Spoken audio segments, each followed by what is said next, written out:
Order, order. We start with questions. Secretary of State for Foreign, Commonwealth and Development Affairs, Abstam Mohammed. Number 1, Mr Speaker. Minister.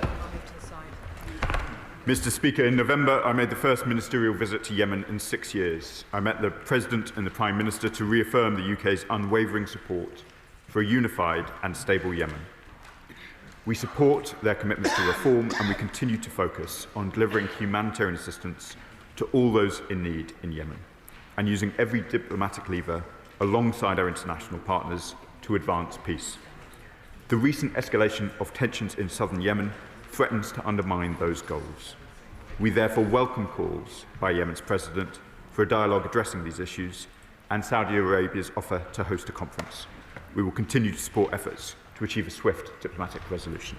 Abdusam Mohammed. Thank you, Mr Speaker. In the context of what the UN Special Envoy has described as a rapidly worsening humanitarian and economic crisis in Yemen, does the Minister welcome the forthcoming Southern Dialogue Conference led by Saudi Arabia, supported by the Arab League and the GCC, and will he set out how the UK as penholder on Yemen is supporting this process to deliver a tangible roadmap for a way forward that addresses the aspirations of the southern communities? Minister.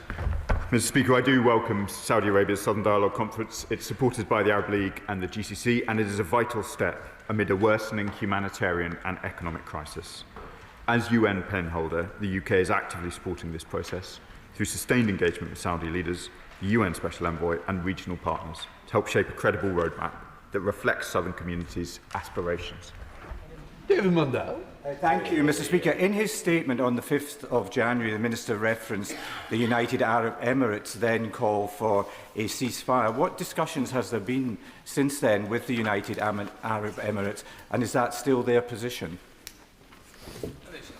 We have been in regular dialogue with our allies in the United Arab Emirates. As I understand, their position remains in support of a ceasefire. I know there are extensive dialogue, not just with us, but with some of their other Gulf partners on these questions as well. Anna Dixon. Number 2, Mr Speaker. Secretary of State. With permission, Mr Speaker, I'll answer questions 2, 14, 20 and 24 together. The humanitarian crisis in Gaza is still in dire situation because of the winter conditions and a lack of urgently needed aid. Last month, we were pleased that UK-funded tents had entered Gaza to provide critical shelter for 12,000 people, and the government is matching £3 million of donations to the DEC Middle East humanitarian appeal. But far more still needs to be done. We still need much greater access through crossings and barriers to aid lifted in order to deal with this humanitarian crisis. Anna Dixon. And the Secretary of State for her response. We've all witnessed the unfolding catastrophic humanitarian disaster in Gaza, exacerbated by the collapse of the Gazan health system and the suspension of aid delivery. I'm therefore shocked that the Israeli government plans to prohibit some 37 international NGOs from operating in Gaza and the West Bank, including Médecins Sans Frontières, ActionAid and the Norwegian Refugee Council. So could the Secretary of State outline what steps the government has taken to prevent this and what more it intends to do? Secretary of State. Well, I agree with my honourable friend about how incredibly damaging it is to have the deregistration of vital international NGOs who do incredible humanitarian work, including providing life-saving services through thousands of staff worth hundreds of millions of pounds in Gaza. They simply cannot be removed or replaced. It's incredibly destructive to prevent them operating. That's why I led a joint statement on behalf of 10 countries urging the Israeli government to allow these essential international NGOs to operate in a sustained and predictable way. We will pursue this as part of phase 2 of the peace process. Dr. Peter Prinsley. Thank you, Mr Speaker. I thank the Secretary of State for her answer. My surgical colleague, Mr Rabour of West Suffolk Hospital, spent a month last year in Gaza at the Nasser Hospital. I met him last week and he gave a graphic description of the situation in and around the hospital. He's one of the brave NHS workers of whom we can all be intensely proud. Now, access to humanitarian aid, as we have said, is very difficult, and many international recognised agencies are lately banned as indeed I am myself, banned. What further representation can we actually make to resolve this?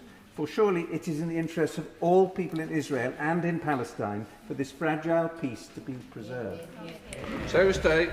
Well, I agree with my honourable friend. We need to maintain this fragile ceasefire, but also make progress for peace and also ultimately for the two-state solution that is in the interests of the people of Israel and the people of Palestine. I have also heard horrendous stories about some of the medical conditions and also from some of the brave doctors who were operating there before the ceasefire in the most difficult and dangerous of conditions as well. We are very clear that the humanitarian support that needs still to be surged must include medical supplies, must include healthcare support, and not only is this an issue we are raising continually with the Israeli government, we are also raising this as part of phase 2 of the peace process. Andy MacDonald. Thank you, Mr. Speaker. I thank the Foreign Secretary for his statement. But the Prime Minister yesterday made a welcome statement on the importance of sovereignty and the international rules-based order. Yet within the state of Palestine, 37 international NGOs will no longer be allowed to deliver humanitarian aid on the say-so of Israel. So can the Foreign Secretary confirm that the UK government understands and accepts continued humanitarian access into Palestine must be determined by the Palestinians, that this cannot be undermined by either Israel or the Board of Peace, and can the Minister say what concrete actions the government intends to take to counter Israeli obstructions and give proper effect to the sovereignty of the State of Palestine? State. Well, I agree with him about the destructive impact of deregistering these NGOs. Part of the 20-point plan that Israel signed up to, that all countries signed up to, that President Trump set out, was about substantially increasing humanitarian aid and support in Gaza. Instead, this takes us going backwards. I do think it's significant that the Palestinian Committee, the Palestinian Administration Committee for Gaza, has now been set up. I have continually pressed in all of the international discussions that that committee should be able to take responsibility for significantly increasing humanitarian aid. Jasmine Qureshi. Thank you, Mr. Speaker. Even during the ceasefire, Israel is blocking humanitarian aid into Gaza, whilst at the same time pushing ahead on illegal settlements in Area E. And these alleged settlements, which has been described by the UK government as flagrant breach of international law. So does the Foreign Secretary accept that by these actions, Israel is saying, essentially, trying to bury the idea of a state of Palestine? And can I ask, apart from good words, what concrete action are we going to be taking to allow this to happen? State. Well, as my honourable friend knows, the UK took the historic decision to recognise the state of Palestine in the autumn, and we are clear that ensuring there is a two-state solution does also mean tackling illegal settlement expansion and settler violence. Alongside 26 international partners, we have condemned the E1 settlement plan and condemned the recent steps to further that plan, and I would urge Israel to listen to the weight of international opinion on this, because this needs to be part of delivering the 20-point plan and a just and lasting peace. Bob Blatton. Thank you, Mr. Speaker. The Secretary of State will well know that the terrorist group Hamas refused to disarm, and in fact they enforced their brutal rule on the Palestinian people. Equally, aid trucks that are desperately needed in Gaza are looted by the Hamas terrorists. What steps is the Secretary of State taking to make sure that the international aid that we all want to see given to the Palestinians is not looted and diverted to Hamas? Well, I think the honourable member raised two important issues there, because we do agree that the decommissioning of Hamas weapons is a central and crucial part of the 20-point plan. That is why the three issues we have continually prioritised have been the establishment of the Palestinian Committee, the increase in humanitarian aid, and the establishment of the process for the decommissioning of Hamas weapons. We put forward proposals based on our experience in Northern Ireland and expertise as well, but I do believe that this urgently needs to make progress as part of phase 2. Monica Harding. Mr. Speaker, there are reports that today, this morning, Israeli security forces arrived in the Sheikh Jarrah UNRWA compound in occupied East Jerusalem. Security guards were forced out of the premises and bulldozers subsequently entered the compound and began to demolish UNRWA buildings, and the demolitions are ongoing. If this is true, this is an unprecedented attack, not only against UNRWA and its premises, but constitutes a serious violation of international law and the privileges and immunities of the United Nations. What consequential action will the Foreign Secretary take if these reports are true? So stay. Well, we have already had previously issues last month with issues involving the Israeli authorities entering UNRWA's compound in East Jerusalem without prior authorization, and UN premises are inviolable under international law. So we have already raised this and condemned this, and it is immensely important that everyone recognises the important role that UNRWA plays. This year, the UK has committed 27 million to help UNRWA scale up life-saving aid, including food, water, shelter and medical care. Dr. Andrew Morrison. Thank you, Mr. Speaker. Pressure on the UK to join the expensive and dodgy-looking Gaza Board of Peace has been ramped up overnight by President Trump's messaging. Will the government politely decline the Gaza Board of Peace whilst reviewing its position on Chagos, given the US intervention overnight? So stay. Slightly contorted question.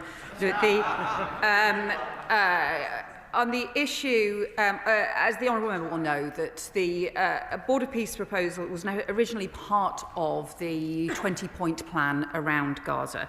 The proposals that have been put forward now are very different from what had been previously expected around Gaza. So it's right that there are further international discussions underway on this, and all of those details are being discussed. We will see where that ends up. What I would say is, though, I think the critical issue now is the support for the Palestinian Committee, because Gaza should be run by the people of Gaza, by Palestinians, free from Hamas. And that is the crucial thing now that we need to support and ensure that they have not just the humanitarian support, but also the decommissioning of weapons and the support for their long-term future. Vicky Slade. Thank you, Mr. Speaker. The irony is, of course, that we already have a Board of Peace. It's called the UN, and President Trump is undermining it at every step. 5 days ago, a group of 22 UN experts deemed the ban on the international NGOs as part of a systematic assault on humanitarian operations and a step in a deliberate dismantling of Gaza's lifeline. 21 children have died of extreme cold in recent days. 7,000 tents have been swept away due to weather conditions. Foreign Secretary, we need to do more directly. If these NGOs can't do it, what is the government doing to get tents and shelter and heating into Gaza?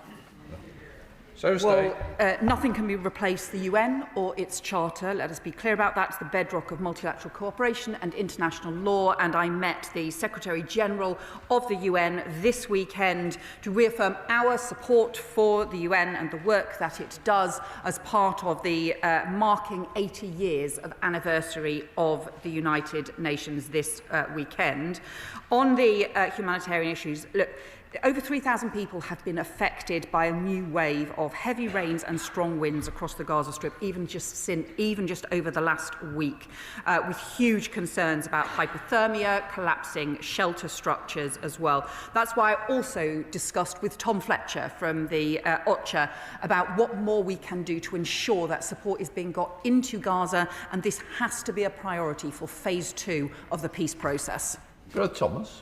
Mr. Speaker, as my right honourable friend has just alluded to, there are hundreds of thousands of displaced families in Gaza living in torn tents and roofless homes, exposed to the rain, freezing temperatures and with further storms due. So what further steps will she be able to take to persuade the current Israeli government to allow in the materials necessary for more robust shelter, particularly and immediately for families with young children? Foreign Secretary. Well, my honourable friend is right to raise the importance of this, because when you look at really the flimsy shelters that families are in, despite the terrible flooding that they have seen, despite the winter conditions, the impact that this is having, and also contributing to disease and further displacement as well. So we are continuing to urge the Israeli government to change their restrictions that allow the better quality, the provisions, the construction into Gaza, and to make sure that we can get those basic humanitarian needs met. That was the commitment that was made as part of the 20-point plan, not just by Israel, but by all countries. We need action to support that. Dr. Ellis-Charles. Thank you, Mr. Speaker. Given the, frankly, utterly extraordinary news yesterday that Donald Trump has invited Putin and Netanyahu to sit on the Board of Peace, does the Foreign Secretary recognise that it is clear that the Board of Peace is utterly unfit to contribute to the task of peace building? It also doesn't include any Palestinians and almost no women. Does she recognise that it is inappropriate for Britain to participate in it, or indeed Brits? And what does she suggest as an alternative? Foreign Secretary. Well, let's be clear. I think the most important organisation network now for the future of Gaza is the Palestinian Committee, the National Administration Committee for Gaza, made up of Palestinians. Gaza should be run by Palestinians. That is crucial, and that is what we should now be supporting to take forward. And then on the wider question, let's be clear, Putin is not a man of peace, and I don't think he belongs in any organisation with peace in the name. Shadow Minister Wendy Moore. Thank you, Mr. Speaker. This House needs the full facts regarding aid entering Gaza and why the government is not more engaged with the CMCC. So I'd like to ask the Foreign Secretary, what steps is she taking to support the disarming of Hamas and secure the immediate release of the remaining hostage? And following White House announcements on the Board of Peace, including Tony Blair, can she confirm what UK input there has been, whether any UK ministers will be involved, and give a clear assurance that the UK would reject President Putin being on the board, given his illegal invasion of Ukraine and alliance with Iran? Foreign Secretary. I think I have actually answered every single one of the points that she made already. If she had listened on the decommissioning of Hamas weapons, in fact, we have been one of the leading countries to drive a process of putting forward proposals for the decommissioning of Hamas weapons. We are working with other countries to do so, and we will continue to do so because we think that this is a priority. On the humanitarian work, there has been work done by the CMCC, but it goes nowhere near far enough, and we are seeing deteriorating conditions in many areas because of the winter conditions, and frankly, the removal of NGOs simply goes backwards. On the Board of Peace, it is different from what was proposed, and that is why international discussions are underway. We will see where they end up. But let's be clear, it is the Palestinian Committee and the Palestinian people who now to be leading the running of Gaza going forward. Helen Miller, Liberal Democrat spokesperson. Thank you, Mr. Speaker. The composition of Donald Trump's Board of Peace now looks increasingly like a rogues gallery, as we've heard, with President Putin being invited to join. Meanwhile, as the Foreign Secretary has said, the Palestinians have been left out of that board entirely, and it's increasingly clear that this is not about peace at all. I have two specific questions to the Foreign Secretary, which he has not yet answered. Can the Foreign Secretary tell the House whether government ministers have spoken with Tony Blair about his role? And will the Foreign Secretary categorically condemn these current plans and call instead for the United Nations to lead peace-building and reconstruction efforts in Gaza, with Palestinians at the heart of this? Foreign Secretary. Well, we strongly support the role of the United Nations, and that is why, in fact, many of these points were set out as part of a UN Security Council resolution which had widespread support, because we think it is important to have the underpinnings not just of the UN, but international law more widely, but also to maintain that international consensus that we need to move to the next phase. These proposals that have been put forward are different from what was described and actually are not focused on Gaza. We think the focus now for Gaza has to be on the Palestinian Committee and on key practical issues like the surging of humanitarian aid and also the decommissioning of Hamas weapons. Our focus needs to be on the practical next steps, and we will work with everyone to make sure that that happens. Question number 3, Mr Speaker. Foreign Secretary.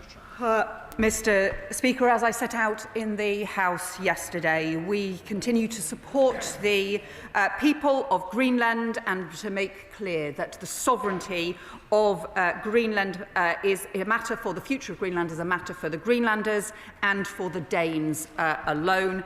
And we are working to increase the support for security across the Arctic region, and that was why I visited Norway and Finland this week.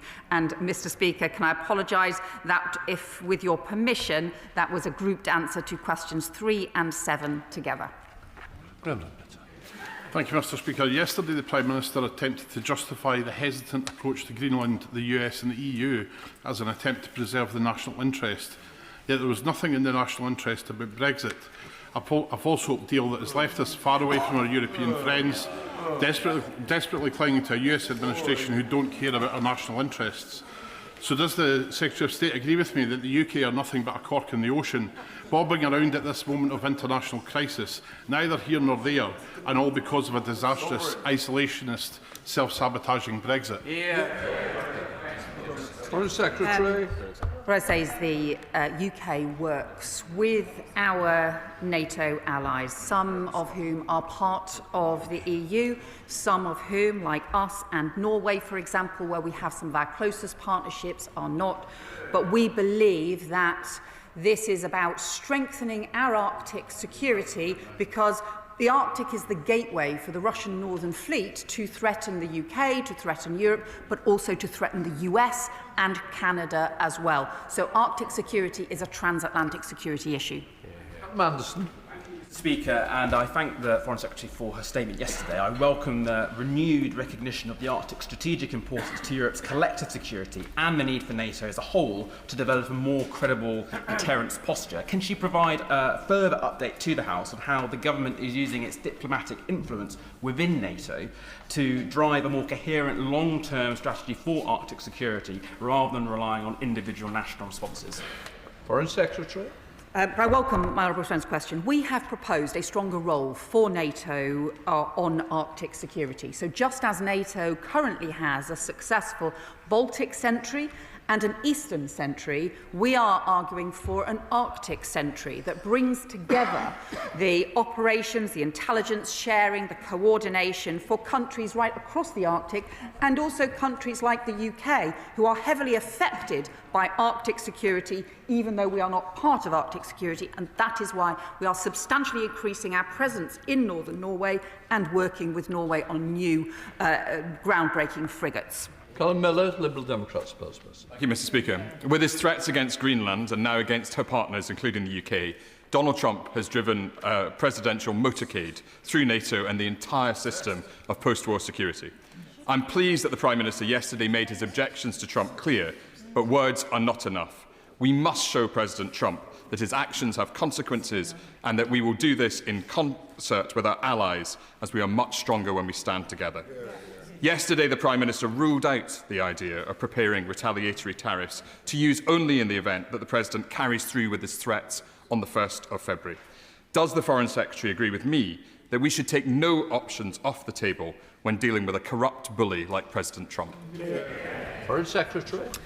The UK Prime Minister will always act in our national interests. That means pursuing Britain's security, pursuing Britain's prosperity and pursuing Britain's values. That is what he has done at every stage, and it's exactly why he was so firm with the President about our support for the sovereignty of Greenland. It is why we are working continually with our international allies and cooperating closely with other partners right across Europe to make sure that we are responding in a strong and firm way to prevent a trade war that will cause damage to UK industry, but also to US industry as well, and to build instead the collective partnership on security, which is what's in all our interests. Richard Quigley.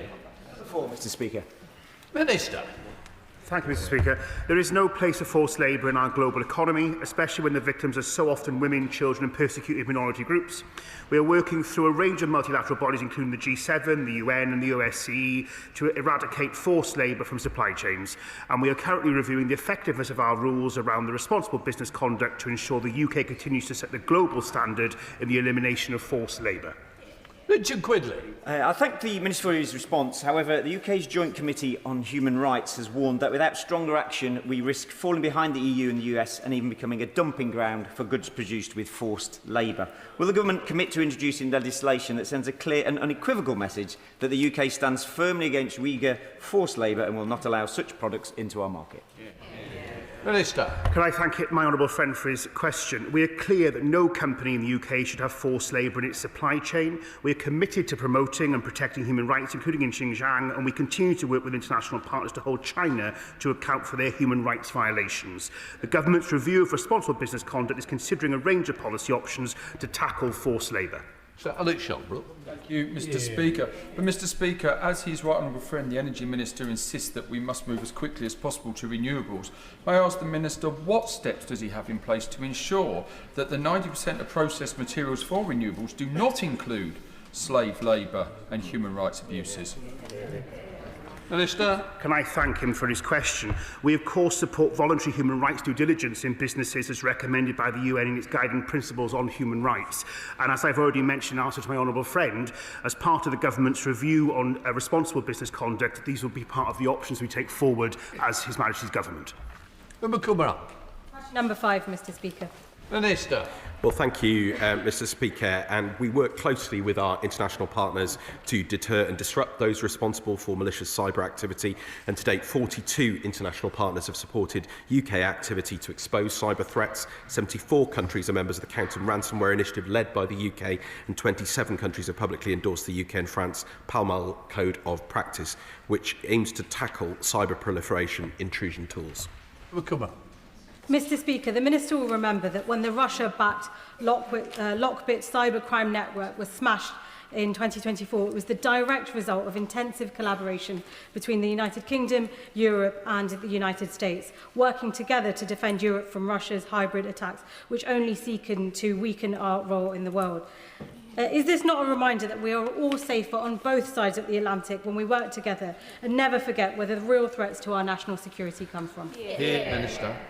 Well, I wholeheartedly agree, Mr. Speaker, with her remarks, and indeed they echo the remarks we heard this morning from the Speaker of the House of Representatives with you, Mr. Speaker, about working together as close allies and across NATO, and it's good to welcome guests here today from the NATO Parliamentary Assembly too. But she's absolutely right to raise this issue, as evidenced by the 2024 Lockbit and the 2025 Media Land sanctions packages. The UK works closely with key partners and remains committed to using all available tools to defend against cyber threats, and coordination with Australia, with the EU, with the United States and other allies demonstrates to adversaries we will not tolerate these assaults on our public and private institutions and our democracies.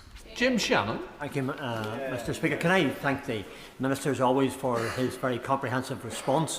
When it comes to ransomware and what we're trying to do in technology, Northern Ireland leads the way in cybersecurity, South East of England leads the way in cybersecurity, but it's always advancing.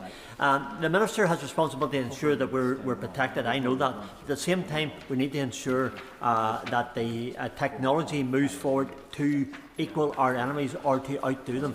Can the Minister give us some assurance that that will happen and that Northern Ireland will be part of that? Thank you. Minister. Well, he rightly extols the virtues and skills of the excellent workforce in Northern Ireland and indeed across the UK on these issues. And I've had the pleasure, Mr. Speaker, of meeting with a number of cybersecurity companies. We're doing all we can to increase the skills chain and make sure that we can keep those steps ahead of our adversaries, because we will not tolerate this activity. It hits consumers and individuals here in the UK, it risks our national security, and we will work with others to defend this country. Shadow Minister Andrew Sterling. Thank you very much, Mr. Speaker. Iran is a cyber menace, committing digital warfare against democracies around the world and its own people, cutting internet most recently from its own citizens to hide the scale of the atrocities it is committing. So can the government outline whether it has any plans to use its own cyber capabilities to take on Tehran in its moment of weakness, and how it will prevent Tehran from evading tariffs by using cryptocurrency? Minister. Well, can I welcome him, perhaps his unexpected elevation, but welcome him to his position and thank him for his important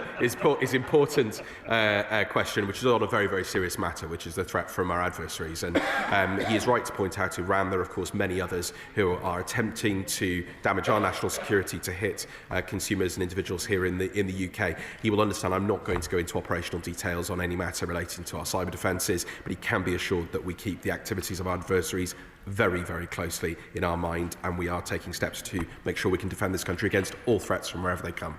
Blake Stevens. Question number 6, please, Mr. Speaker. Minister. Well, Mr. Speaker, the Chagos Archipelago Marine Protected Area is one of the world's most important marine environments. Has been rightly been recognised by members across the House, and both the UK and Mauritius are committed to its protection. I can confirm to him that no commercial fishing will be allowed, but low levels of artisanal fishing will be permitted for the sustenance of the Chagosian communities, which is compatible with nature conservation, and we're working closely with Mauritius to ensure that adequate patrolling capabilities will be maintained after the Marine Protected Area enters into force. Blake Stevens. Thank the Minister for his response. A recent report from Yale University ranks Mauritius last out of 131 states for stringency in its marine protected areas, and a woeful 173 out of 180 for protection for biodiversity. Mauritius has even admitted it doesn't have capacity to patrol the area and is open to commercial fishing, and I recognise the response that the Minister just gave, but Britain has kept the Chagos marine environment pristine for 50 years. Why doesn't the government want to secure this legacy in law? Minister.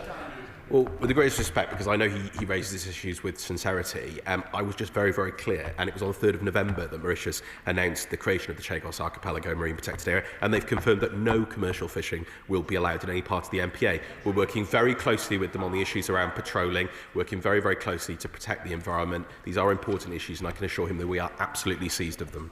Senate Foreign Secretary Dame Pitts Patel. The Prime Minister previously said that Five Eyes partners and the United States backed the Chagos surrender bill, but today the American president has publicly opposed it, rightly citing the very concerns that these benches have raised around the malign influence of China and Russia benefiting directly as a result of surrendering the Chagos Islands. Is President Trump right? And given Labour's Chagos surrender bill will cost £35 billion, compromise our national security and betray the rights of the Chagosian community, when will the government finally see sense and scrap this shameful treaty? Minister. Well, Mr. Speaker, she again makes some wild claims about costs, which are simply not the case. We have been absolutely clear that the UK will never compromise on our national security. As we have made repeatedly clear, the agreement we have struck is vital for protecting our national security and that of our allies, and guaranteeing the long-term future of a base that is crucially important for the UK and the United States. Our deal secures the operations of the joint US-UK base on Diego Garcia for generations. It's got that backing across Five Eyes, as well as other international partners. I would remind her very, very clearly that in May, the US Secretary of State said the Trump administration is determined that this agreement secures the long-term, stable and effective operation of the joint US-UK military facility on Diego Garcia. We will, of course, have discussions with the administration in the coming days to remind them of the strength of this deal and how it secures the base. And I am surprised these comments have been made, obviously, in the context of difficult conversations about Greenland, which she joins us with in standing for their sovereignty and self-determination and reflection. And I would just urge her to be a little bit more reflective in her comments. Douglas McAllister. Thank you, Mr. Speaker. Question number 8. Minister. Mr. Speaker, one of the Foreign Office's most serious and important duties is standing up for British nationals who have been wrongly detained overseas and supporting the families here at home working desperately for their release. We're committed to strengthening those efforts, including through the appointment of a dedicated envoy for complex detention cases, and we expect to confirm that appointment in the near future. Douglas McAllister. Mr. Speaker, exactly 3,000 days ago, my constituent Jagtar Singh Johal was imprisoned in India. 3,000 days later, he remains arbitrarily detained, facing the death penalty on trumped-up charges, having been brutally tortured to make a confession. While in opposition, our Prime Minister rightly recognised my constituent's detention as arbitrary. We need to do more than just raise his case with Indian counterparts. My constituent was acquitted in March last year of all charges, but now faces essentially 8 duplicate cases based on the same evidence. So does the Foreign Secretary or the Minister agree with me this is clearly double jeopardy as recognised under Indian, international and UK law? And will the government make that clear to Indian counterparts? Mr. Speaker, I thank my honourable friend for the persistence and the force of his advocacy for his constituents. Despite progress in Mr. Johal's legal proceedings, as he says, 8 of the cases against him remain outstanding. We continue to raise concerns about Mr. Johal's prolonged detention with the Government of India at every appropriate opportunity, emphasising the need for a prompt, full and just resolution of Mr. Johal's cases within India's independent legal system. Mr. Jobber. Thank you very much, Mr. Speaker. Sadly, Jagtar Singh Johal is not the only case of human rights violations against British citizens across the world at the moment. And one of our biggest allies has just said that peace is no longer a priority for them. So with the world such a dangerous place and such a threat to the human rights of British citizens abroad, would the Minister agree with me that the time has come to make assistance, consular assistance, a legal right of British citizens across the globe? Minister. Mr. Speaker, we're committed to introducing a right for consular assistance. We'll return to this House with more detail about what form that may take.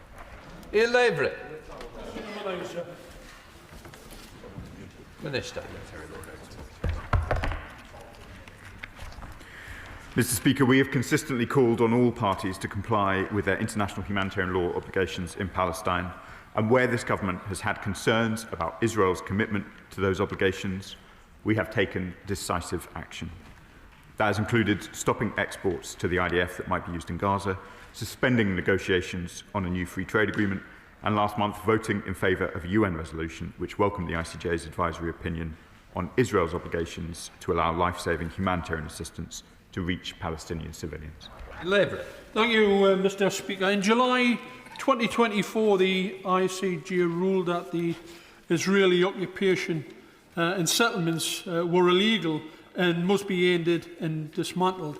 Then in September 2024, the UN General Assembly gave Israel 12 months to bring to an end its unlawful presence in the occupied Palestinian territories. A deadline, Mr. Speaker, which is now lapsed by more than 4 months. Minister, why, after a year and a half, has the government still not published its response to the ICJ advisory opinion? Is there something we don't know, but perhaps we should? Mr. Speaker, I thank my honourable friend for the question. In that period, the UK has made a range of very significant determinations in relation to our policy in the Middle East. Of course, we continue to consider the Court's advisory opinion on Israel's occupation carefully. There is lots in that advisory opinion with which we agree, and is indeed already government policy. We agree settlements are illegal. We have already taken strong action against them. Since this government came into office, we've introduced 3 packages of sanctions related to violence against communities in the West Bank, and we continue to keep these questions under review. Mohammed. Thank you, Mr. Speaker. Since the recent ceasefire came into effect, over 450 Palestinians have been killed by Israel. The UNICEF reports that over 100 Palestinian children have been killed in Gaza since October the 10th. Israeli airstrikes continue, and the mental and physical torture and violence continues unabated.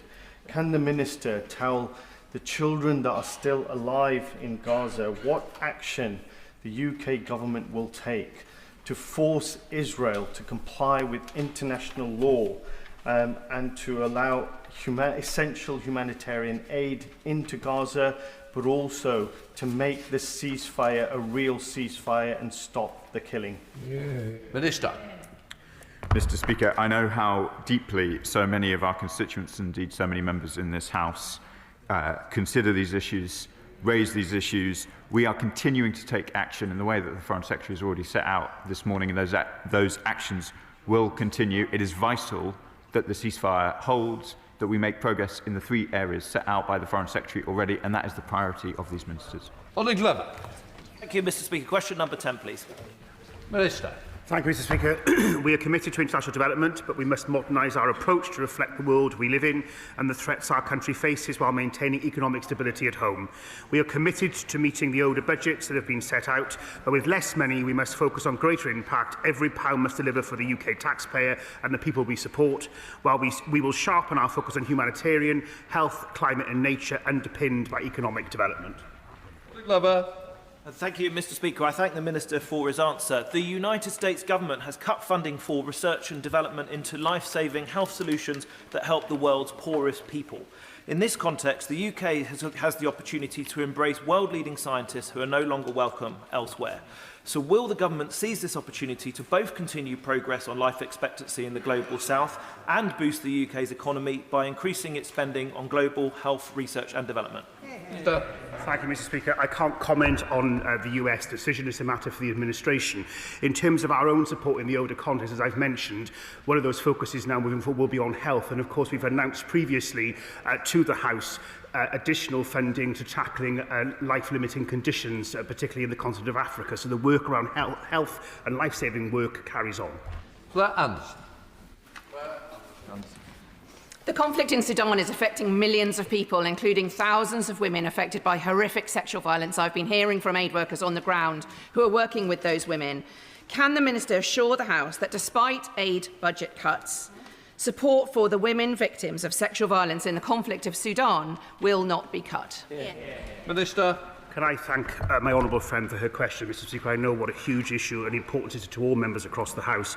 I can confirm that additional funding has been allocated in relation to the Sudan conflict. We are, of course, calling for the violence to end, and particularly for the violence that is targeted at women and girls. And I can assure her that part of this continuing funding is in supporting and trying to tackle the very extreme levels of sexual violence that women are experiencing in Sudan. Sir Andrew Mitchell. Of course, Mr. Speaker, as the Minister will know, part of the ODA budget goes to invest in businesses creating employment in the poorest parts of the world. For example, through BII, British Investment International, undoubtedly now the best DFI in the world. Will the Minister continue to ensure that BII receives injections of capital so that they can go on doing this brilliant work and earning a decent return for the British taxpayer? Minister. Can I thank the right honourable gentleman for his question? I'm pleased to say that the National Development Minister, Baroness Chapman, in the other place, is due to meet imminently with the group, and we will continue to work, indeed in my conversations with nations in the ODA context, about how we can do more support for business as one of the changes of how we'll see ODA working moving forward. David Tell. Thank you, Mr. Speaker. I hate to disagree with my colleague opposite, who I respect greatly, but I do wonder in the era where we have less money, whether we do need to focus on reaching the poorest people the most. And there are other models, including the International Finance Facility for Education, the International Finance Facility for Immunisation, that offer ways in which we can leverage in much more money by putting in a small amount. We can leverage up to 4 times more money out.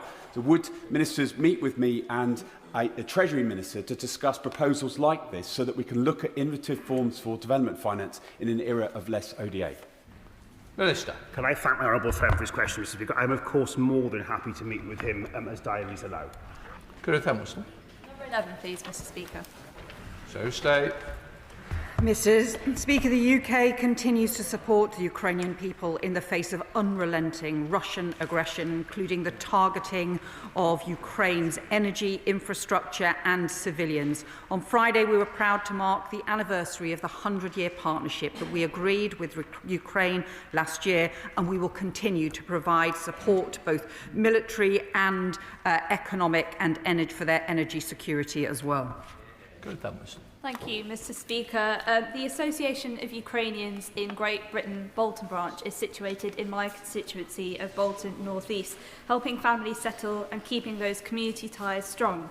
As the Foreign Secretary mentioned, as the UK marked the first anniversary of the UK-Ukraine 100-year partnership, what more is the Foreign Secretary doing, working across government, to ensure Ukrainians in the UK are provided with the support they need to rebuild their lives? Foreign Secretary. Can I thank the honourable member for her question? This is exactly this 100-year partnership is about our people-to-people links, our long-term connections between the UK and Ukraine. And if I can just take a personal moment on this, Mr. Speaker, I can report that one of the teenagers who came to stay with us in Castleford at the very beginning of the Ukraine war and has since returned to Kyiv has continued with her training to be an international standard ballroom dancer, is back in the UK with her partner this week in the run-up to an international competition, and I wish them both the very best. Sir Julian Lewis. I'm sure the entire House endorses what the Foreign Secretary has just said. In a week when the government is sadly letting down Hong Kongers in London, Chagosians in exile, and Northern Ireland veterans in retirement, can we absolutely rely upon continued support for Ukraine's gallant resistance to atrocious Russian imperialism? Foreign Secretary. Well, I think really the honourable member should know better than to ask a question like that. As he knows, the UK has been continually strong in our support for Ukraine, for the people of Ukraine, and also for Ukraine's continued military resistance. I think for too long Russia has underestimated the people of Ukraine, but also Ukraine's friends, and that is why the UK, through the coalition of the willing, has been leading support for Ukraine. Shadow Minister Winniborn. Thank you, Mr. Speaker. The Foreign Secretary will have heard President Zelensky's warnings last week about the supply of air defence missiles. We must heed them. Can she confirm whether the government is now going to make more weapons available, immediately scale up production, or broker new military aid packages with our allies to make sure there is a constant supply of missiles? Well, the UK is working very closely with our partners, including through NATO, but also more broadly, to ensure that Ukraine has the military support they need, including the weapons and the equipment, but also support for their energy infrastructure, support for their intelligence gathering as well, where the UK plays an important role. And what we have done is, in fact, set forward commitments alongside the French government as well, and that forward lean on the ability to support Ukraine if a peace agreement is reached, backed by security guarantees. So I think the UK is really very much leading the military and wider support for Ukraine.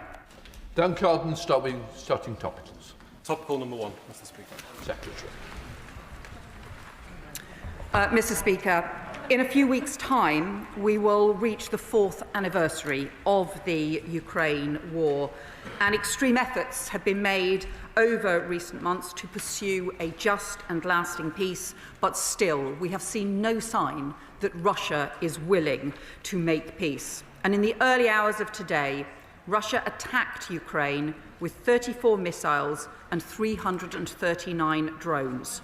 This follows 4 previous nights in which Russia fired 537 drones at Ukrainian cities, largely targeting energy infrastructure. Ukraine's energy system is experiencing its most acute crisis of the war, and Kyiv residents are currently receiving 3 hours of power, followed by 10-hour outages. So on the 16th of January, as we marked the first anniversary of the 100-year partnership, I announced a further £20 million of UK support for vital energy repairs. Our commitment to supporting Ukraine is unwavering. Duncan. Thank you, Mr. Speaker. I'm grateful for that update. The brutal Iranian regime is dying and a new Iran is being born, and we can assist that process in their interests and ours by banning the IRGC. If the Foreign Secretary requires a new legislative instrument for a prescription mechanism for state and state-linked bodies, will she bring that to the House? And will the Foreign Office prepare for the day after, convening opposition parties to cohere them and mobilise expertise to decide on a future democratic... Come on, you've got to help me to get others in. Well, my honourable friend will know that as Home Secretary, I commissioned the review of the legislation which recommended changes because the existing legislation is drawn up around terrorism and we need to be able to deal with state-backed threats. I can also assure him that both I and the new Home Secretary take extremely seriously the threats from Iran. Foreign Secretary Dame Patel. Speaker, the government has just given planning permission to the new Chinese superb embassy, and it's 240 pages, and there it is for us to read. All the time while Jimmy Lai, a British national, continues to be imprisoned in appalling conditions on bogus political charges under the disgraceful Hong Kong national security law. So does the Foreign Secretary agree that it is unacceptable for China to be rewarded with this spy hub in the heart of London while Jimmy languishes in prison? Foreign Secretary. Well, the Shadow Foreign Secretary will know that we have made the strongest of criticisms of the decision on Jimmy Lai. We continue to pursue this issue with the Chinese government and to stress the urgent need for him to be released immediately on humanitarian grounds. She has raised the issue of the independent planning decision, and she will know the independent planning processes that need to be gone through, and I understand the Security Minister will be making a statement to the House on this topic shortly following this session. All I would point out to her is that diplomatic consent was given by her hero, Boris Johnson. She had many years as Home Secretary to pursue any concerns that she had. Mr. Speaker, in light of her remarks and the fact that Jimmy Lai's sentencing is expected soon, does she agree that when the Prime Minister goes to Beijing and goes to kowtow to Beijing and he comes back with no movement on Jimmy Lai's release, should that trip be regarded as a failure of British diplomacy? Foreign Secretary. Well, we believe it is exactly because we have deep concerns on issues around Jimmy Lai and the need for his urgent humanitarian release, but also on wider security issues that we should engage with the Chinese government. Refusing to engage with the Chinese government when we have such serious issues and concerns would actually be irresponsible. Rinder Singh Josan. Thank you, Mr. Speaker. I recently visited the Lodge Community Centre in West Bromwich to meet with 5 of the 25 young people who had arrived in the UK from Gaza to receive specialist medical attention, and they were present there with their families at a fund day put on by the Yemeni Community Association. I spoke with them about their experience in Gaza, their journey here and here in the UK. So can the Minister tell the House what learning has the Department taken from the programme so far, in particular the support required by the young people and their families whilst they're in the UK, and is it the intention to expand the project further? Minister. Mr. Speaker, as the House will be aware, we've supported a number of sick and injured children to leave Gaza. I'm very proud of our work in this area. We work closely across government, including with our colleagues in DHSC, MHCLG and indeed with local authorities to ensure that children and families arriving in the UK receive the help and support they need. In relation to future plans, I'm sure I'll return to the House in due course. Joe Roberts. Thank you, Mr. Speaker. President Trump's new version Board of Peace will apparently cost $1 billion to join. Trump will chair it for life, and Putin will be invited to join and offer his views on peacemaking. Now, I understand the Foreign Secretary is still having conversations about it, but has she managed to identify a single good reason for the UK to join? Minister. As the Foreign Secretary set out earlier, the Board of Peace was part of the 20-point plan, which we welcomed. There was a UN Security Council resolution, which also enshrines the progress made in the talks. Of course, we want to see the ceasefire hold in Gaza. We are fully engaged with our American and other counterparts on these questions. But as the Foreign Secretary set out already, we are discussing with our allies the way ahead. Lorraine Beavers. Settler violence and expansion in the occupied West Bank is a daily threat to Palestinian communities. In the face of persistent violence, entire villages have been forcibly displaced. This is ethnic cleansing, enabled by the Israeli state. Does the Foreign Secretary agree with me that a ban on trade with Israeli settlements would show Israel that we are serious in opposing this disgraceful activity? Foreign Secretary. What I would say to the Honourable Member is we are deeply concerned about the escalating settler attacks and the fact that they have reached new heights, with more attacks last year than in any year since the United Nations began recording such incidents. We need the government of Israel to abide by its obligations around settlements and also around settler violence, but we also need to ensure that we pursue this as part of the broader peace plan process, the 20-point plan process, to build the greatest possible coordination around delivering not just peace for Gaza, but a two-state solution. Both Allied and Russian, I wonder if the Foreign Secretary could articulate the risk she thinks that the UK is taking when it has such a small military and is committing several thousand troops, maybe even tens of thousands of troops, to Ukraine through the coalition of the willing. Well, the UK government, this government, is responsible now for the biggest increase in defence investment since the Cold War, because we recognise the importance of defending our national security. And I would also say to him that Ukraine's security is our security. The threat from Russia affects us all. Jeff Smith. Speaker, it's going to be impossible to get the necessary aid into Gaza until the Rafah crossing is fully open. Can the Minister update us on progress in trying to persuade the Netanyahu government to do the right thing and open the Rafah crossing? Minister. I thank my honourable friend for his question and his continued advocacy on these questions. The Rafah crossing, and indeed other crossings, was clearly outlined in the 20-point plan as needing to open. There have been discussions between various partners, but we continue to press the Israelis to open all the crossings now. Stephen Gathins. Mr. Speaker, an opinion poll at the weekend in the Sunday Herald shows that 3/4 of Scots would vote to join the European Union. They get that leaving the EU was a disaster a decade ago, and it's even more of a disaster given the international situation now. So why does this government continue to pursue yesterday's policies backed up by yesterday's men and women? Minister. Well, Mr. Speaker, with the greatest respect, he knows that this government has strengthened our relationships with the EU, has got a security and defence partnership, is securing an SPS deal, is rejoining Erasmus+. These are all things that are going to make a tangible difference, both for people in Scotland and across the United Kingdom, and we're very proud of them. Right, Leader. In her Sunday Times interview 2 weeks ago, the Foreign Secretary warned that the only person who benefits when NATO is divided is Vladimir Putin. That warning looks even more relevant today, so can I ask her once again to remind her colleagues across the Atlantic that this is the time we come together as an alliance and remember who our true enemies are?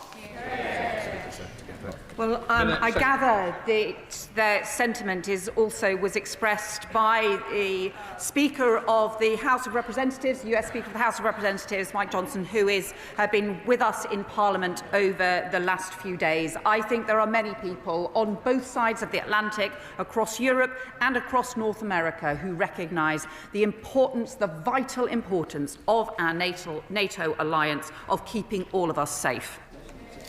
Seamus Logan. Thank you, Mr. Speaker. My constituent, Peelin Omar, has asked me about a ceasefire which was announced on Sunday between the Syrian government and the SDF, which is already unravelled, with fighting resuming in less than 24 hours. What is the Foreign Secretary doing to promote humanitarian access, international monitoring and a long-term reconciliation between the Kurdish people in Aleppo and northern Syria and the Syrian government? And does it support a more devolved government solution to bring about a lasting peace for the Kurdish people? Minister. Mr. Speaker, many across the House will be aware of the fast-moving situation in north-east Syria. It is of concern to the British government. We are calling for de-escalation and we want a halt to the advance into the north-east. We continue to focus on the humanitarian situation in Syria. Over 16.5 million people are in need of humanitarian assistance, and we are delivering up to £104 million of assistance this year. Could I ask the Minister what action the UK government is taking to support Tamils in seeking justice for past and current injustices? Mr. Speaker, the UK is active in seeking justice and accountability for Sri Lanka's Tamil community, and indeed we lead in the UN's Human Rights Council on the resolution on Sri Lanka. Last year, we sanctioned Sri Lankans for human rights violations in the civil war, and we've made clear to the Sri Lankan government the importance the importance of improved human rights for all in Sri Lanka, as well as reconciliation. And let me take the opportunity to wish the Tamil community a happy Thai Pongal. Shocker Adam. Despite the minister's assertion that the government is holding the Israeli government to account, I just would like to remind them that a tender by the Israeli government has just been passed for a further illegal construction of more than 3,000 homes in the E1 project in the West Bank. This will now completely cut the West Bank into half. So will the government now comply with the ICJ's opinion that third states have a duty, like ours, to bring Israelis' illegal occupation to an end by imposing sanctions on Israeli ministers in their professional capacity and prohibit UK companies from illegal settlements? Minister. Mr. Speaker, the Foreign Secretary and I have set out the position in relation to settlements over the course of this session, but I want to be clear, we have been the strongest that we can in condemnation of the increase both in violence with settlers and settlements themselves. I have, from this dispatch box, announced sanctions indeed on Israeli ministers, including Mr. Smotrich and Mr. Ben-Gvir. Marcy Watts. Thank you, Mr. Speaker. I proudly declare that I'll be visiting the Falkland Islands as a guest of their government next month.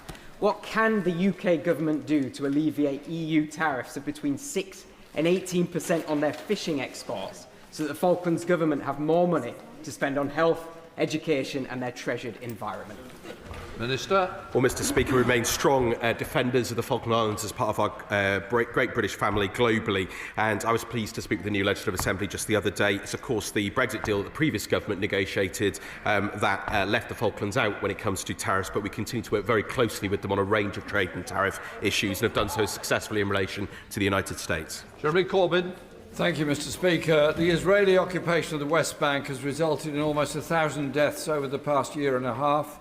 The loss of villages, the loss of life and the continued enabling of settler violence against ordinary Palestinian people in their villages. And this morning there are reports that the Israeli Defence Force is now demolishing UNRWA headquarters in Jerusalem. When is the British government going to do something serious with sanctions against Israel for their continued illegal occupation of the West Bank? Minister. Mr. Speaker, I think I answered the substance of that question in the last answer. We are aware of the reports in relation to the UNRWA headquarters in East Jerusalem, and as the Foreign Secretary set out already, we're taking them very seriously indeed. Thank you, Mr. Speaker. Over 900 doctors have been killed by the Iranian regime since 1979. A leading medical union warns that the Iran state health system is near collapse and medicines are increasingly scarce, leaving children vulnerable for basic care. Does my right honourable friend agree that urgent international action is needed to hold the regime to account, particularly for the devastating impact on paediatric care? Foreign Secretary. Well, my honourable friend is right to raise the deep humanitarian concerns from not having adequate health care in Iran. Their point comes after we have also seen in recent weeks the most brutal of killings by the Iranian regime and the deep concern about the safety of protesters. I can also report to the House we have secured a special session of the UN Human Rights Council in Geneva to take place on the 23rd of January, and that will also be an opportunity to raise exactly these issues. Mark Pritchard. Last year, President Trump, when he was frustrated with President Zelensky, withdrew for a short period intelligence sharing with Ukraine.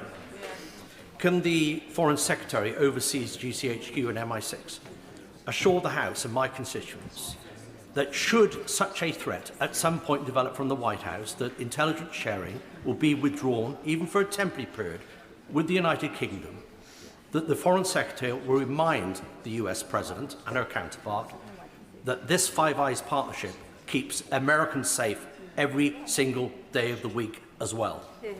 Foreign Secretary. Well, I can say to the honourable member that I first had visits in Washington about the strengths of the Five Eyes partnership and meetings, including meetings with the CIA and others, more than 25 years ago.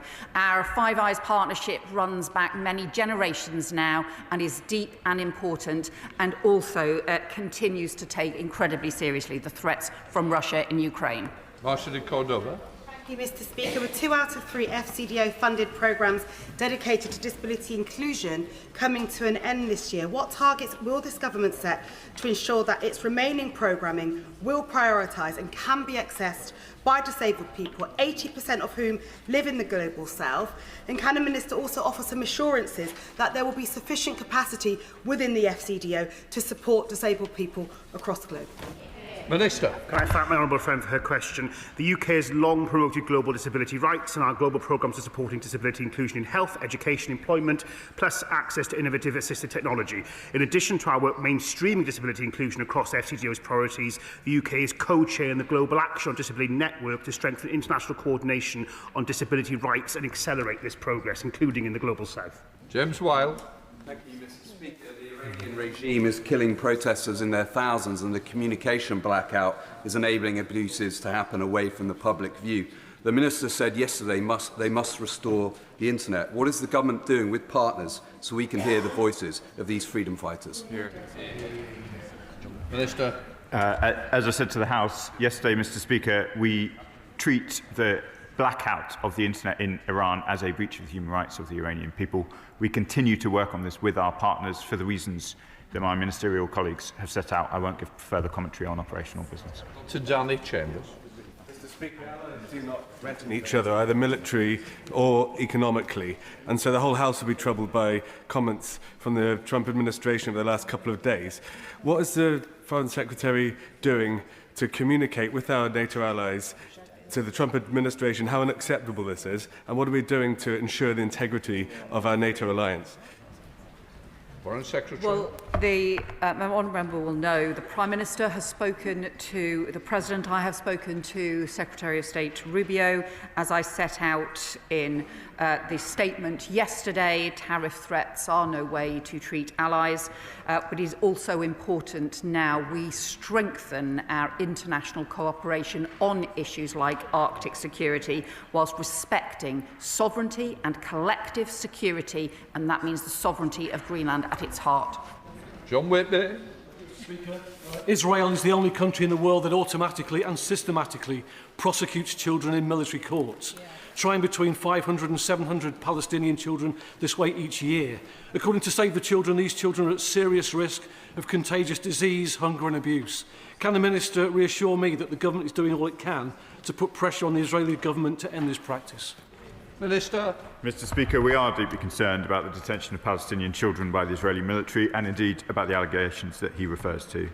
The UK calls for all reports to be fully investigated. The arrest and detention of children must follow due process in line with international juvenile justice standards, and we call on all parties to the conflict to grant the ICRC immediate and unfettered access. Andrew Rosenthal. Mr. Speaker, sir, will the Foreign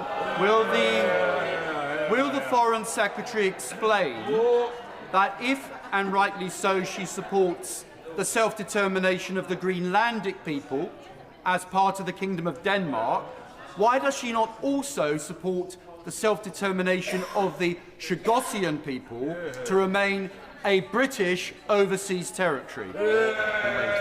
Foreign Secretary. I'll just say to the honourable member, he likes to call himself a patriot. He has just joined the party that is the weakest on Russia, the party that, a country that threatens our country, and led by a leader who has continued to question the role of Russia beginning the Ukraine war, the role of NATO, and also even in the Salisbury killings. I think he should look a little bit inwards before he tries to make points in here.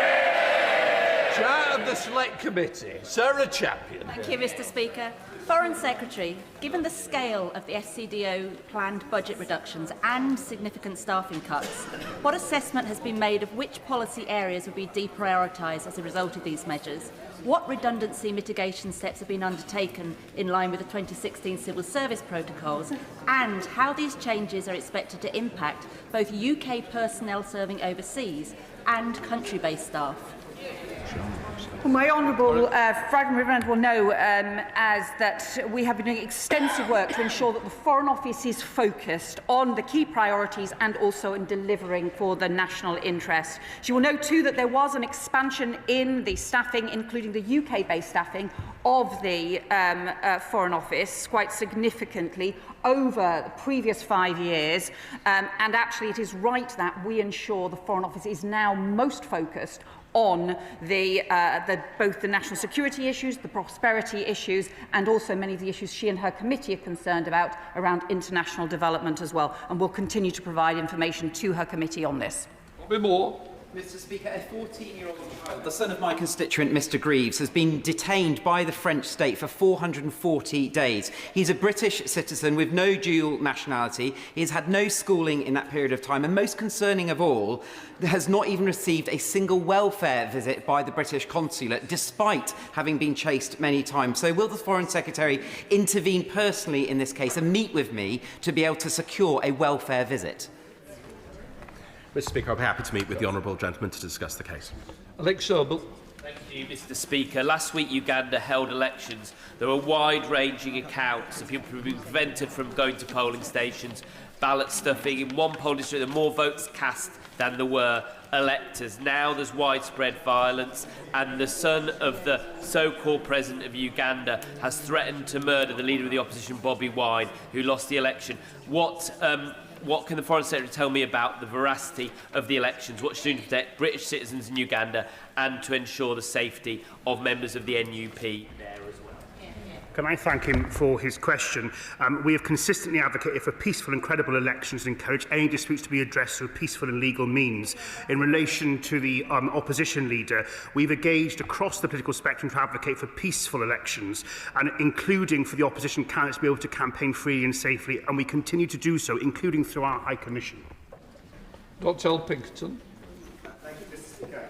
In answer to an earlier question, the Foreign Secretary said that the future of Greenland should be determined by Greenlanders and Danes. And yet members across this House are just finding out that any opportunity to give Chagosians a referendum have been stripped from this afternoon's discussions on the Chagos bill. So can I ask the Foreign Secretary, why does she think that Chagosians don't deserve the same rights that she considers to be so fundamental to Greenlanders? Well, Mr. Speaker, he knows we're going to be discussing these issues this afternoon. We'll have ample time to discuss them. He's got amendments down. And, of course, he knows that we've engaged extensively with Chagosian communities, and I have myself included. Thank you, Mr. Speaker. Yesterday, the ICC's Deputy Chief Prosecutor said atrocities would be repeated in Sudan from town to town unless impunity for belligerents ended. So can I ask, what measures the UK government has been taking to make it clear to the SPLM-N, as well as to the RSF and SAF, that they must protect civilians and let aid through? Foreign Secretary. Can I thank my right honourable friend for raising this, because the continuing humanitarian crisis and horrendous violence in Sudan is deeply troubling, and I worry this is not getting sufficient international attention. I have discussed this extensively with the UN Secretary-General this weekend about what further action can be taken and what concerted pressure can be put on any country that has any influence on the warring parties. We urgently need a ceasefire, but we also need an end to the horrendous and brutal violence, particularly the sexual violence towards women. Mr. Speaker, through his new folly over Greenland, President Trump is increasingly bringing the UK closer to Europe. Would the UK allow European forces, at Denmark's request, use UK's command infrastructure for operations in and around Greenland? Minister. Well, the Honourable Lady knows that we already work very closely with Denmark, of course, in NATO, and indeed the Foreign Secretary made clear our desire for an Arctic Sentry programme, and of course we work with other partners in the High North in the GEF, so we already work very closely together. Sarah Coombs. Speaker, last week I met a mother from my constituency who told me a terrible story. In October, her daughters were taken supposedly for a day out at the fair by their father, but they never came home. It seems he has abducted them and taken them out of the country, either to Afghanistan or Pakistan. Can the Minister set out what the government can do about these kind of abductions, and will they meet with me to discuss how we get these little girls home? Minister. Of course I will, Mr. Speaker. Final question, Colin Lockhart. Mr. Speaker, Yemen is now the third most dangerous country in the world to be a Christian, according to Open Doors World Watch List, which was released last week. Since January, over 50 Yemenis Christians have been arrested and imprisoned, facing intimidation, interrogation and risk of torture. Will the Minister explain why freedom of religion and belief is not made a clear prerequisite for continued aid, UK aid, with robust monitoring on the ground? Mr. Speaker, I'm grateful for an opportunity to comment on aid into Yemen. As I'm sure the honourable member will know, there are significant restrictions on aid into the north of Yemen, where the Houthis are in control. It is rather easier in the south of Yemen to get aid in, but given the events referred to earlier in the session, this remains complex. We continue to prioritise the freedom of religious belief, including through our excellent envoy, a member in this House, and I'm very happy to meet with the honourable member to discuss these issues further. That completes questions. We'll let the front bench change over.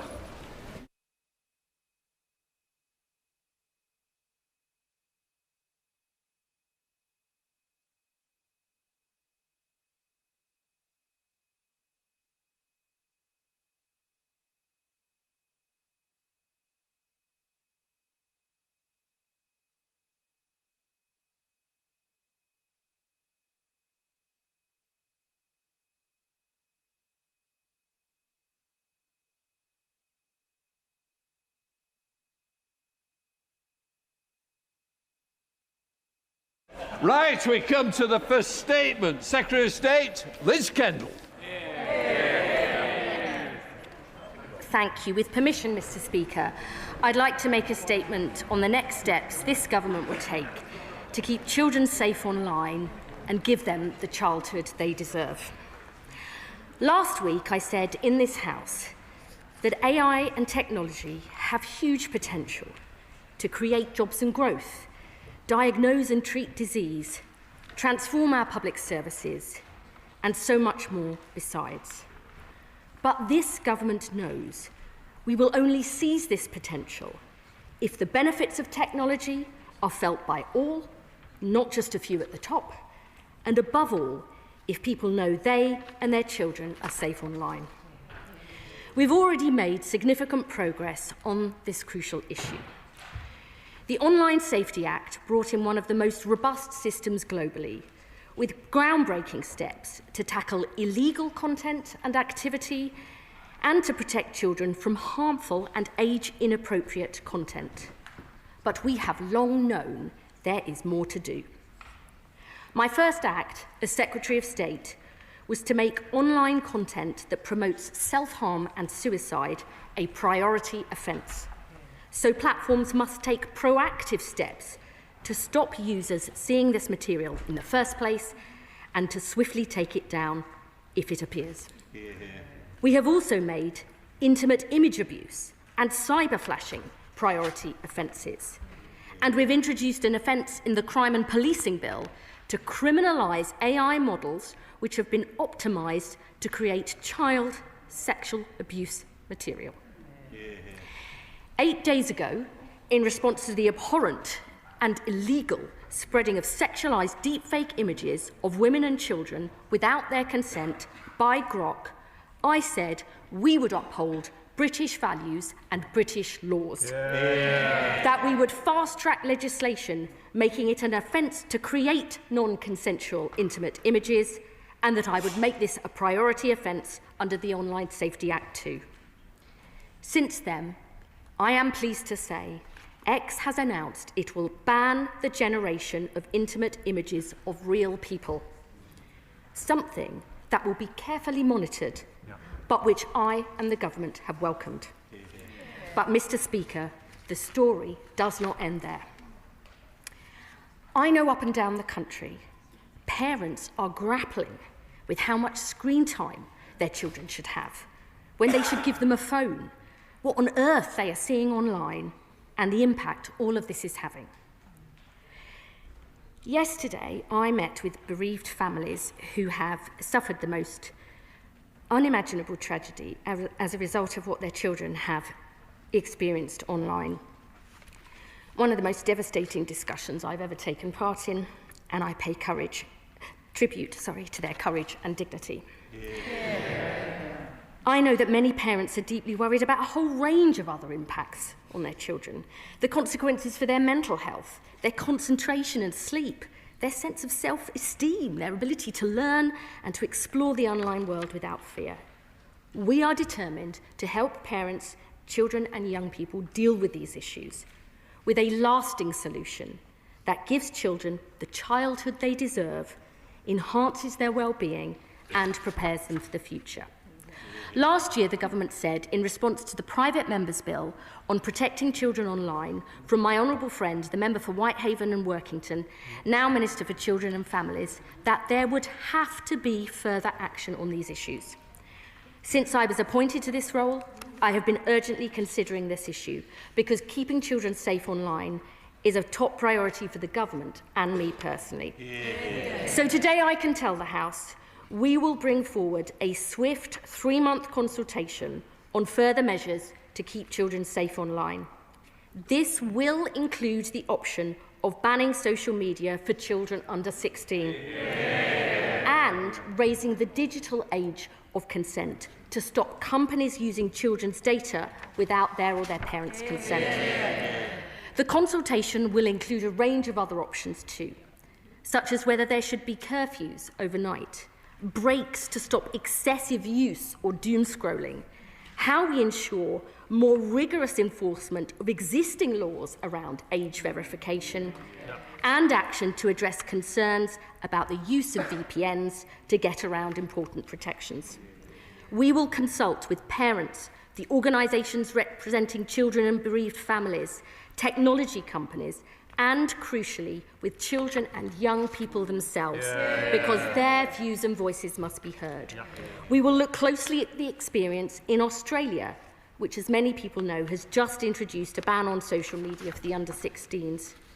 And we will make sure that the consultation is evidence-led, with input from independent experts. Mr. Speaker, we are prepared to act to deal with the serious concerns parents, teachers, doctors and others have about children's screen time use in schools, but also at home. Last week, my honourable friend, the Education Secretary, announced that for the first time ever, we are developing screen time guidance for children under 5, which will be available from April of this year. Today, I can confirm that we will also be developing evidence-based screen time guidance for parents of children aged 5 to 16. And while we have already been clear that mobile phones have no place in our schools, the government will take further action as part of our determination to safeguard children and support their well-being. Today, we have published updated guidance on the use of mobile phones in schools, and we've asked Ofsted to include this in its inspections because we want there to be no doubt in the minds of school staff, parents and young people that phones should not be used in schools. Mr. Speaker, I know these issues are really important for members of Parliament, teachers in the medical profession, many children's organisations, young people themselves, and above all, parents across the country. Many people, including in this House, are strongly in favour of a ban on social media for the under-16s as the best and clearest way forward for protecting children and stopping both acute and chronic online harms. They want action now. But others take a different view, saying they worry about letting online platforms off the hook, that a ban would simply push harms further underground, and above all, that it could stop children from using the positives of social media, like connecting with like-minded people, finding those who love in the same way and love the same things, and getting peer support and trusted advice. There are clearly risks in all these different approaches, which is why I believe a proper consultation and promoting a national conversation, especially with the public, is the right and responsible way forward. But I want to make one thing crystal clear. The question is not whether the government will take further action. We will act robustly, as we did with Grok. The question now is about next steps, doing this effectively and doing it together with children and families. That is what our consultation will deliver, because we are determined to ensure technology enriches children's lives, not harms them, to give children the childhood they deserve and to prepare them for the future. And I commend this statement to the House. Shadow Secretary of State Julia Lopez. Thank you, Mr. Speaker, and thank you to the Secretary of State for advance notice of her statement. What does an ailing Prime Minister do to demonstrate firm and decisive leadership, Mr. Speaker? He launches a consultation with a variety of options. And what does he do when the Conservative Party, the House of Lords, trade unions and more than 60 of his own Labour MPs line up against him on a tricky issue? Rather than take a clear position on a social media ban for children and getting phones out of schools, like the Conservative leader's done, this Prime Minister finds an unkempt meadow with some lengthy grass in it, and he boots the tricky issue right in. And we don't just need to take my word for it, Mr. Speaker. One senior Labour MP has said this consultation will take too long. Another said the immediate reaction is that this is just a way of kicking a social media ban into the long grass. Exactly. So there's a very straightforward question ministers must answer today. Is the government's apparent change of heart on a social media ban for real? Is this consultation a way of elegantly managing yet another U-turn, or is it simply a device to get the Prime Minister through the parliamentary week while the position remains unchanged? Exactly. Because if it is progress, Mr. Speaker, if it is progress, it can be celebrated. But let's not forget that until very recently, the Prime Minister said that he is personally opposed to a social media ban for children. In December, the Culture Secretary confirmed she's against one. The Business Secretary is opposed. The Chief Secretary to the Prime Minister said on the media this very morning that the government doesn't take a view. Exactly. In fact, the only senior Labour figure that we know who's clearly in favour of a ban is Andy Burnham. Yep. That's some leadership. What is the Secretary of State's personal view, and what is her message to Labour MPs who would like to vote for a ban this week? Because each of those rebel MPs is going to be asking themselves, after the Prime Minister has grand old Duke of Yorked me up and down so many hills, can I really trust him to see this through? Especially when this same proposal was tabled previously and they voted it down, just like they voted down our amendment to the children's bill on a phone ban in schools, just like they were told not to support their own colleague, the Honourable Member for Whitehaven and Workington, when he put down a private member's bill on this issue. So knowing where the Secretary of State personally stands on a ban, not where she stands on a consultation, not what she thinks about having a variety of options, may help ease their minds. And what are the timeline? Does a 3-month consultation mean that legislation to introduce a social media ban will be ready for the King's speech? Because if not, if MPs do not vote for a ban this week, they will not have the chance again for 18 months. Exactly. The opportunity to change things is now. How many of the government benches will take that chance? The government must have a lot of the evidence it needs. The Secretary of State's predecessor commissioned a University of Cambridge review on children's well-being in relation to smartphone use, messaging and social media. It was due to report in December. Can she tell us what the report said? The urgency is obvious. Everyone, especially parents, can see what social media is doing to children. It's not just exposure to extreme or explicit content, although of course that matters. The Online Safety Act that we brought in is already addressing illegal material and age gating, and that work is ongoing. But the harm goes wider. Social media has created an anxious generation hooked by products designed to be addictive, displacing real-world activity and undermining attention, emotional regulation and mental health. Schools and families deal daily with the consequences: cyberbullying, social anxiety and fractured concentration. China's version of TikTok, Douyin, limits children to an hour a day and promotes educational content. But Western platforms do the opposite: engagement loops optimised for emotional arousal. We welcome scrutiny of those algorithms and steps to stop children's data being exploited. But there is a simpler option, which is to keep children off these platforms altogether while allowing adults the freedom that follows. Exactly. Conservatives believe in parental responsibility. We believe in freedom for adults. But we believe too in protecting children, policing age, not policing speech. It is not to strip parents of their roles and responsibilities to recognise that the online world can be a discombobulating nightmare to supervise.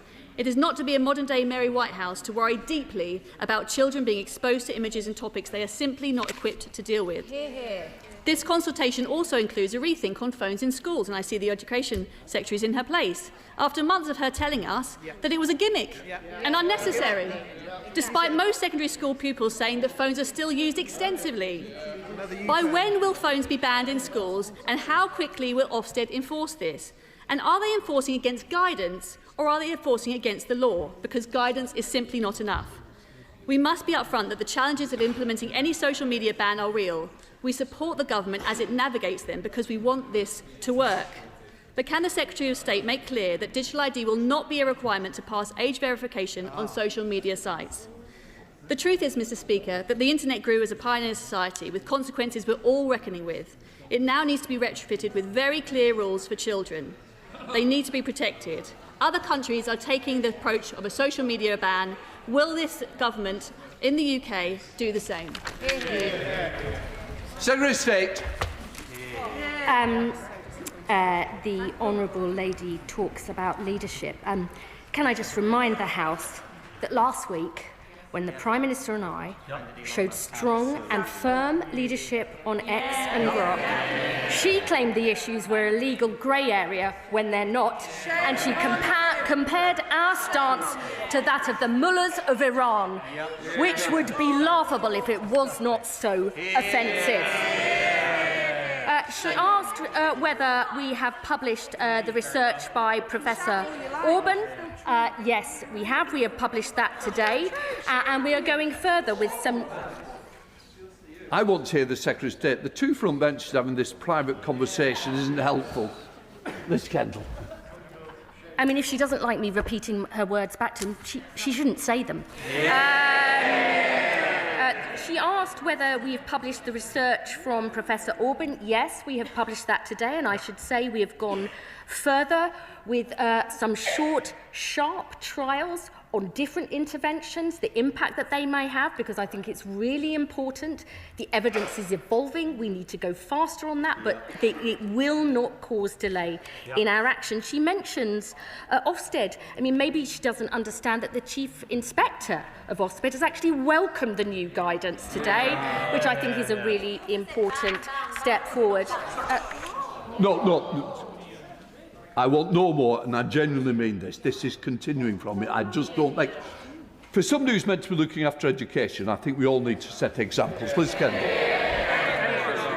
Mr. Speaker, you took the words right out of my mouth. And finally, she asked for my personal position. I believe it is the right and responsible way forward to act swiftly, but by doing a proper consultation. And let me tell the House, my position is I will act, I will get results, and I'll deliver for the British people. Chair of the Select Committee, Dame Chiamora. Thank you, Mr. Speaker, and I welcome this consultation.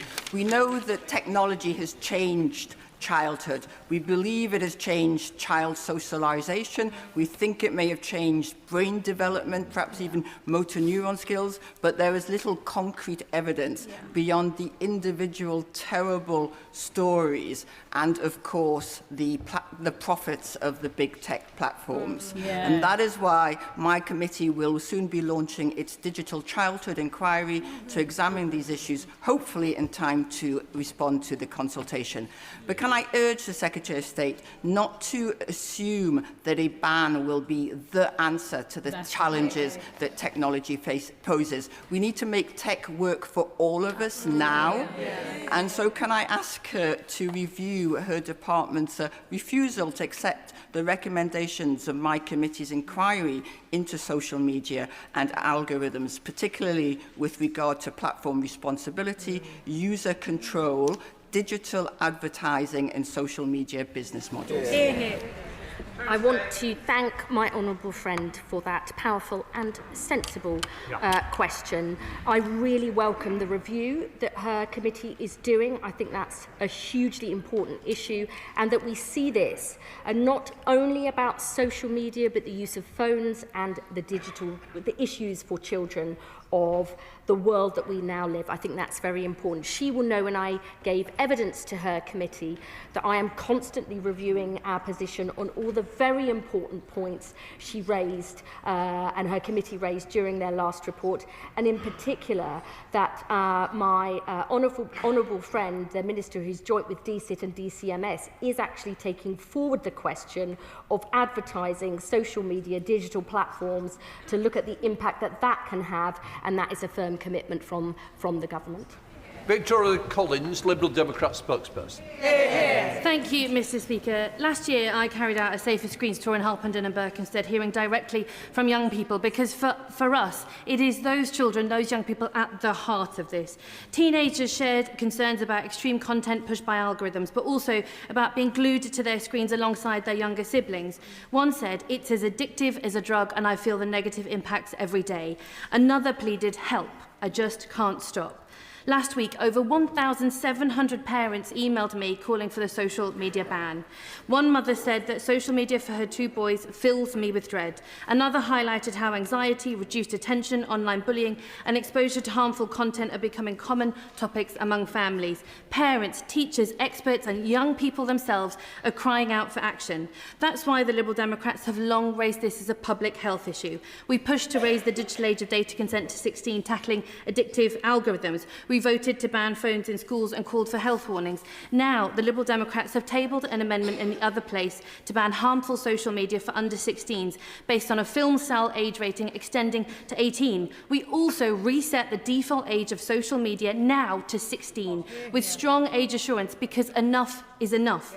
This world-pioneering approach brings age-appropriate standards to online safety, learning from Australia and preparing for today's reality. Supported by over 40 charities and experts, including the NSPCC, Molly Rose and the Internet Watch Foundation, this risk-based approach stops new platforms slipping through the net, whilst addressing harmful games and AI chatbots, protecting educational sites like Wikipedia and safe family connections. Crucially, this does not let social media companies off the hook. We've had age-appropriate safety standards offline for toys and films for decades. After 20 years of social media platforms clearly prioritising profit over children, building addictive algorithms keeping children and adults hooked, it's time to take action. We don't need consultation, we need that action now.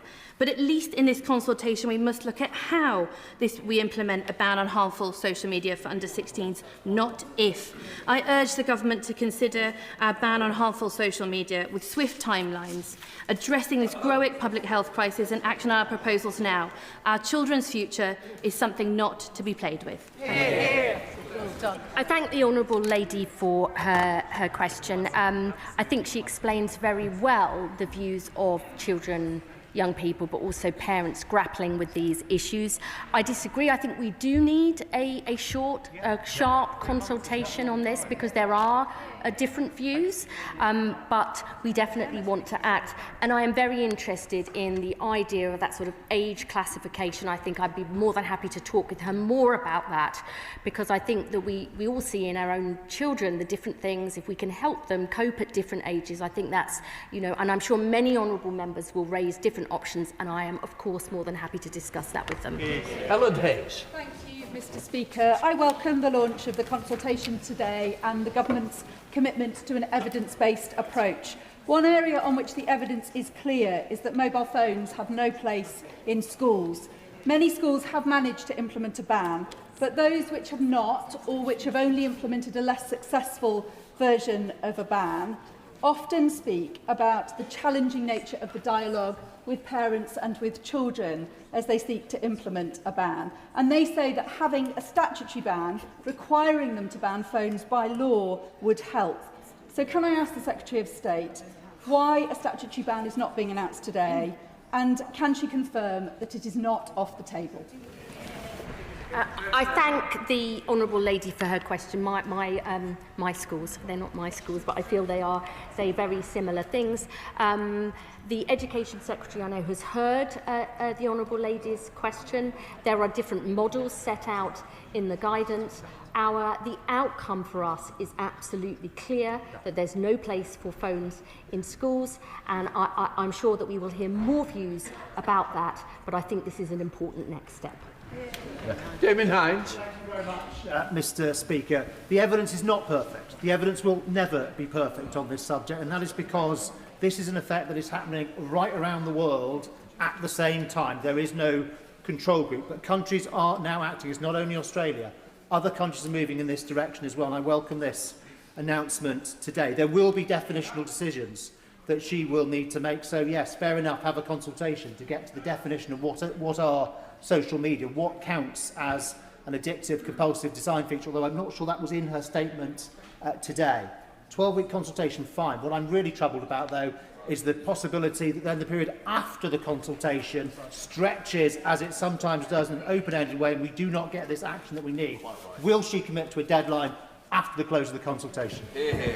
I've said before that patience isn't my greatest virtue. I do not intend the period before we publish the consultation or afterwards to be long in any way, shape and form. I want to have a clear position before the summer. James Frith. Madam Deputy Speaker, I welcome the leadership the Secretary of State is showing on this issue. In Bury North, parental appetite for a ban on mobile phones is real, but so are the practical considerations when parents rightly want to track their location of their child, emergency contact and the ability to reach the children safely.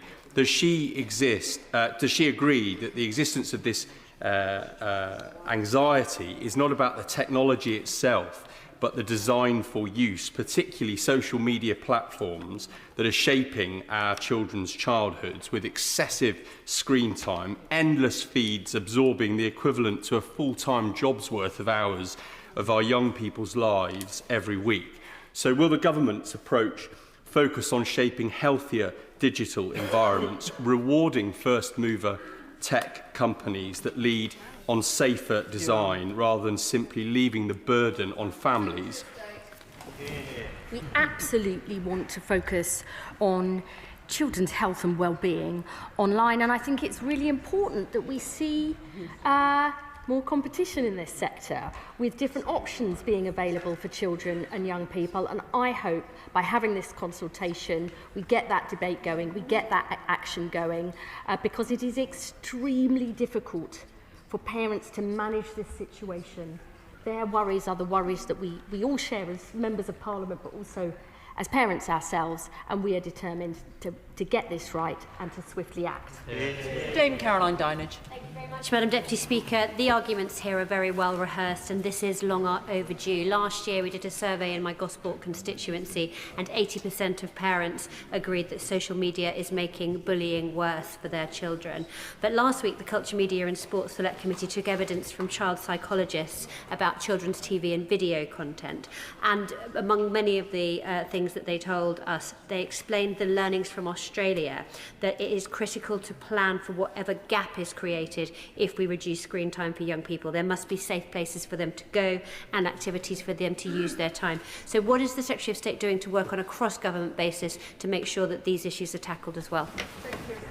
I'll read that evidence. I'm sorry I haven't, but I absolutely will, and she's right. If children are going to spend less time online, what are they doing in the real world? And that is why our new youth strategy involved the biggest ever consultation of young people. They said they wanted something to do, somewhere to go, and someone to care. And that is why we are backing a new generation of youth clubs and youth workers to make sure young people have got the chance for dance, drama, music, sport, in school and out of school, to find their spark. We see this as about a better future for our children, and we can only do that across government, and that's the action we're taking. Now, I think last time I was in the chair for a statement on this issue, we ran out of time. It would be really helpful to colleagues if they could make sure their questions were very short. Alison Gardner. Thank you, Madam Deputy Speaker. Organisations such as the Molly Rose Foundation highlight that evidence for social media bans remains very uncertain and warn that blanket restrictions could unintentionally cause harm by pushing young people towards unregulated platforms, remove trusted online spaces, undermine digital literacy and indeed create a cliff edge at the age of 16. Does the Secretary of State agree with me we must take a calm, evidence-based approach to this complex issue and to make sure that the children's voices are central to that consultation? 100%. Jess Brown-Fuller. you, Madam Deputy Speaker. I say this not just as a constituency MP in Chichester with hundreds of parents in my inbox, but also as a mum.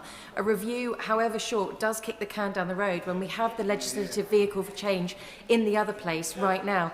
So will the Secretary of State please talk to the Lord's counterparts and ask them to support the Liberal Democrat amendment that takes a harms-based approach? I've got no intention of kicking any can down the road, but I do think it is the right and responsible approach to listen to different views. That is maybe old-fashioned in politics these days, to try and find common ground, to listen respectfully to what people have said. That does not mean to say we won't lead and act, but I do think it's vital those views are heard. I've got no intention of dragging this out. I want swift action and next steps. We will have to disagree on the consultation, but I'm more than happy to discuss with the Honourable Lady and her colleagues any views they have about the next way forward. Adam Thompson. Thank you, Madam Deputy Speaker, and can I thank the Secretary of State for her statement this morning. When I trained as a physics teacher, I saw both the enrichment that tech can provide with easy access to calculators, apps to enhance learning, and the disruption with endless notifications, distractions and cyberbullying incidents. Can the Secretary of State comment then on how she will ensure that this consultation will harness the opportunities that tech provides while protecting kids at risk? Partly it's about having that consultation, but it is also in conjunction with the wider action we are taking. And next week it will be the anniversary of the AI Opportunities Action Plan, and we will be setting forward how much we've already achieved, but the next steps to seize the benefits of those technologies. I think particularly AI and science, this country is and should continue to be a world leader, and honourable members, perhaps not in this House, will hear more from me about this next week. Afra Brandreth. Thank you, Madam Deputy Speaker. Families in my constituency are deeply concerned about the impact of social media on their children's well-being. And just last week, a head teacher told me schools need the government to act. And young people themselves are describing the real damage social media is doing to their mental health. The Conservative Party has shown leadership by calling for clear age limits, because we recognise that protecting childhood is about setting responsible boundaries. Parents are asking for action now. Yes. So why is the government not making a clear commitment today? We have given clear support now by all the steps we have taken on making self-harm and suicide a priority offence, cyber flashing, our action on nudification apps, updating the guidance for schools, making sure Ofsted will inspect her out that. I understand she has her strong opinions that we should act now. I believe a short, sharp consultation is the right way forward, because families and children do really need that support. I would just say over 40 organisations this weekend signed a letter saying why they think a ban is the wrong approach. I think it's right to listen to them, because you have to lead, but you also have to listen and try and bring people with you. Sam Rushworth. Thank you, Madam Deputy Speaker. As one of the backbenchers who was pushing the government in this direction, I actually feel that the Secretary of State is taking the right approach in making sure that the evidence is looked at and that there is this broad consultation to make sure that we get this right.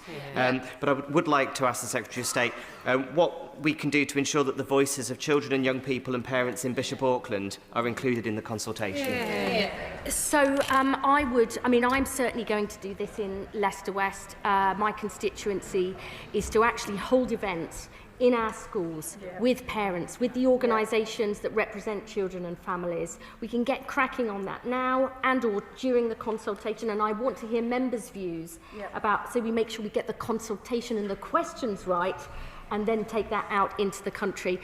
You know, 10 years ago, when I was actually on the DSIT Select Committee in opposition, we had an inquiry into keeping kids safe online, and I did a big thing with my local schools, and it's really interesting.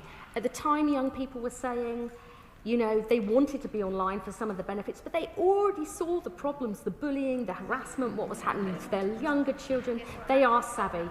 This is an issue that has been going on a long time. We are determined to set the right path for the future, and I'm sure the honourable gentleman will be part of helping us get that right. Graham Ledbetter. Thank you, Madam Deputy Speaker. We should not underestimate the complexity of this issue or the potential for unintended consequences that could come from a complete ban. There is early evidence that some of those unintended consequences are already occurring in Australia. Parents are rightly worried and demanding action. Does the Minister agree that we need to listen to those parents, to young people themselves and to the many organisations and individual experts in the field, many of whom oppose a full ban and reach a considered but robust and enforceable position? And does the Minister also agree that the enforcement of the Online Safety Act has not been remotely strong enough, and notwithstanding this consultation, that existing enforcement must be better funded and ramped up? We certainly intend to learn from the experience and the evidence in Australia. I hope myself and the Minister for Online Safety will be visiting soon. I do listen to the concerns raised by people like the NSPCC, the Internet Watch Foundation, the Molly Russell Foundation about the unintended consequences of a ban. I intend to look at all of those points of view seriously. But as I said to the House earlier, the question is not whether we act, but how. And I would say on the age verification issue, I'm extremely interested in what more we can do to enforce the existing law, and we will be gathering evidence on those points. Kat McKinnell. Thank you. And I thank the Secretary of State for this statement today, acknowledging the real harm that social media is causing for children. And I know as a schools minister how welcome these announcements will be by teachers and parents who are contacting us in droves. But she knows time is of the essence. All the time we spend contemplating is time that children still remain vulnerable to those algorithms and that addiction. So will she give the reassurance today that not only will this consultation be swift, but the delivery of its outcomes be swift? And as she just said, there will be real action to enforce the regulations that are already in place that should be protecting children today. Yeah, I've got no desire to hang about because it's happening to children and young people now, and because the Honourable Lady would have my guts for garters if I didn't act swiftly. Kip Mulderhouse. Madam Deputy Speaker, I realise the Secretary of State has been sent out to manage a growing political problem. Honestly, she's speaking in stentorian terms to try and inspire some kind of confidence. But really, colleagues, if you look at the statement, there's nothing of substance here at all. Which is disappointing, given that it was only last year that the Private Members Bill, of which I was a co-sponsor, which the Honourable Member on the front bench brought forward, promises were made, which are not even delivered by this. But in particular on schools, since I have to ask a question, in particular on schools, Madam Speaker, the Secretary of State, first of all, could she acknowledge the inherent conflict? She's saying they've been clear that mobile phones have no place in schools, but she's going to update the guidance on how they should be used in schools. Could she just confirm, at the very least, that that guidance is going to tighten the use in school, and there's no possibility of it providing any loosening of the current situation?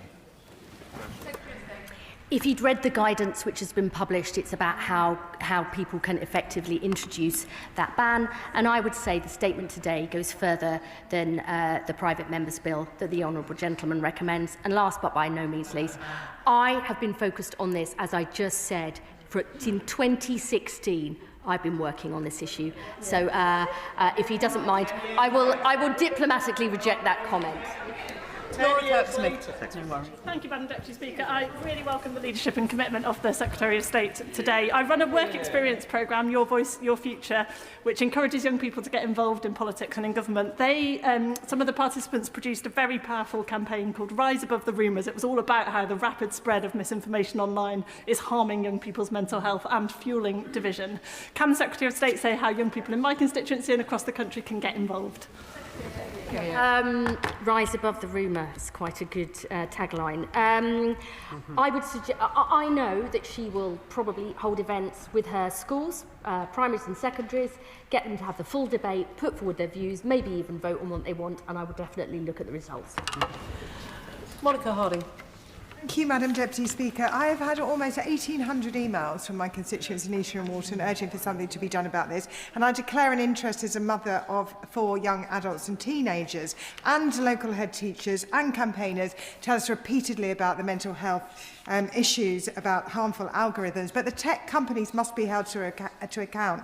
So if the Minister is serious about the urgency and prioritisation, then speed is of the essence. And today, the online safety network, supported by 42 civil society groups, have asked for urgent amendments to the Online Safety Act. Has she looked at this? Yes, I have, and I'm determined to act swiftly. But I do think with different views on this issue, she will feel very strongly. Those in her constituency who've contacted her. But the truth is there are different views. They must be heard, actually listened to, but we will act swiftly. Andrew Cooper. Thank you, Madam Speaker. I welcome my Right Honourable Friend's statement today, and in particular the action around mobile phones in schools. Harmful interactions can take place in online games and instant messaging platforms, and we need to be alive to the risk that we drive use to less well-regulated spaces and into VPNs. I'm also concerned that an opaque feed algorithm that reinforces our worst prejudices, recommending harmful content, and the mental health impacts this can have on adults as well as children. So can my Right Honourable Friend assure me that her review will look at the broader issue, as well as ensuring that young people's voices are at the heart of any consultation? Absolutely look at these issues and make sure young people's views and voices are at the heart of this. I think it is interesting when you look at the Australia experience, they had to make a definition of what social media is and what it covers. That hasn't been as straightforward as some might think. I think it's really important that we look at that closely because the OSA does not actually have in itself a definition of social media, so that would be one of the things we would need to consider. Sir Jeremy Wright. Thank you very much, Madam Deputy Speaker. The Secretary of State's already made reference to the interaction of whatever she may consult on with the operation of the current law. So following on from what the chair of the DSIT Select Committee said, can I ask her to confirm that even if the government pursues a ban on social media for under 16s, what it will not do is seek to dilute the child's safety duties under the Online Safety Act? I think it is really important that those duties are upheld and implemented. I am very interested, I think, as I said earlier, that in the issue of highly effective age assurance measures, which are required already for some of the most serious issues, including around pornography, but whether those should be extended to other areas. Peter Swallow. Thank you, Madam Deputy Speaker. I have recently met with Youthline, a fantastic mental health charity for young people in my constituency, as well as Berkshire Women's Aid, about the effects of social media on young people's mental health and their ability to form healthy relationships. Will my Right Honourable Friend commit to listening to the views of organisations such as this, as well as Bracknell's parents and children, as she looks at the results of this consultation? Yes, and I would urge my honourable friend to send us details of their opinions so we can make sure they are heard loud and clear. Sarah Pochin. Thank you, Madam Deputy Speaker. Will the Secretary of State confirm to the House that the Government has no intention to introduce criminal sanctions for parents or guardians of children who access social media through parental accounts? The Honourable Lady has got this wrong, but what I would say is her party wants to scrap the Online Safety Act. That says everything about reform. Sarah Russell. Thank you, Madam Deputy Speaker. Madam Deputy Speaker, the Children's Commissioner found in 2024 that when she spoke to a group of 15 and 16-year-olds, 3/4 of them had been sent a beheading video. It is very possible that there are a great number of us whose children are protecting us from what they see online and not us protecting them. Please can I emphasise very strongly the importance of speaking to a large range of children from different backgrounds about this, because sadly I don't think they always feel able to make us aware of everything that they're exposed to online. The Honourable Lady raises a really important issue, which is making sure young people feel confident and that they can have trust to raise these things. And that is our job, to make sure that nobody is frightened to say what is actually happening to them, so that, and I will absolutely commit, we won't get this right unless we talk to people from all ages, all backgrounds, in all parts of the country. And that is why I do believe that honourable members in this House have they know this, to have a vital job to play to making sure in all of their constituencies, and my job is Secretary of State for the entire United Kingdom. So I really do urge honourable members, for all the politics and show in this place, please do this locally, because then we will get this right. Bradley Thomas. Thank you, Madam Deputy Speaker. Well, it's quite clear that social media is causing a health and well-being crisis in young people. Parents are absolutely terrified about the content that their children are viewing and the amount of time they're spending online. Children that I've spoken to in my constituency just a couple of months ago, 14 and 15-year-olds themselves, were telling me that the amount of pressure they feel to be on social media is profound. They recognise that whilst they feel a compulsion to use it, they don't want to be there.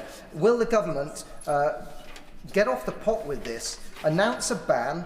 Perfection really is the enemy of the good when it comes to something like this. The evidence is plain to see. We need action, not words. He knows what I think about why we have to do a consultation, so I disagree with him on that. But I would say he's right to say about perfection, don't let perfection be the enemy of the good. It was a point the other honourable gentleman made about the evidence. And I think he's right to say, I mean, this is what I discovered, 10 years ago, before so much had changed online. Young people know some of this stuff is bad. They don't want to be doing it, but they can't help themselves. And honestly, if we were all honest with ourselves, we'd know we behave like that sometimes too. So, Jan Joseph. Thank you, Madam Deputy Speaker. Earlier this month in Parliament, I hosted a performance by students from Kent of Generation 4 More, a powerful verbatim play that looks at the real experience of young people's use of social media. It highlighted the impact it can have on mental health and how it leads to increase in anxiety and depression. I therefore welcome the consultation. Can I ask the Honourable Minister that can we also look into tech firms who can develop some loopholes so that the whole ban we are going to put in place will be destroyed? So can we consider that is also looked in during the consultation? I really just say to the honourable gentleman, the good people of Kent, I want to hear their views and voices about this. So I'm sure if we have either a separate meeting or he sends that information, I'm more than happy to look at it. Caroline Bowden. Thank you, Madam Deputy Speaker. I recently visited Fulham Boys School, which 18 months ago introduced a complete ban on smartphones in school. And they and Kingsbridge School in my constituency both talk about the transformative effect it has had. But the most compelling piece of evidence is that where a secondary school completely bans smartphones, the feeder primary schools, the children at the feeder primary schools are under less peer pressure to buy phones, and the age that they are then getting a phone is rising to 12, 13, 14. Will the Secretary of State commit to the House that she will not, that she has not dismissed the idea of supporting head teachers by banning, through legislation, smartphones in secondary schools in England and Wales? I've set out the government's position on this. I know she wants us to go further, and I hear what she says. I think it's a really important point, though. I've had several friends talk to me about how when their children go to school, what they feel is that they're being totally left out if they don't have a phone. It is the peer pressure around this, and that then seeps down into younger siblings and children. So I think she's right to talk about the sort of the route through on that. We want to make that as simple and clear as possible for schools, for teachers, for parents, and for young people, that there is no place for phones in school. Samantha Niblett. Madam Deputy Speaker, in my constituency of South Derbyshire, I've recently been asking my constituents what they think about a potential ban on phones in schools, as well as what their thoughts are on social media for under 16. The one thing that was really clear is, regardless of political party, they all wanted to have their views heard. And secondly, they were so grateful to be asked instead of just having something imposed on them. So I wonder whether, as part of the consultation meetings that I hope to have, whether she might come to South Derbyshire and join me so that they can feel that they're being heard by the decision maker right at the top. How can I resist? Sir Julian Lewis. Last week, as the Secretary of State will recall, some of us were loudly heckled for suggesting that X was beginning to give way on Grok. Now we know that that was true. So events are moving fast.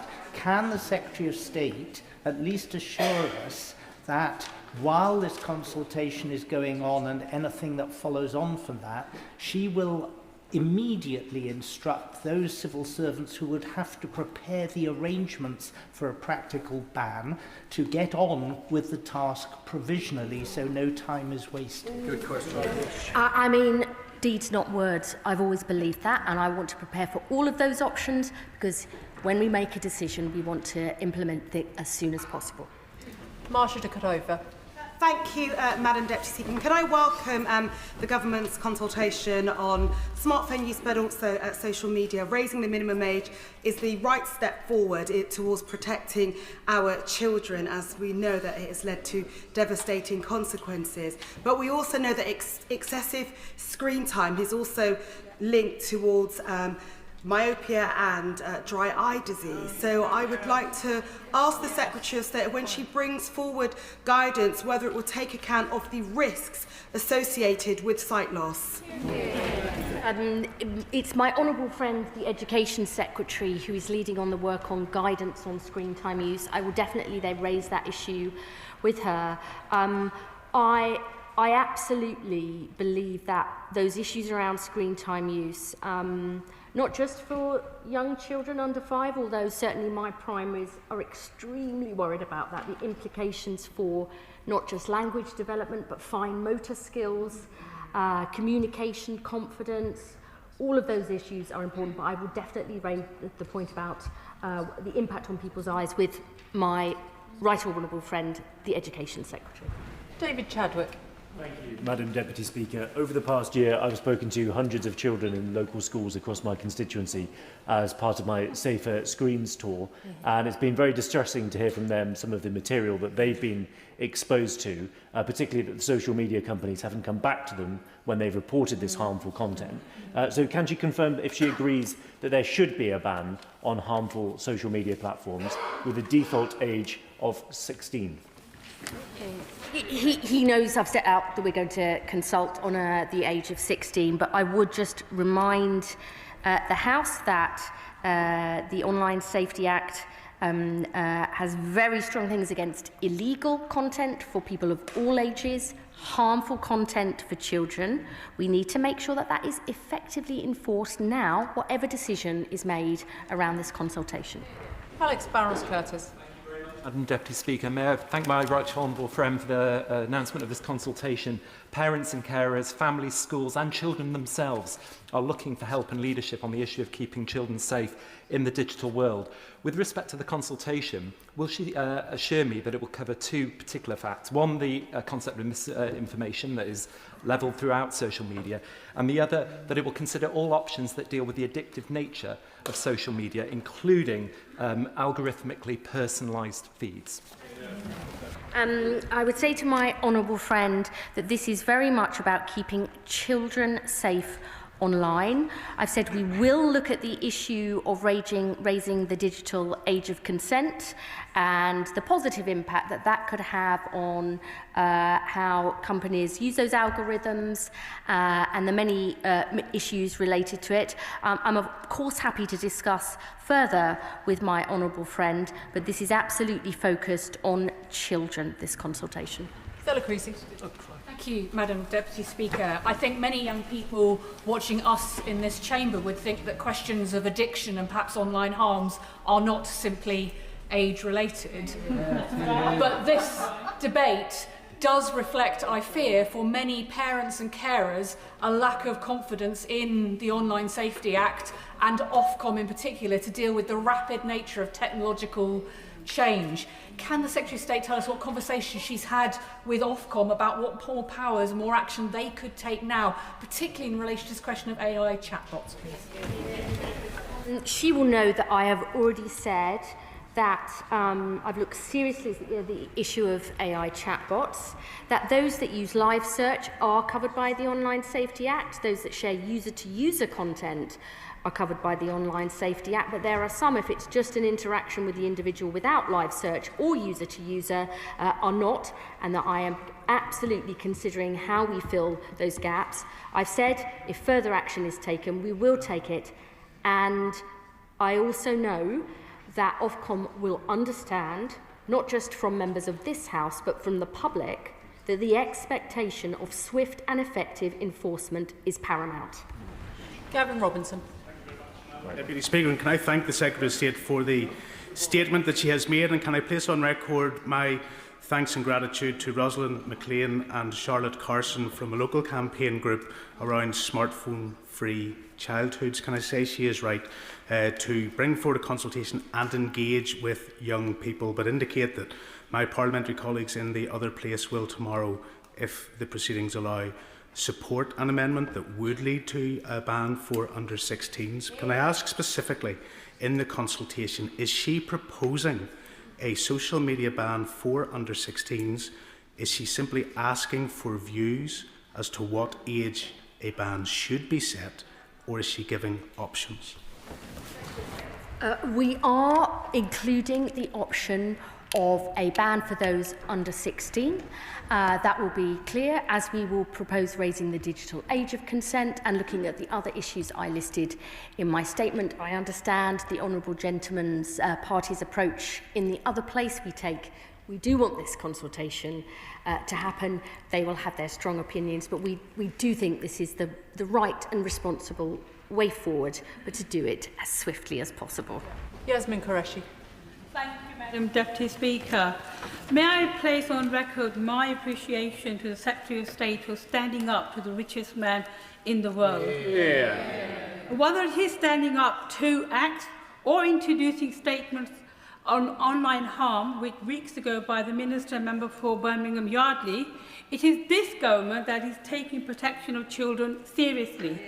And in Bolton South and Walkden, parents see the effect of social media on children. But can I ask the Secretary of State to stick to her intention to consult fully, especially with children, especially those under 16 years of age? The government as a whole is determined to stick up for British values and British law, and I am proud that we did that last week, and we will continue to do so. And I absolutely commit to making sure the views of children and young people in her constituency, as well as across the country, are heard loud and clear. To this statement. Simon Hall. Because the Secretary of State's commitment and interest in this issue has been demonstrable at the dispatch box this afternoon, and we thank her for that. But could I just say to her, with the greatest of respect, if social media had just arrived in our sitting rooms 2 weeks ago, a consultation might be necessary. But the canon of evidence of the demonstrable harms being done to our young are now very clear, as is being said to all of us in our inboxes in recent days. The consultation isn't going to throw up anything that we don't know already. Still less is it going to find a unanimity of view. There will always be differences of views on a ban or not to ban. To govern is to choose. Can I urge the government to choose to act swiftly, to use the legislative vehicle in the other place and act now, because too many of our young people are on a precipice. To govern is indeed to choose, and we showed our determination to do that last week. We will choose on this issue too, but I want people's views to be heard, and I think sometimes we need to try and bring people together. He is right. You will never get anyone to agree on anything, but I think to make sure people are heard is a really important issue. Maybe that is old-fashioned, but I do believe that's right, and then we will act, we will lead, we will decide. Ian Lavery. Thank you, Madam Deputy Speaker. I welcome the steps to protect our children on these social media platforms. It's very difficult to see how this can be achieved effectively without further detailed checks and balances on users and essentially on the tech companies themselves. You know, social media governance is like the Wild West. It's like cyber anarchy at this moment in time, with bots, with fake accounts and goodness knows whatever undermining our fantastic society. So what will my right honourable friend do to tackle the absolute problem of digital lawlessness? I thank my honourable friend for his question. I think we have taken steps. I think the Online Safety Act is a really important step forward. Even since that has become law, we have taken further action on cyber flashing, on nudification apps, on sites that promote self-harm and suicide. But what I would say is I am very interested in looking at highly effective age assurance measures. They are already in use for most of the serious harms for children, whether that's pornography, suicide or self-harm. That will be part of the consultation to see what more we can do, because we want to make sure the laws of this land are upheld. Just to help members, I will be calling this statement to an end at 2 o'clock because we have a lot of business afterwards. Alison Bennett. Thank you, Madam Deputy Speaker. Anna is a child development doctor in my constituency. Every day, she sees children who have been harmed by excessive screen time. The Secretary of State says that she wishes to come to a clear position before the summer. When we come to that clear position, how urgently will change happen? How long will Anna keep on seeing children damaged by too much screen time? As swiftly as possible, and I would say I am extremely keen to hear from medical professionals. I received a letter from the Academy of Medical Royal Colleges about this issue. We will be deeply engaging them to make sure we get this right and act as swiftly as possible. Rosie Wrighting. Thank you, Madam Deputy Speaker. I am one of few members here today and potentially the only woman who had social media as a part of my childhood and under the age of 16. And that is why I'm so shocked that the Conservative Party can come here today and act with such urgency when they left my generation to view harmful content online for a decade. Social media has defined my life, and being literate in it has shaped my career for the good at times, but it also meant that there was a language barrier between me and trusted adults, a language barrier that I fear will only worsen and widen under a blanket ban. I urge colleagues across this House, when talking about an entire generation, to bring them with us, not send a message that is simply easier to remove young people from social media than it is to remove the harmful content on it. So can the Secretary of State assure me that my generation, the generation that followed, will be at the heart of this consultation? Once again, my honourable friend shows the courage of her convictions and the experience that she brings to this House. I know her life in fashion has been crucially shaped by the online world, and that does provide opportunities for young people. So maybe I will ask her whether she can make sure the government hears from people like her in her generation to make sure we take those views deeply into account. We want to prevent harms, we will take action to do that, but we need to hear about from young people for whom social media has given them a chance and a future. John Lamont. Very much. I've heard from literally hundreds of parents and teachers on the Scottish borders who want to see social media banned for under 16s. We all know that these apps are addictive and are causing serious mental health challenges for our young people. I'm now getting messages from parents who have heard what the Minister has said and fear that you're simply kicking this into the long grass. Why won't the government take action now? I thank the honourable gentleman for his statement. Meg Hillier. Thank you, Madam Deputy Speaker. I think my right honourable friend is taking exactly the right approach. This place is littered with legislation that turns out not to have been as good as it should have been and then doesn't get amended. And late amendments are not a good thing either. So my honourable friend, the member for Battersea, highlighted some of the important health impacts of this. Will the Secretary of State be proactively seeking information from health specialists, including psychologists like Sarah Jane Blakemore, who's a very expert in the teenage brain? Yes, we absolutely want independent experts to feed their views in. I do think there are lots of, my career started out in the world of public health at the King's Fund, and thinking about this in a public health framework I think is extremely important. I want to hear the views of all parents and families, as actually the last speaker just said. I have said really loudly and clearly, I know people want action. I will listen to that. but I also want to take the evidence, including from the honourable gentleman, Chunters, that I don't care. I don't think my action over the last 10 years has ever shown that is the case. I think I didn't hear what the honourable gentleman's actual question was. I want to hear from all those involved, including from... there's many people chuntering. I have already said I want every single MP in this House to feed through the views of their constituents. I want to hear from those in the medical and other professionals, because it's important we do this properly and that we get it right. Ben Lake. Madam Deputy Speaker, I know that the parents, grandparents and indeed young people across Ceredigion and Preseli will welcome action to tackle the harms of social media and mobile phone use. Will she confirm that given education, which is so important to implement some of these measures, is a devolved responsibility in Wales, that she will seek early discussions with the Welsh Government to ensure that any outcomes of this consultation will be equally implemented across the United Kingdom? Absolutely recognise those points, and I want to work closely with the Welsh Government on all these issues. Jonathan Brash. Thank you, Madam Deputy Speaker.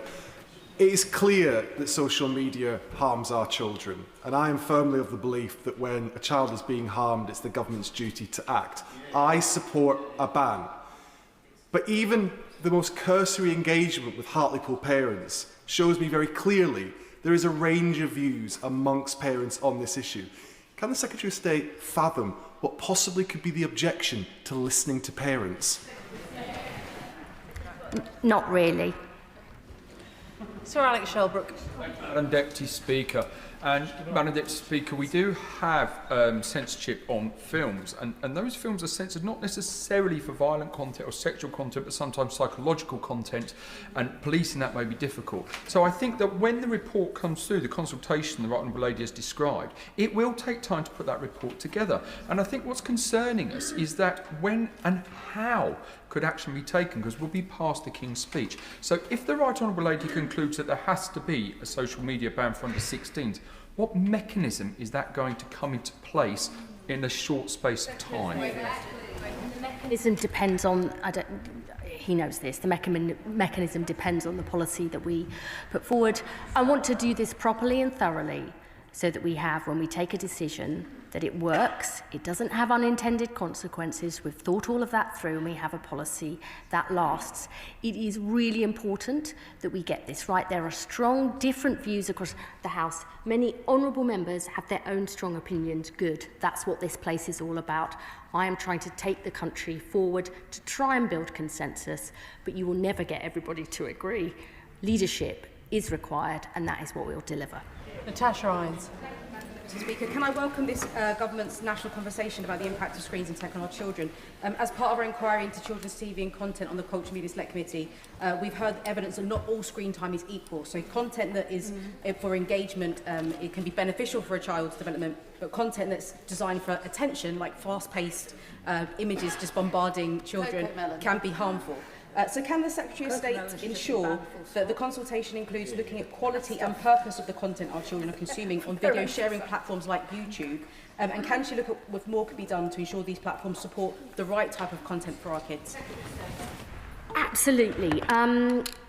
I was at Braunston Community Primary School in my constituency not long ago, where they showed me the incredible power of AI to help teachers with their lesson planning. One of the teachers told me it meant he freed up 30 days of his time a year so he could be present for his kids in school and present for his families at home. They were also using AI tutors to help narrow the disadvantage gap between rich and poor kids. We need to look at the quality of that screen time. So her point is very well made. Vera Hobhouse.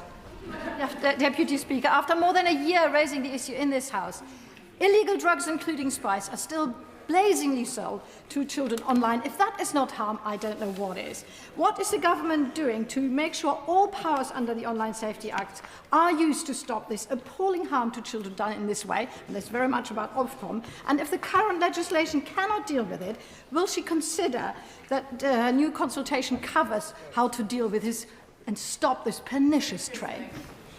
She Raises an extremely important issue, and I have put on the record publicly my absolute determination for Ofcom to use the powers that it has to act swiftly on that. I've made that very clear in private as well as publicly, but I'm more than happy to hear from the Honourable Lady about what more she thinks could be done. Mohammed Yassin. Mr. Speaker, as a signatory to a letter calling for an Australia-style model placing responsibilities on tech firms to block under-16s from social media, I welcome the government's consultation. Families in Bedford and Kempston are very clear that these platforms are harming our children now. So I'm pleased that Secretary of State is committed to a rapid consultation, but will she also commit to a clear timetable for bold action before more young lives are damaged? I thank the Honourable gentleman for his question. I think I have said repeatedly in this House that we need to do the right and responsible thing, which is to consult, but I don't want to hang around. But what I want to do is have the very best effective way forward and proposals that will hold and last. Graham Stewart. Speaker, meaningful consultations, the government sets out what it's minded to do. It sets out a model. This consultation doesn't define social media. It doesn't set out an enforcement model. It doesn't even say anything about how age verification should be done. If you don't set out your model and what you intend to do, how, at the end of the consultation, are you going to have a practical guide and a practical model to implement? You don't. And if we are to follow up with another consultation, I fear parents and grandparents in Beverley and Holderness will be deeply disappointed with the dithering and delay displayed by the Secretary of State today. The Honourable gentleman knows this was a statement. It's not publishing the consultation. I very much look forward to his views when we do. Well, thank you, Madam Deputy Speaker. Leading doctors have warned that social media has become a public health emergency, casting long shadows over our children's minds, from self-harm, sleepless nights, distorted self-images, sexual images, the addictive nature. The damage runs deep. Does my right honourable friend agree protecting young people's well-being must come before digital profit and convenience? And will she commission research into the long-term side effects of social media, including cognitive and motor development, to shape policy not just now but in 10 years' time? I think I mentioned earlier the letter I received from the Academy of Medical Royal Colleges, who I believe are taking forward further work on this issue, where clinicians gave personal testimony about the horrific cases they've treated in primary, secondary and community settings. I know they will want to work closely with us on this, and I really thank the Honourable Lady for her question. Iqbal Mohammed. Thank you, Madam Deputy Speaker. I welcome the statement from the Secretary of State. It coincides with the EDM that has been published today in my name, calling for children under 16s to be banned from social media, which is deliberately designed to be addictive and driven by profit. We've heard of the harms from across the House, which I will not repeat. What steps will the Secretary of State take to ensure any future consultation and then legislation is based on the foundations of health and safety by design? And when can we expect the legislation to come into force? He's absolutely right that we want to make sure this is about not just safety but enhancing the well-being of children, looking not at, particularly, I think, around the issues of mental health and anxiety, and that will absolutely be at the heart of the consultation and any future proposals. Julie Minns.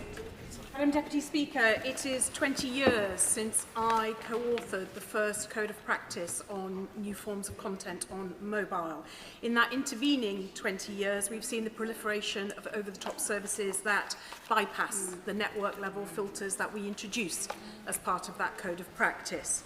However, social media does not neatly fall into a categorisation of either age inappropriate or harmful. So will the Secretary of State please commit to working with the Academy of Medical Royal Colleges, who are working already to gather evidence on the harm, to ensure that our conclusions from this consultation are evidence-led?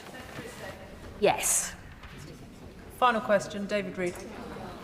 Thank you, Madam Deputy Speaker. I am genuinely so happy that the government are finally waking up to this issue and how serious it is, and that there is a cross-party consensus on the need to ban social media for under 16s. These platforms are designed to be addictive, we all know that. Most adults can't control themselves, how can we expect our children to? Enforcement will be the key issue. So can the Secretary of State please give some views on what she thinks enforcement could look like and what she has already learnt from our Australian friends who are leading the charge on this legislation? Secretary of State. I hope that the action we took last week around Grok shows enforcement of existing laws is absolutely paramount.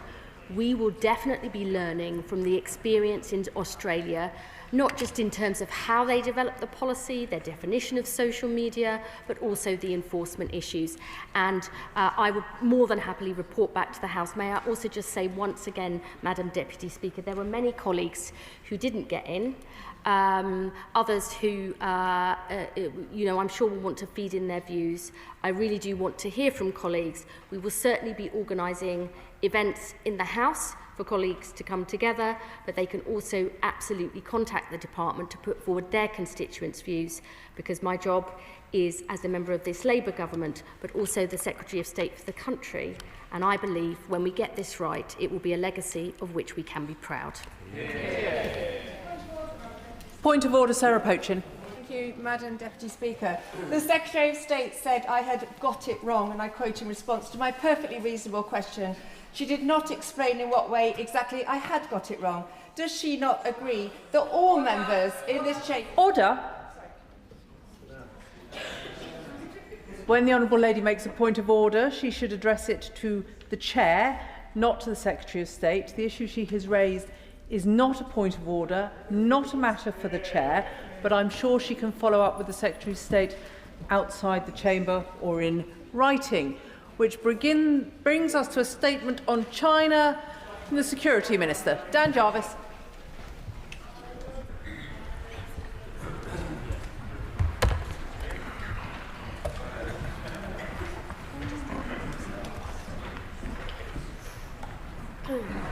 Statement, Security Minister Dan Jarvis.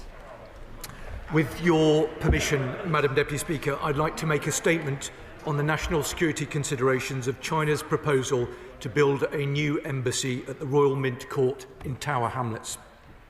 I know that members will by now be well aware that the Secretary of State for Housing, Community and Local Government has approved China's planning application.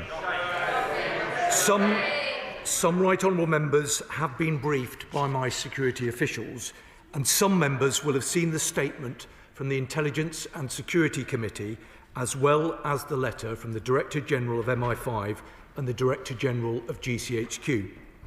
The decision made by the Secretary of State for Housing was an independent, quasi-judicial planning one, and it concludes a process which began in 2018 when the then Foreign Secretary, Boris Johnson, gave formal diplomatic consent for China to use the Royal Mint site for its new embassy, subject to planning permission, and welcomed it as China's largest overseas investment.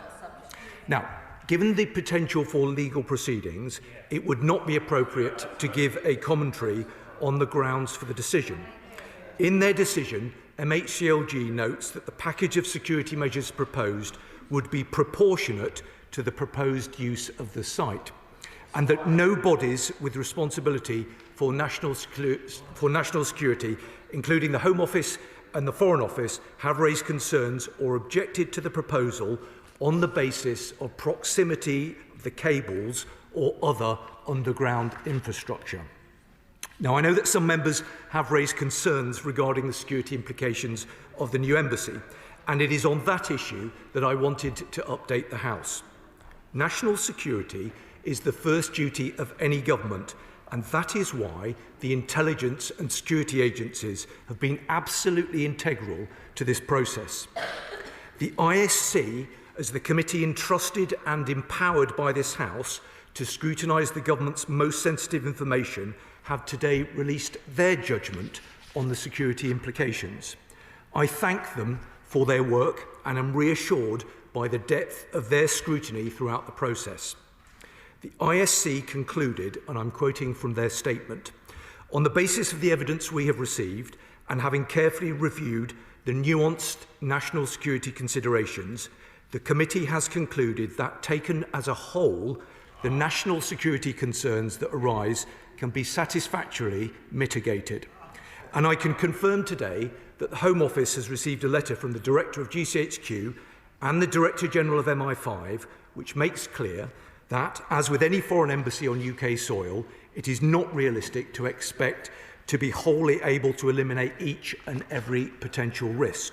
However, they say that the collective work across UK intelligence agencies and HMG departments to formulate a package of national security mitigations for the site has been, in our view, expert, professional and proportionate.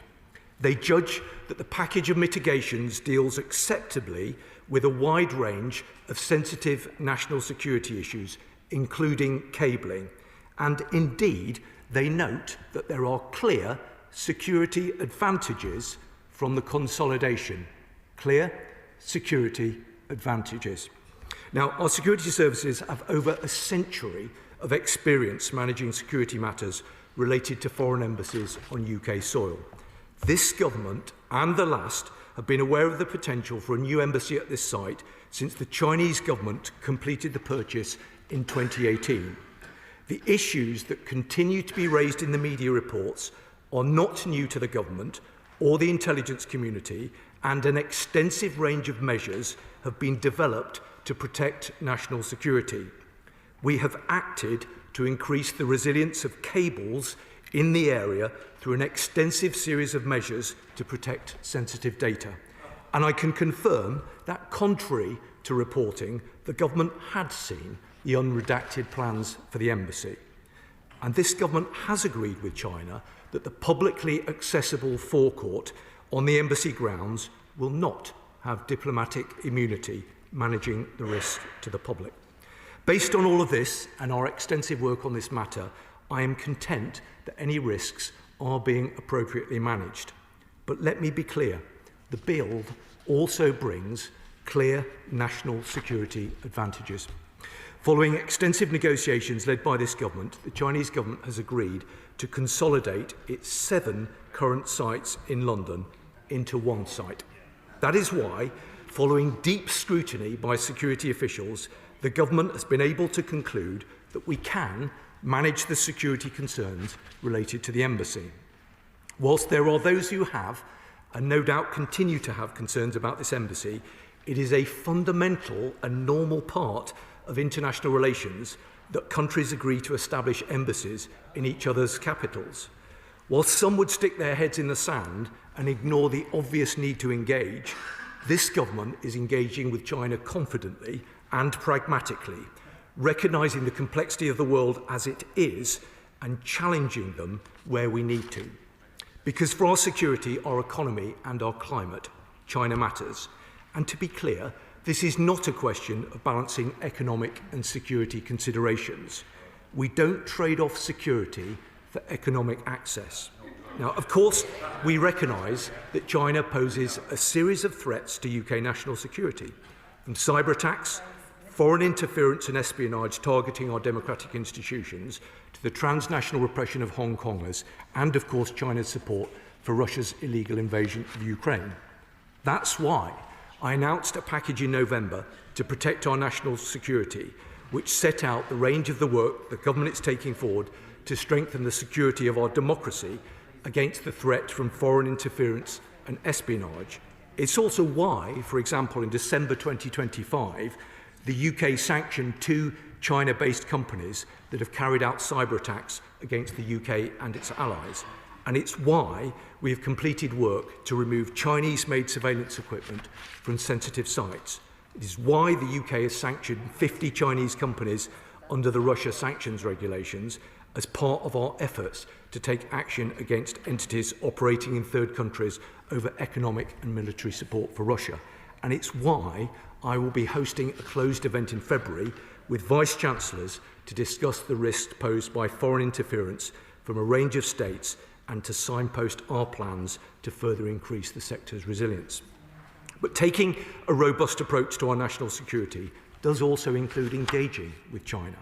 Under the previous government, engagement with China had ground to a halt.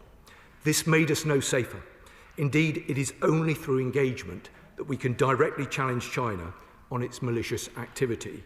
And by taking tough steps to keep us secure, we enable ourselves to cooperate in other areas, including in pursuit of safe economic opportunities which are in the UK's interest, but also in areas like organised immigration crime, narcotics trafficking and serious organised crime. This is what our allies do, and this is what we're doing. Delivering for the public, putting more money in their pockets and keeping them safe through hard-headed, risk-based engagement with the world's most consequential powers. Now, Madam Deputy Speaker, I am grateful to Right Honourable and Honourable Members for their ongoing attention that they give to protecting the UK's security. China has and will continue to pose threats to our national security. But following detailed consideration of all possible risks around this new embassy by expert officials across government, I am assured that the UK's national security is protected. Let me assure this House and the country upholding national security is the first duty of government, and we will continue to take all measures necessary to defeat these threats. I commend this statement to the House. Shadow Home Secretary Chris Philp. Thank you, Madam Deputy Speaker. Let us be in no doubt about the threat China poses. MI5 has warned that Chinese intelligence is actively trying to disrupt our democracy. Bounties have been placed on the heads of Hong Kong campaigners. Members of this House have been directly spied on by China. China actively supports Russia's illegal invasion of Ukraine, and China is infiltrating universities and businesses to acquire sensitive technology, as well as stealing it directly. Yet this government has failed again and again to take the action needed. This government failed to place China in the enhanced tier of the Foreign Influence Registration Scheme. This government failed to properly support the case against two men accused of spying for China on MPs in this House. And now they have shamefully approved plans for a Chinese super embassy. Despite everything China has done on our soil, China has been rewarded with exactly what they want, a super embassy that will be a base for espionage, not just in the UK, but likely across Europe as well. The government has capitulated to Chinese demands. The Prime Minister himself said to President Xi at the G20 in November 2024, and I quote, "You raised the Chinese embassy building in London when we spoke on the telephone. We have since taken action by calling in that application." In other words, the Prime Minister did precisely what President Xi told him to do, and then he faithfully reported back afterwards. This decision has serious implications. Last week, The Telegraph published plans showing 208 secret rooms and a hidden chamber just 1 metre from critical data cables. Our economy depends on those cables, so what assurance can the Minister give that those cables will be secure from Chinese interference? Now, in paragraph 97 of his decision notice, the Secretary of State who made the decision admits that he had not himself even seen unredacted plans before making his decision. So how can he possibly have assessed the risk himself as the decision maker without having seen those plans? The Secretary of State also admits at paragraph 13 that he did not follow our suggestion to hold sections 321 closed hearings to take evidence. Once again, how could the Secretary of State possibly have taken this decision in an informed way without having personally assessed the risk? And, Madam Deputy Speaker, it gets worse because paragraph 8.63 onwards of the Inspector's report admits that China can legally refuse to allow UK authorities to inspect the building during or after construction. So we're going to have no idea what they're actually building in there in any event. Now, the Minister references the ISC. He says that someone in government has seen unredacted plans, although we know that was not the decision maker, the Secretary of State. So can I ask, have the ISC seen those unredacted plans? Because it has been suggested to me that they have not seen those unredacted plans. The ISC say the risks can be mitigated, but mere mitigation is not enough. Mitigation entails only a partial exclusion of risk, and nothing It said about how to manage future developments in China's capabilities, developments we cannot anticipate today. The ISC also says, and the Minister for some reason forgot to quote this, but they also say the government process was not robust enough. They say it lacked clarity on national security. The ISC say the key reports lack the necessary detail. And the ISC said the government does not have the dexterity required to handle China. Does the Minister accept those elements of the ISC report? And others share those concerns. A US government source was recently quoted saying the UK had, quote, downplayed the risks. The White House last week was reported to be, quote, deeply concerned. And the US House China Committee Chair says that he opposes these plans on the grounds Americans' data may be at risk. Does the Minister agree with our American allies? Madam Deputy Speaker, it is clear this decision is timed shortly before a planned trip by the Prime Minister to China. He apparently intends to seek some kind of economic deal with China in order to fix the mess he and the Chancellor have created here, with jobs down and unemployment up since the election. From its timing and from President Xi's clear demands, this planning consent appears linked to the Prime Minister's imminent visit and linked to the economic deal. It seems clear to me that they are trading national security for economic links, and this is a shameless capitulation to China's demands. China is spying on us, it is subverting our democracy, it is repressing people on our soil, and it is stealing our technology. Isn't the truth this? In those circumstances, giving them what they want is simply the wrong thing to do. Before I call the Minister, can I gently remind shadow ministers and spokesmen that there is a time limit which the honourable gentleman exceeded somewhat. Minister. Thank you, Madam Deputy Speaker. I listened very carefully to what the Shadow Home Secretary had to say. There was a glaring gap in his analysis, and he didn't seem to want to have to say anything about the level of challenge that we inherited from the previous government in terms of the lay-down of the diplomatic estate. He didn't want to accept that, as with other countries, there is a degree of risk which has to be managed. And I explained very carefully and made sure that he had the opportunity to come in this morning for a briefing. And I was at pains to stress in my opening remarks that whilst, of course, balanced views have to be taken about these things, there are national security advantages to the proposals that have been agreed. Now, I know that he and honourable members opposite don't want to agree with that, but I think it is important that we debate the right honourable gentleman says it's nonsense. No, he's absolutely entitled to his opinion, as is this government. And I hope that he takes the opportunity to look very carefully at what the Director Generals of MI5 and GCHQ have to say. I also say to the right honourable gentleman, and to some but not all members opposite, that actually this is also a moment, hopefully, where we could have discussed these things in a sort of sensible and reasonable way, and that's how we should approach matters relating to national security. But also, I don't think it would be such a bad thing for a bit of humility from some members opposite.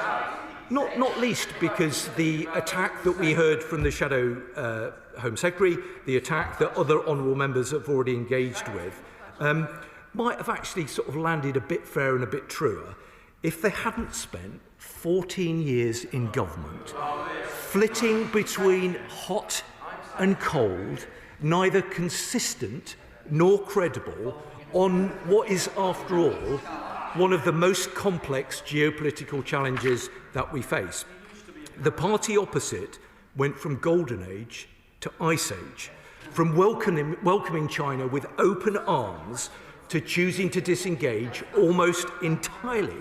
And that's with the world's largest nation, who, along with Hong Kong, are our second largest trading partner. Now, it's convenient for some members opposite to forget that it was, of course, Boris Johnson, as Conservative Foreign Secretary in 2018, who granted consent for the Royal Mint site to be used as diplomatic premises. He was proud, and I quote, to welcome the fact that this is China's largest overseas diplomatic investment, the Conservative Foreign Secretary. In recent times, of course, we've seen Conservative MPs U-turn on the original position of their government and take a different approach. This government will ensure that the approach that we will take will be underpinned by ensuring that we engage consistently and pragmatically with China, but we will do so in a way that absolutely ensures our national security. The House will have heard the important contributions that have been made by the ISC and the conclusion that they have drawn. The House, the country will have heard the comments that we've seen from the Director Generals. These are important contributions. Nobody should underestimate how seriously government has taken this matter. We've engaged with it incredibly closely. The intelligence security agencies have been involved with this process from the outset. I can give an assurance to those who have doubts that we will, of course, continue to monitor this process very carefully, but we believe that this is the right judgment. Can I respectfully say to the Minister, that was an incredibly long answer, indeed longer even than the question, and perhaps questions and responses need to be briefer. Rushnara Ali. Thank you, Madam Deputy Speaker. Many of my constituents will continue to have serious concerns about the proposed new embassy in my constituency. These include China's human rights record, espionage and local disruption in particular. A development of this scale would cause significant disruption for local residents, especially in Royal Mint Court, who are now facing considerable uncertainty, including privacy concerns and fear of losing their homes. What assurances can the government provide my constituents, that, and particularly those residents, regarding their concerns? And can the Minister say more about the national security concerns and how they will be satisfactorily mitigated? Minister. Well, my honourable friend is an assiduous member of this House and she represents her constituents incredibly seriously. She will understand that for obvious reasons there are limits to what I can say with regard to the specific measures and the specific mitigations that will be put in place.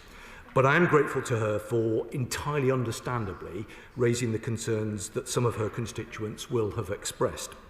What I can assure her is that we will want to work very closely with her to minimise any disruption to local residents, and of course I'd be happy to discuss these matters with her further. Liberal Democrat spokesperson Lisa Smart. Thank you very much, Madam Deputy Speaker, and I'm grateful to the Minister for advance sight of his statement and for the time his officials took to brief me earlier today. The government's decision to approve plans for the Chinese mega embassy represent far more than a planning matter. It shows that ministers have learnt very little from evidence exposed in recent months of Chinese spying efforts to infiltrate British politics and this House. Throughout this stunted process, we on these benches have consistently called these plans out for what they are, a mistake. The government knows that this decision that they have made today will further amplify China's surveillance efforts here in the UK, endangering the security of our data.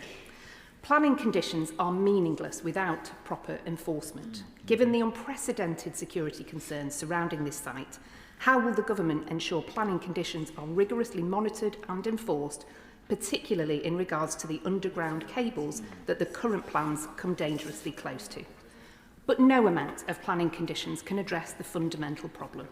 The embassy does not clean Chinese officials of their human rights abuses. It is shocking that China has placed bounties on the heads of democracy activists from Hong Kong who live in the UK. This type of interference and intimidation in our country is totally unacceptable. So in light of this decision, will the government include all Chinese officials, Hong Kong Special Administrative Region officials and Chinese Communist Party-linked organisations on the enhanced tier of the Foreign Influence Registration Scheme?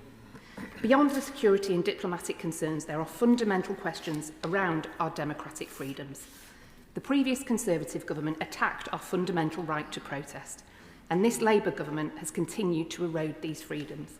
As a democratic society, we must protect the right to protest peacefully, including near embassies and including for those Hong Kongers living in the UK. Will the government continue to guarantee the right to protest even as this embassy now moves ahead? Minister. Well, Madam Deputy Speaker, I'm grateful to the Honourable Lady, not least because she came along in good faith this morning and attended the briefing at our invitation, and I hope that she found that helpful. I am acutely conscious that there are technical details that the House will understand that I am not able to get into, and that is why we took the opportunity to brief the Honourable Lady and other Right Honourable members this morning. I'm afraid I don't agree with her analysis at the beginning of her statement in terms of our understanding of the threat. I referenced earlier on in my opening remarks the very significant number of measures that we've taken in recent times in order to protect our national security. But she did ask me about the cables. So let me take the opportunity to update her and the House with regard to that specific point.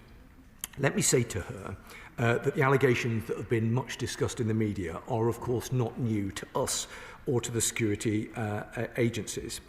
Our intelligence services have scrutinised the plans, and an extensive range of measures have been developed and are being implemented to protect national security, including putting in place additional resilience measures to protect sensitive data.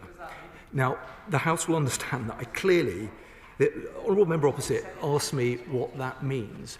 I hope that he will understand that it would be unwise of me to get into the technical detail of the mitigations that we're seeking to put in place. I hope he understands, surely, that the Security Minister isn't able to get into the guts and the detail of precisely what we're going to do. But if he's just patient for...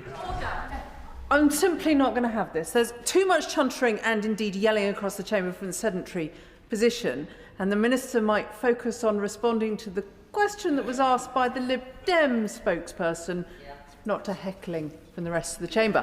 Security Minister. I'm grateful to you, Madam Deputy Speaker, that an honourable member opposite did make a point about transparency, and I think it's important that I take the opportunity to give as much detail as I am. But it's important for the honourable gentleman over there to understand that as the Security Minister, I can't get into the absolute detail of precisely what we're going to do for what I thought would have been fairly obvious reasons. But let me say to the Honourable Lady that the government has been aware of the potential new embassy proposal since 2018. Our security services have been involved throughout that process, and an extensive range of measures have been developed and are being implemented to protect our national security. I can say to her, and give her the assurances that I think she seeks, that an extensive range of measures have been developed and are being implemented to protect our national security. Now, she also, I think quite unfairly, I have to say, criticised the government's belief in the right to protest. I do not think that that is a fair critique. The government takes very seriously the right of people to protest in our country. It is a cornerstone of our democracy, and the government will always ensure that people have the ability to protest in a peaceful way. She also asked entirely reasonably about FERS. I'm waiting for the honourable member opposite to ask me about it as well. She will know that FERS is still a new scheme. It only relatively recently came into force, the 1st of July, or more effectively on the 1st of October. She will also understand that any decision with regard to FERS will be brought forward to Parliament in the usual way. Alex Barras-Curtis. Thank you, Madam Deputy Speaker. May I thank my right honourable friend for the statement, which is of course complex and of course raises very significant issues which are shared on both sides and all sides of the House. With respect, of course, to the issue of national security, which he has talked about in his statement, I fully appreciate he's unable to talk about the mitigations that have been put in place, but I'm grateful that he has re-emphasised that point a number of times. I wonder going forwards, as part of the ongoing evergreen nature of assessing the risks that we face, both during the building of this embassy and if it continues and beyond, whether he is able to assure the House that wherever possible he will keep this place updated about any continuing change in the risk assessments, and if it requires a more detailed analysis, that the ISC is fully abridged of that. Well, I'm grateful to the honourable member. He's right to say that these are complex decisions, and he's right to make the point that clearly there are very significant restrictions on what can be said here in this chamber.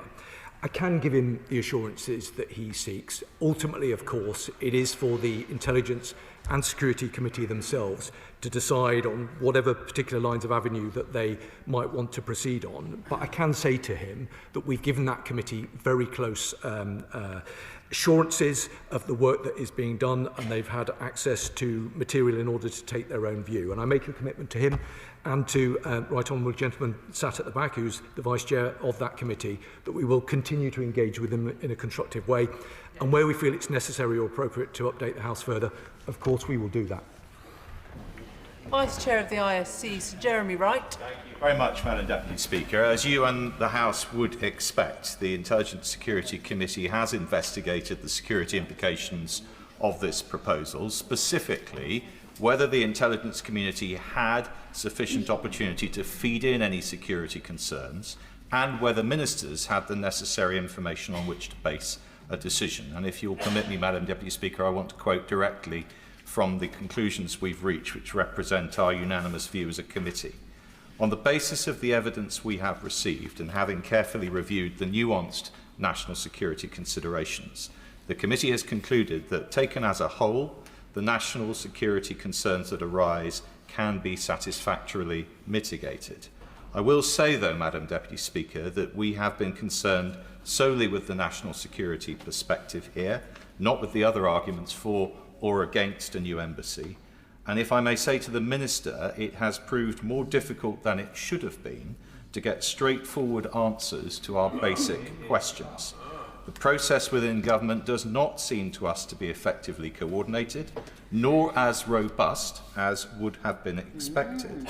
In particular, there was a lack of clarity about the role that national security considerations play in planning decisions. And Madam Deputy Speaker, we will take those matters up further, as I know the Minister would expect, with the government. Well, Madam Deputy Speaker, I'm very grateful to the Right Honourable Gentleman and to all members of his committee. Parliament entrusts the ISC to hold government to account, and they are able to do that in a way that other Right Honourable and Honourable members are not able to do. I think the Right Honourable Gentleman made two key points. The first was to share the analysis of the committee with regard to the national security concerns that have been expressed. I hope members on all sides of the House listen very carefully to what he has had to say and look very carefully at the judgment that his committee has arrived at. He did, though, make an important point, which I take seriously, about process. And I have no doubt that there is quite a lot that can be learned from the process point that he has made in this House today. And I am very happy to discuss that with him and his committee to identify what lessons should be learned and make sure that we do things better next time.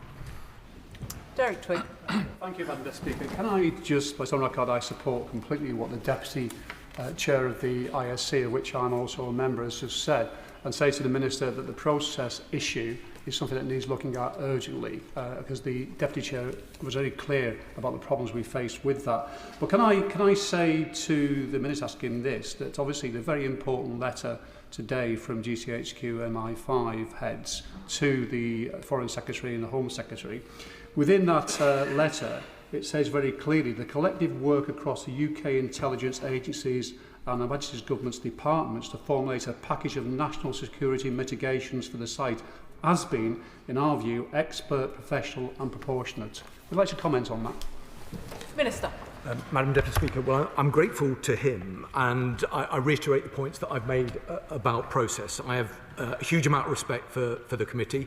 I've had the, describe it as the pleasure of appearing in front of them not so long ago. I don't think it's a state secret to make the point that they gave me a pretty tough grilling, and absolutely that's how it should be.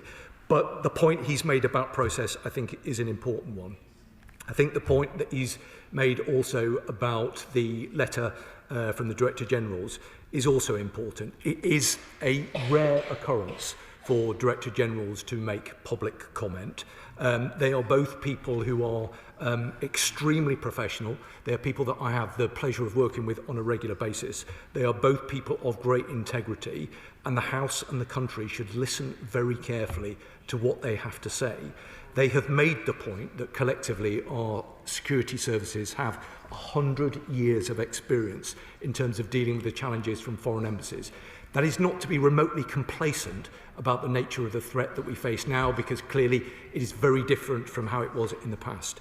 But I think we should listen carefully to what they have to say, be respectful of it, whilst at the same time not being complacent. Sir Julian Lewis. Thank you, Madam Deputy Speaker, and I don't think I'm breaking the Official Secrets Act if I gently point out that when I used to chair the Intelligence and Security Committee, I repeatedly deprecated the use of the word mitigation because it covers such a wide range of sins. But leaving aside security considerations just this once, does the Minister accept, as he should, that this is a colossal propaganda win for totalitarian communist China? And is there any argument which was used in favour of China getting this embassy that wouldn't have carried exactly the same weight if totalitarian imperialist Russia had wanted to buy this building? Would the government have stopped them for doing it? And if they would have done, on what grounds? Well, Madam Deputy Speaker, I'm grateful, as I always am, to the Right Honourable Gentleman. And I genuinely am, because I actually respect the wisdom of someone who's served in this House for many years. The Right Honourable Lady is sort of questioning my gratitude to the Right Honourable Gentleman. I can give her an assurance that I have a huge amount of respect. I am answering the question. I have a huge amount of respect for members who've served for a long period of time, and particularly those who've chaired the ISC. And I think we do need to find a kind of a mechanism in order to ensure that members like the Right Honourable Gentleman have access to some of this information so that they can make informed comment in this House. I take his point, although I don't agree with it, about mitigations. He understands there are limits to what I can say with regard to the mitigations, but I take the point that he's made. In terms of his substantive point, I don't agree with him. I don't accept that this is a win, not least because I could not have been clearer about the importance of the consolidation of the estate. The government has reached an agreement with China that the existing diplomatic footprint in London will be reduced in size from 7 diplomatic sites to 1. I'm not sure that kind of constitutes a particularly big win in my book, not least, it is a statement of truth, and I think it undermines the argument that he's made. Mark Sewards. Thank you, Madam Deputy Speaker. Even if we accept that the national security concerns of this new embassy have been mitigated, as evidenced by the letters from security agencies today, and even if we accept that consolidating these 7 current properties that China own into one is a security advantage, that is still cold comfort to the Hong Kongers that I represent in Leeds South-West and Morley. They still have to live with transnational repression. In the case of Chloe Chung, she still has to live with a £100,000 bounty on her head. And of course, they now still have to live in fear that this new embassy might become their prison.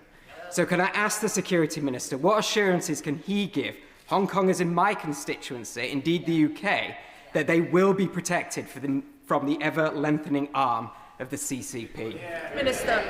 Well, Madam Deputy Speaker, I don't accept the basis of the argument that my honourable friend has made, and I think he would be well advised to place more emphasis on the point about consolidation, because I'm confident that that will deliver meaningful operational benefits, and that's a point that's been agreed by the security experts. But let me find what I hope is an important point of consensus, and that is to be absolutely clear about how unacceptable it is for China or for any other nation, for that matter, to seek to persecute individuals who are resident here in the United Kingdom. The government takes these matters incredibly seriously. That's why, through the Defending Democracy Task Force, which I chair, we've completed a very significantly extensive piece of work looking into transnational repression. There are a number of actions that have come from that piece of work which have been rooted right across government. We take it incredibly seriously. I myself have met with a number of people who've been the victim of TNR, and it is, as I say, completely unacceptable for China or anyone to persecute people in this country. But I would just ask him just to consider that we're talking about a proposal that will deliver an embassy for China at some point in the future. What I have to do and what the government has to do with deal with the level of threat as it is. And I'm confident, given the point about consolidation, that actually this is a proposal that we will be able to work in the national interests of our country and all of the people who live here. Father of the House, Sir Edward Lee. Whilst I associate myself with the wider security concerns, will the Minister forgive me if I raise a narrow point? And he knows what I'm going to ask, because I've asked this twice already and not had an answer. The correspondence between the government and the Chinese reveals that the medieval monastery on the site, an important monastery called Eastminster rather than Westminster, where we are, will remain on inviolable Chinese territory. And any UK citizens visiting it will have to be frisked, and they will be effectively in China. What reassurance can the Minister give to those who have bounties on their head, raised by the Honourable Gentleman opposite, or my right honourable friend, the member for Chingford, who's been sanctioned by the state? What reassurances can the Minister give that UK citizens visiting their own heritage would not be in danger by going on this site? Minister. Well, I'm grateful to the Father of the House. He's consistently made this point. This is at least the third time that I've heard him raise it. I hope he will have heard the point I made. I looked at him purposefully earlier on when I made a point specifically about the question that he's raised. But let me take the opportunity to say that the issues that he reflected upon, the bounties, this is completely unacceptable behaviour, and the government will not stand for it. The specific point that he raised is one that I've looked very carefully at, and I reflected a response to it earlier in my statement.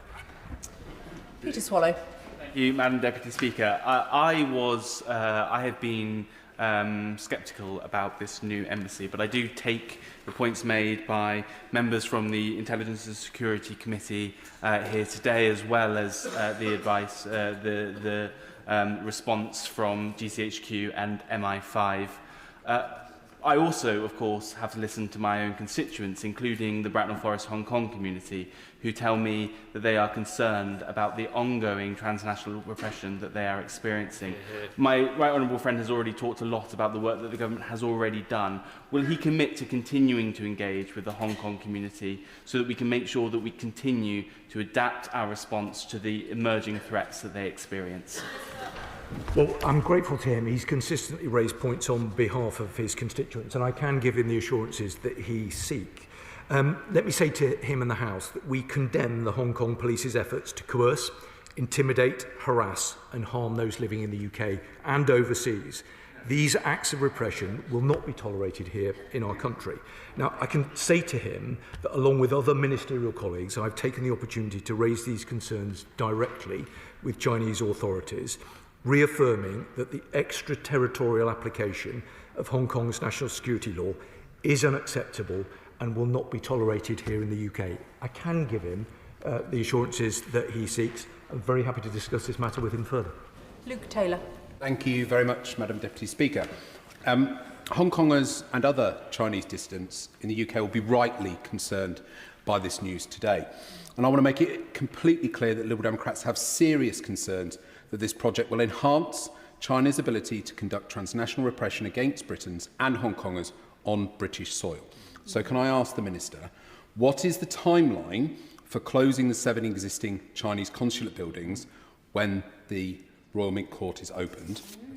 Will the government publish the 2018 note verbale confirming the embassy was contingent on planning approval, ensuring the government did not prejudge the application? And finally, paragraph 62 of the Secretary of State permission letter states that lawful embassy use of the site would give no worry of interference with the sensitive cabling that runs adjacent to the secret basement rooms. After China's proven record of unlawful espionage against MPs, British institutions, does the Minister agree that this is a catastrophic misjudgment and that we have no hope of our laws being observed by the Chinese Communist Party? When questions run to 2 pages and take a minute, perhaps members might think about cutting them down slightly. Minister. Madam Deputy Speaker, well, the honourable gentleman has expressed an opinion, and he's entirely within his rights to do that. But I hope he understands that I'm also entirely within my rights to point out to him that the opinion that he has expressed is not one that is backed up by the intelligence services and by the security agencies who've looked incredibly carefully at the detail of the proposal. He states boldly that this new proposed embassy site will deliver an additional capability to China over and above what they currently have. But I make to him again the point about consolidation and the point about the security advantages that we think will be accrued by this proposal. In terms of the points around timeline, I hope he understands that I'm not going to get into that today, not least because I have to be incredibly careful what I say, given the potential likelihood of further legal proceedings. But I'm very happy to discuss these matters with him and his colleagues on his benches further. Alex Sobel. Thank you. I just want to first of all make it clear I don't agree with this decision today. It will send a chilling effect through Tibetans, through Hong Kongers, through Uyghurs and other Chinese who just dissent with the regime in Beijing. But I've got three specific questions about the application today. First of all, what guarantees does the government have that the 7 other sites will be closed and disposed of? Will the new site be built by British construction companies hiring workers in the usual way, or by Chinese construction companies bringing in their own labour? And what forms of building inspection control will be present during and after the construction? My honourable friend has got a very long and proud track record in this particular area, and I listened very carefully to what he has to say. He'll forgive me if I disagree with his analysis of the chilling effect of this, not least given the points about consolidation and the security advantage. He's asked about the 7 sites, and let me give him and the House an absolute assurance that that is part of the deal that has been agreed with China. The deal is that the existing diplomatic footprint within London, the 7 diplomatic sites, will be consolidated into this individual site. In terms of the precise details around construction and other activities, I know that he will understand that there are agreed procedures with regard to these kind of activities. I think there was a point earlier on about the relationship with the United States and the concerns that they might have expressed, which I don't recognise. But it is useful to note that China built a new embassy in the United States not so long ago. So this is not a particularly uncommon occurrence. But I give him assurance that we'll keep a very close eye on the points that he makes. Sir Ian Duncan-Smith. Deputy Speaker, I say gently to the right honourable gentleman that I raise these issues as a sanctioned individual. Not only I'm sanctioned, my whole family is sanctioned.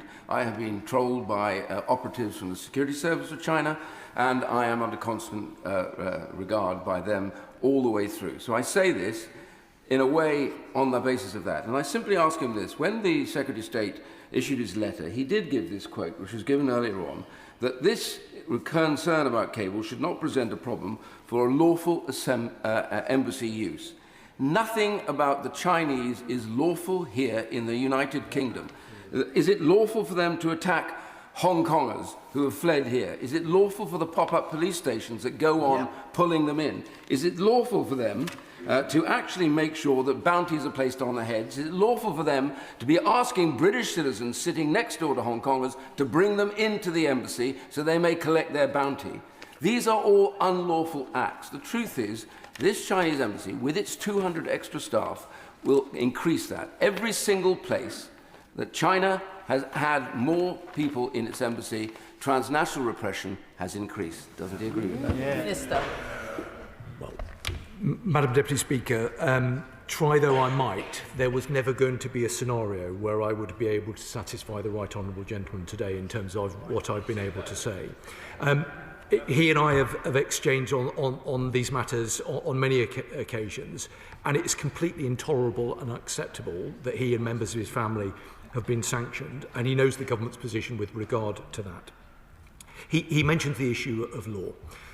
UK law is absolutely sacrosanct, and where anyone whoever they might be, falls short of that, they will be held to account by this government. He made a specific point about the potential, I think, for an increase in staff. Again, there are very clear procedures that rest with the Foreign Office that where a foreign nation seeks to bring additional staff resource into a country, all of that has to go through the normal diplomatic channels and has to be agreed by the Foreign Secretary. Now, I know that he doesn't support these proposals. I understand that he has strong views, which I have a lot of respect for, but I hope that he can respect the fact that we have engaged seriously with this proposal. The security services have been involved from the outset, and ultimately, government has to take a view. We've taken a view that the national security implications of this can be mitigated. We've also taken a view, and I know that some honourable members opposite don't agree with it, that there could well be some security advantages as a consequence of these proposals. But I undertake to keep him and honourable members up to date, and if he wishes to discuss it somewhere else other than this chamber, then I'd be very happy to do that. Chris Law. Madam Deputy Speaker, can the Minister confirm the UK Government is happy rewarding and emboldening a nation who has one of the worst human rights records, who conducts espionage on his islands and in our Parliament, who has imprisoned the UK national Jimmy Lai on trumped-up charges, who has committed crimes against humanity against the Uyghurs, and who is the single most important enabler of Russia's illegal war machine against Ukraine and its civilian population that we as parliamentarians have stood against united? I'm sorry to say, Madam Deputy Speaker, that I don't agree with the honourable gentleman's framing of his question. Whilst he's entirely right to raise specific concerns in the way that he did, this is not about rewarding China. It is not. It is about the importance of engaging confidently and pragmatically in a way that will enable us to take up opportunities where they present themselves and where it is in our national security. And as I made clear from my earlier remarks, that isn't just about economic cooperation. There are other areas where we do need to cooperate with China. I referenced three in my opening comments, including on organised immigration crime, serious organised crime, and on narcotics trafficking. These are important areas where we do need to work with China. But ultimately, the most important thing is that we safeguard our national security. And that's why we've worked incredibly closely to look carefully at the detail of this proposal and to make sure that we've got the right mitigations in place. And that's what we've done. Dr. Kieran Mullen. Thank you, Madam Speaker. Will the Minister explain, by giving China the embassy that it wants, how the government is demonstrating, in his own words, that it's responsible for unacceptable behaviour that the government won't stand for? In part because of the reduction in the diplomatic estate from 7 down to 1. Richard Tice. Thank you, Madam Deputy Speaker. So the Chinese communist regime, they sanction members of this House. They spy on members of this House. They carry out more cyber attacks than any other country. And the Minister admits that they are a national security threat. And yet the government thinks it's a good idea to kowtow to the Beijing bullies and allow this mega embassy. If it's in the national economic interest, Minister, could the Minister confirm that some British steel might be used in this Chinese embassy? And can he guarantee that this is in our national security interest completely for British citizens? Minister. Well, I congratulate the honourable gentleman on getting the clip that he no doubt will be posting on social media in the not too distant future, and that is up to him. I mean, the honourable gentleman seems to operate in a world that is quite selective in terms of some of the decisions that it seeks to make. I looked over to him earlier when I referenced the requirement for cooperation on areas like organised immigration crime. I don't know whether he thinks that's a good thing. I don't know whether he or his party have a policy about whether, given the concerns that are shared across this House, we should be engaging with China on matters relating to immigration. As part of the work to stop the small boat crossings across the Channel, he will understand, I hope, that it is, of course, necessary to engage with our near neighbours, but it is also necessary to engage internationally. I'm not clear whether he thinks that's a good thing, and I'm not clear whether he thinks that we should engage with China on those matters. What I am clear about is that this government will engage pragmatically, do the right thing, secure the economic opportunities, but fundamentally will always make sure that we will underpin our national security. And in terms of his point about British steel, That is a fair one. This government will always want to support UK-based manufacturers and UK-based industry. So let's always look for, let's end on a point of consensus. Let's always look for opportunities to buy British. I'm very hopeful that we can find a point of consensus that questions need to be shorter, answers need to be shorter. I intend to keep the Minister here until all members have been satisfied this afternoon, but we do need to speed up. Mark Francois. There's a pattern of behaviour here. The failure to act meaningfully over Jimmy Lai, the mysterious collapse of the Chinese spy case, and now this abject national humiliation. Let's call this what it is. This is appeasement of communist China. For economic gain. We tried that in the 1930s, and look where that got us. Why is this Labour government kowtowing to China, a communist regime that imprisons 1 million Uyghur Muslims in concentration camps for having the temerity to believe in God? Well, in one sense, I can agree with the Right Honourable Gentleman that there is a pattern of behaviour. He's right about that. The pattern of behaviour is doing the right thing and making sure that we safeguard our national security. And he might roll his eyes, but he was a minister in the previous government. He's served in this House for a number of years. He knows that under his Conservative government, there was a complete lack of consistency with regard to our policy for China. Now, this is a significant geostrategic challenge, and in the end, government has to make decisions. It has to have a clear-eyed policy, but anyone who thinks that we shouldn't be engaging with China, I think is naive. Anyone, he uses the language that he does, which I think is inappropriate and unhelpful and inaccurate. I've made the point about consolidation, I've made the point about the national security advantages, and I'll make the point about this government's commitment to securing our national interest. Let me just say one final thing to him. He's right to raise the case of Jimmy Lai. He knows the government's clear commitment that Jimmy Lai should be released immediately. Does the Minister believe that the approval of this mega Chinese embassy makes the British people safer? Minister. Well, the Right Honourable Gentleman is very experienced from his own time in government, and he will know that difficult decisions have to be made. But it is my judgment, ultimately, this is the right way to proceed, that we do have to engage with China for the reasons that I've explained, but ultimately, nothing will prevent this government from ensuring our national security. And that's why we've progressed this proposal incredibly carefully, and that's why we've made sure that we've got the right mitigations in place. Colin Lockhart. Deputy Speaker, last week I made it clear that any hostile intelligence service would struggle to find a better location for espionage than the now approved mega Chinese embassy. What assessment has now been made of the risk that this site could be used for surveillance, intimidation or coercion of critics of the oppressive communist regime living in the UK, and how the government justify a decision that is both shameful and reckless in the disregard for national security? Well, I'm grateful to her for the points that she's made, but I would just say to her, of course, we're already dealing with those challenges. There are some honourable members who seem to think that we don't have to mitigate and manage those risks at the moment. We do. There are those, and it's an entirely reasonable position if people want to take it, who think that the situation could get worse with the agreement of this embassy. But as I've tried to explain, because of the mitigations that we have put in place and because of the consolidation of the diplomatic estate, there are clear national security advantages as a consequence of this proposal. She doesn't perhaps agree now, but I hope she understands that the government takes these matters incredibly seriously and will do everything that we can to safeguard our national security. Sir Desmond Swain. China is notoriously transactional in its international relations. So what do we get in return? Well, I always listen very carefully to the Right Honourable Gentleman, not least because I seem to remember that he was the PPS to the then Prime Minister, Lord Cameron, when the then government had quite a different relationship with China to the one that we have now. He will remember that very well, as do I. So whilst I'm grateful for his advice, I hope that he will perhaps have borne in mind the points I made about the consistency of the previous government, including the one he served in. Esther McVeigh.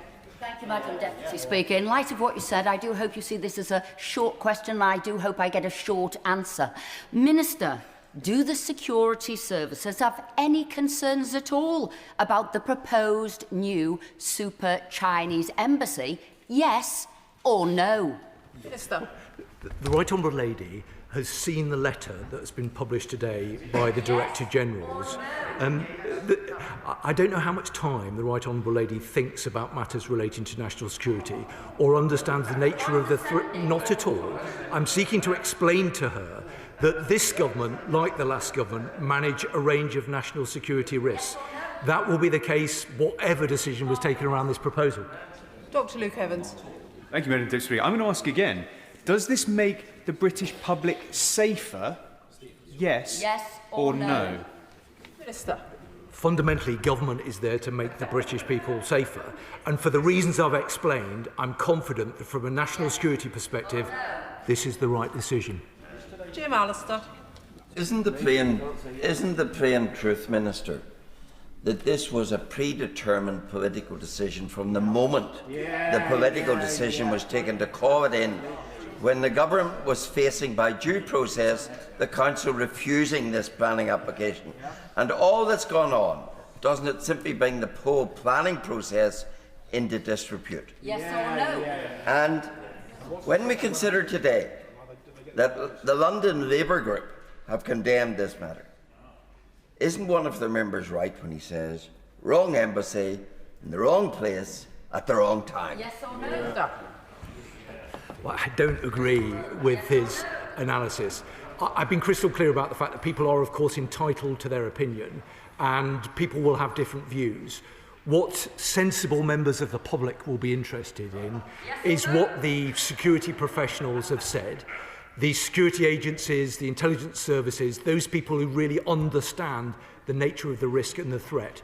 What the public will be interested in is what they think, and I've been clear about what they think. I've been clear about the way in which we've approached this process, which I believe will deliver national security benefits for our country. Sir Bernard Jenkins. Can I just point out that when the previous Conservative government proclaimed a golden era of relations with China, when David Cameron welcomed President Xi for a state visit in 2015, as Theresa May was championing Huawei for our 5G infrastructure, the security services supported the then Prime Minister, or they were brought into line, which is, I expect, what happens under these circumstances. Can we make sure that we're not using the security services for propaganda purposes? And may I predict, in the fullness of history, we will look back at this decision with great regret. Well, the right honourable gentleman, I know, gives a lot of thought and dedication to these matters. He spoke and reflected upon the engagement that had taken place under the previous government, under the then Prime Minister David Cameron. He will understand, because he thinks about these things very carefully, that there is obviously a need to engage with China. President Trump will be visiting China in the next couple of months. President Macron, I think, has been 3 times over the past years. Prime Minister Carney has been there recently. Serious grown-up people understand the need to have engagement and work closely with countries like China. Sensible people will get that. Sensible people will also understand that sometimes that involves tough choices. This government doesn't shy away from making those tough choices in terms of whether it's the right thing to do. I accept the challenge that he offers, which it will be judged over the long term. But I think this is the right thing to do, and I'm pleased that the security services agree with it. Sarah Ball. Deputy Speaker. The Minister says that China continues to pose a risk, and yet the government today welcomed this Trojan horse of an embassy into the heart of our capital. Consolidation helps them, not us, and planning conditions deal with the establishment, but not the actual real use inside in the years to come. So I ask again, it's been asked many a time before, are the British people safer as a result of this embassy? Yes or no? Minister. I don't agree with her analysis with regard to consolidation. This government will always work to make sure that the British public are safer. That is our job. That is our abiding mission. It is the first responsibility of government. And I'm confident that the decision that's been taken, with the mitigations in place, will deliver good national security outcomes for our country. John Lamont. Thank you very much. The government's decision to approve China's spy embassy is utterly wrong and puts national security at risk. But now the embassy has been approved, if, or rather when, we get evidence that China is using this embassy for surveillance, torture or other inappropriate means, will the government guarantee to close that embassy? Yes or no? Well, as with any embassy, both in this country, and of course let's not be naive about the fact that Britain has embassies right around the country. The Vienna Convention lays down the way in which different governments should behave with regard to the conduct of their diplomatic presences. Of course, we take our responsibilities very seriously under the Vienna Convention, and we expect every other country, including China, to do the same. Obviously, Jackie. Mr. Speaker, the Minister will be pleased to know I'm not going to ask him about FIRS. But he did quote extensively from this weighty tome of a planning application, or planning approval rather. He said, the Secretary of State notes that no bodies with responsibility for national security, including the Home Office and FCDO, have raised concerns. But he didn't mention that it goes on to say that the Secretary of State considers that the lack of objection from these bodies on this issue carries significant weight. Now, given that extensive measures had to be put in place to protect sensitive data, can you explain why neither the Home Office nor the FCDO put in any objections to the proximity of the data cables and their vulnerability? And if I may, on the issue of the consolidation of the consular buildings, last week the government informed me that it has no record of how many properties within London, or within the UK in fact, are owned by the Chinese state. And therefore, in terms of consolidating consular buildings, how will they keep track on other buildings that are used unofficially by the Chinese state? Well, Madam Deputy Speaker, I'm disappointed that the honourable gentleman hasn't asked me about FIRS, because I've got a very good response for him, which I won't be able to give him now. But he's not quite right to say that I quoted extensively from the planning document. I didn't at all. I referenced it only very fleetingly and then explained why that was the case. His key point was around the points that have been brought forward by the Home Office and the Foreign Office. No specific objections were raised by both of those government departments, because both of those government departments had satisfied themselves that the mitigations could be put in place to safeguard against the risk that might be faced. That's the reason. Can I thank the Minister for his answers this afternoon? Point of order, Richard Holden. Thank you very much indeed, Madam Deputy Speaker. On a point of order, I raised in written parliamentary question 967 when I asked the Department of Health and Social Care to publish training modules and guidance related to first cousin marriage and genetic risk.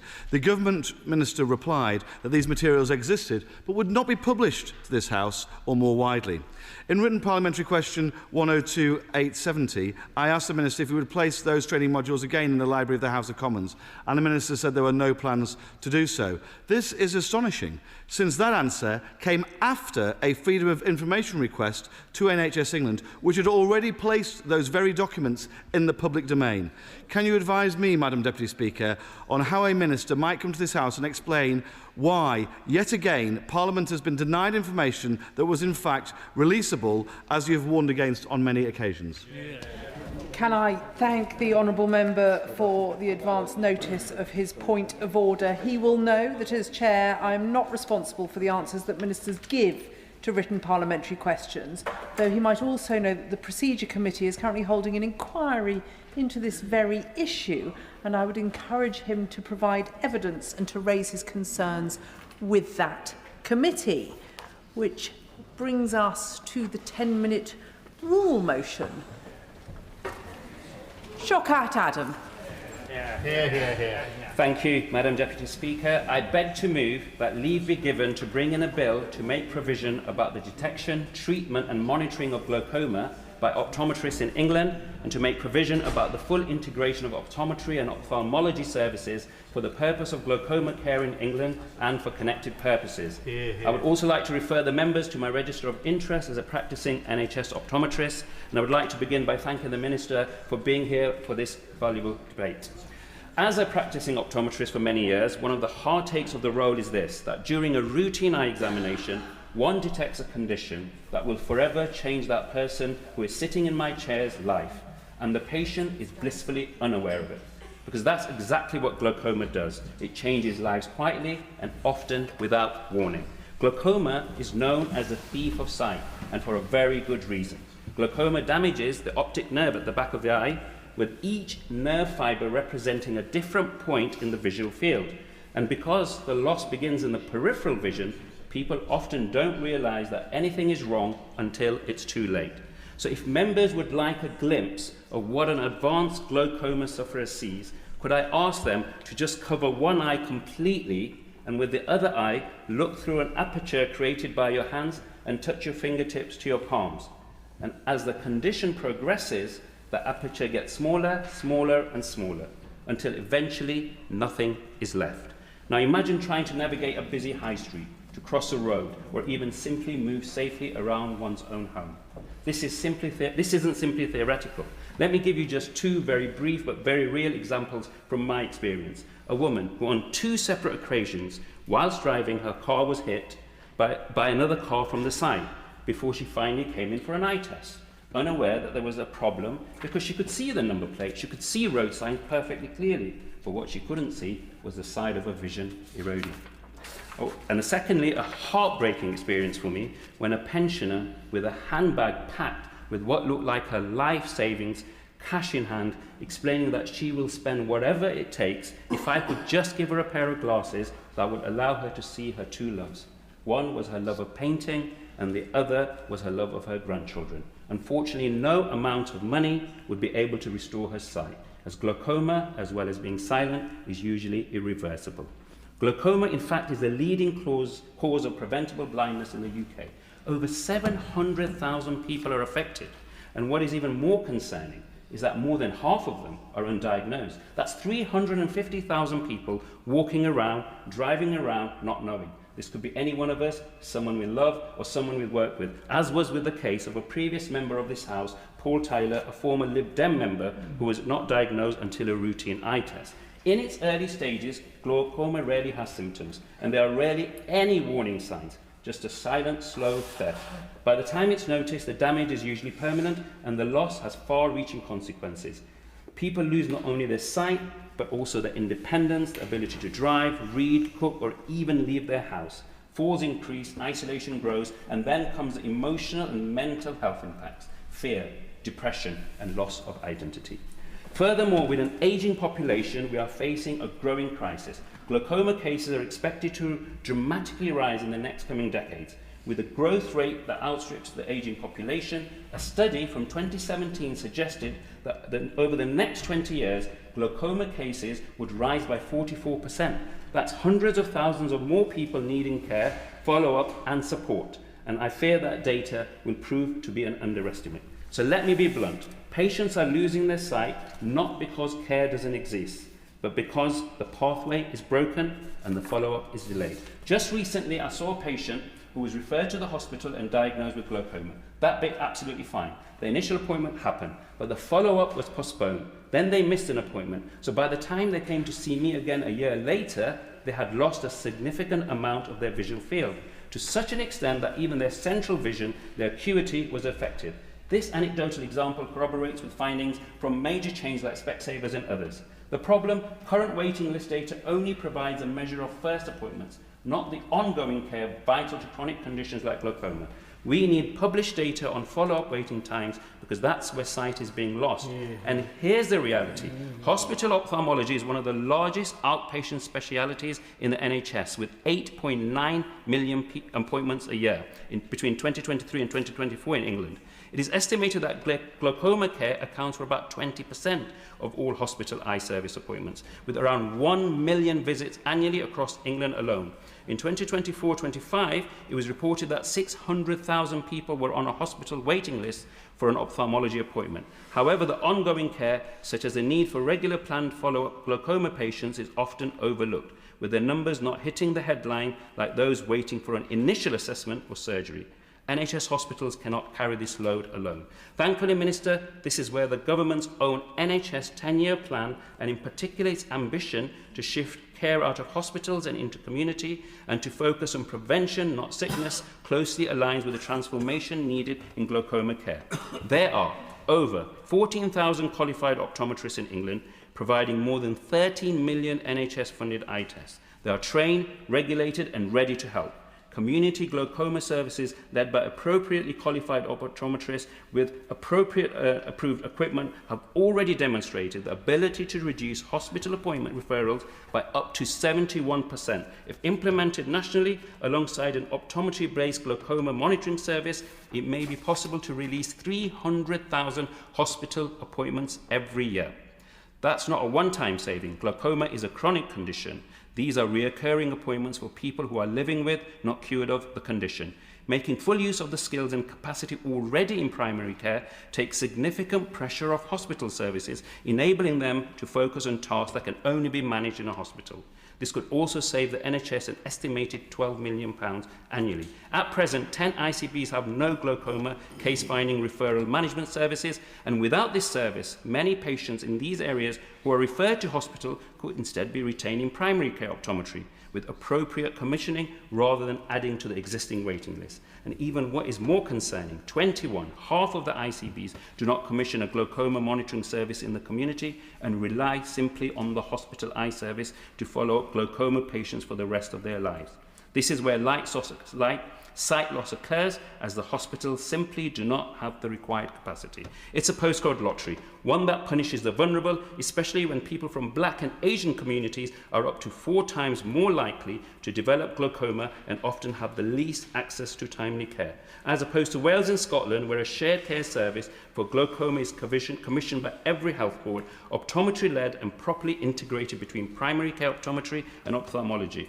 And often the approach of NHS commissioners in England is hospital-led. The recent draft Getting It Right First Time model, developed with minimal input from primary care optometry, risks reinforcing England's hospital-led approach and undermining the government's own ambition to shift care from hospitals to the community. We are also seeing worrying behaviour at the ICB level, with several ICBs removing the limited community glaucoma services they had in place to make short-term savings. This is extremely myopic.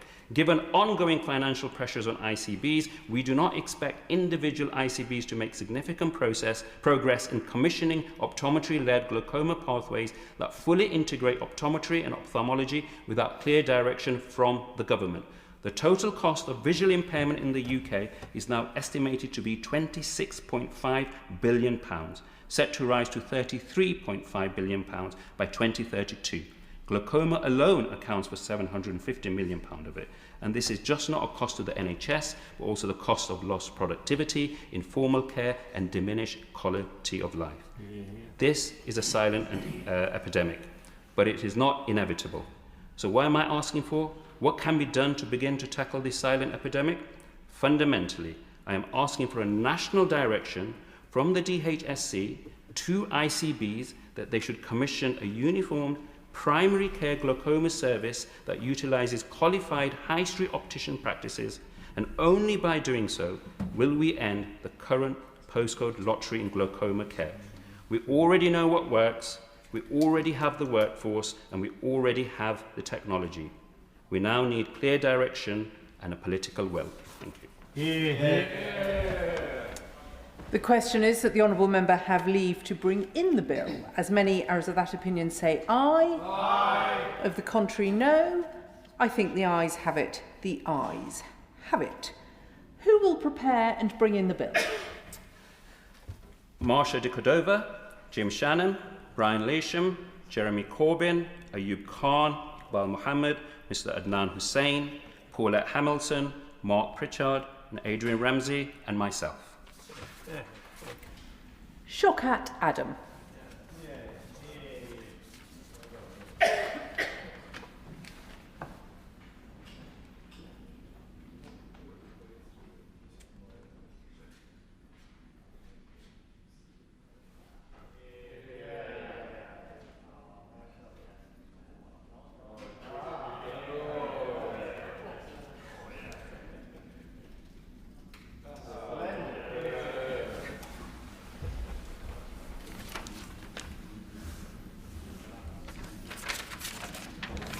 Glaucoma Care, England Bill.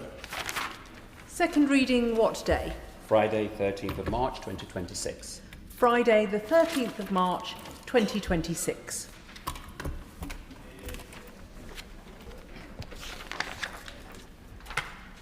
Programme motion to be moved formally. I beg to move. The question is as on the order paper. As many as are of that opinion say aye. Aye. Of the contrary, no. I think the ayes have it. The ayes have it. The clerk will now proceed to read the orders of the day. Sentencing Bill. Consideration of Lord's amendments. Now. I can inform the House that nothing in the Lord's amendments engages Commons financial privilege.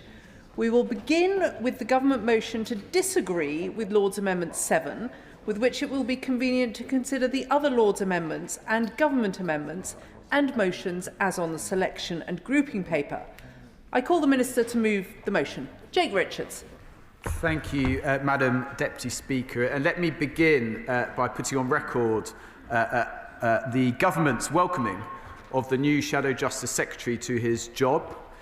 We look forward to working with him, Madam Deputy Speaker. He is somebody of some intellectual heft, and in any event, he's in the lucky position of having extraordinarily small shoes to fill. Of course, there will be policy disagreements, as there should be, but my hope is that the new Shadow Justice Secretary treads more carefully on issues around the independence of our judiciary and respecting our legal profession, perhaps fewer vitriolic social media videos and more thoughtful analysis. And as for the member for Newark, Madam Deputy Speaker, or as he likes to call himself, the new sheriff in town, we welcome that the inevitable has now happened, confirming the fact that reform is little more than a backwater for failed Tory politicians with an ego. And Madam Deputy Speaker, just briefly, I spent 5 minutes I'll never get back, reading the memo the former Shadow Justice Secretary left lying about. It says, and I quote, "Use humour, one of your best skills. Don't be afraid to be self-effacing or have a laugh." Well, it certainly got us laughing, Madam Deputy Speaker. And his memo also has the memorable line, "Don't think. You know things to be true. Get out of the habit of saying think." I happen to think he should get into the habit of thinking a little more. The honourable member for Newark says he is joined to be part of the team. We are still unclear whether he will remain speaking on justice issues. He's not in his new place today. Over the weekend, it was said that there would be a mini reshuffle at Reform, a rather depressing game of musical chairs. But whether their justice spokesperson remains the member for Runcorn, or if the member for Newark takes over, or if the member for Ashfield has a go, or if the member for East Wiltshire or the member for Romford joins in, the story is the same, Madam Deputy Speaker, failed former Tories who cannot be trusted with our justice system, let alone our country.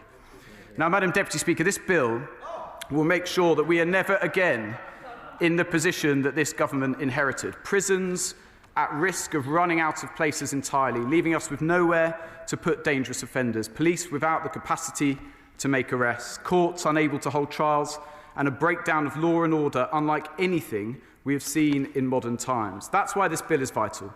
It does not kick the can down the road. It does not shy away from making tough decisions to keep the public safe. Instead, it will end the cycle of crisis once and for all. And it does more than this. Absolutely.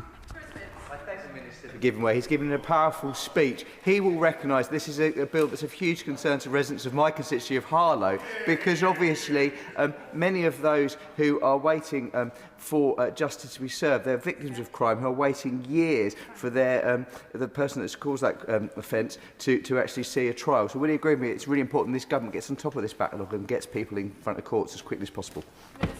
Absolutely, and my humble friend is a fine champion of this agenda, but also, of course, for his constituents in Harlow.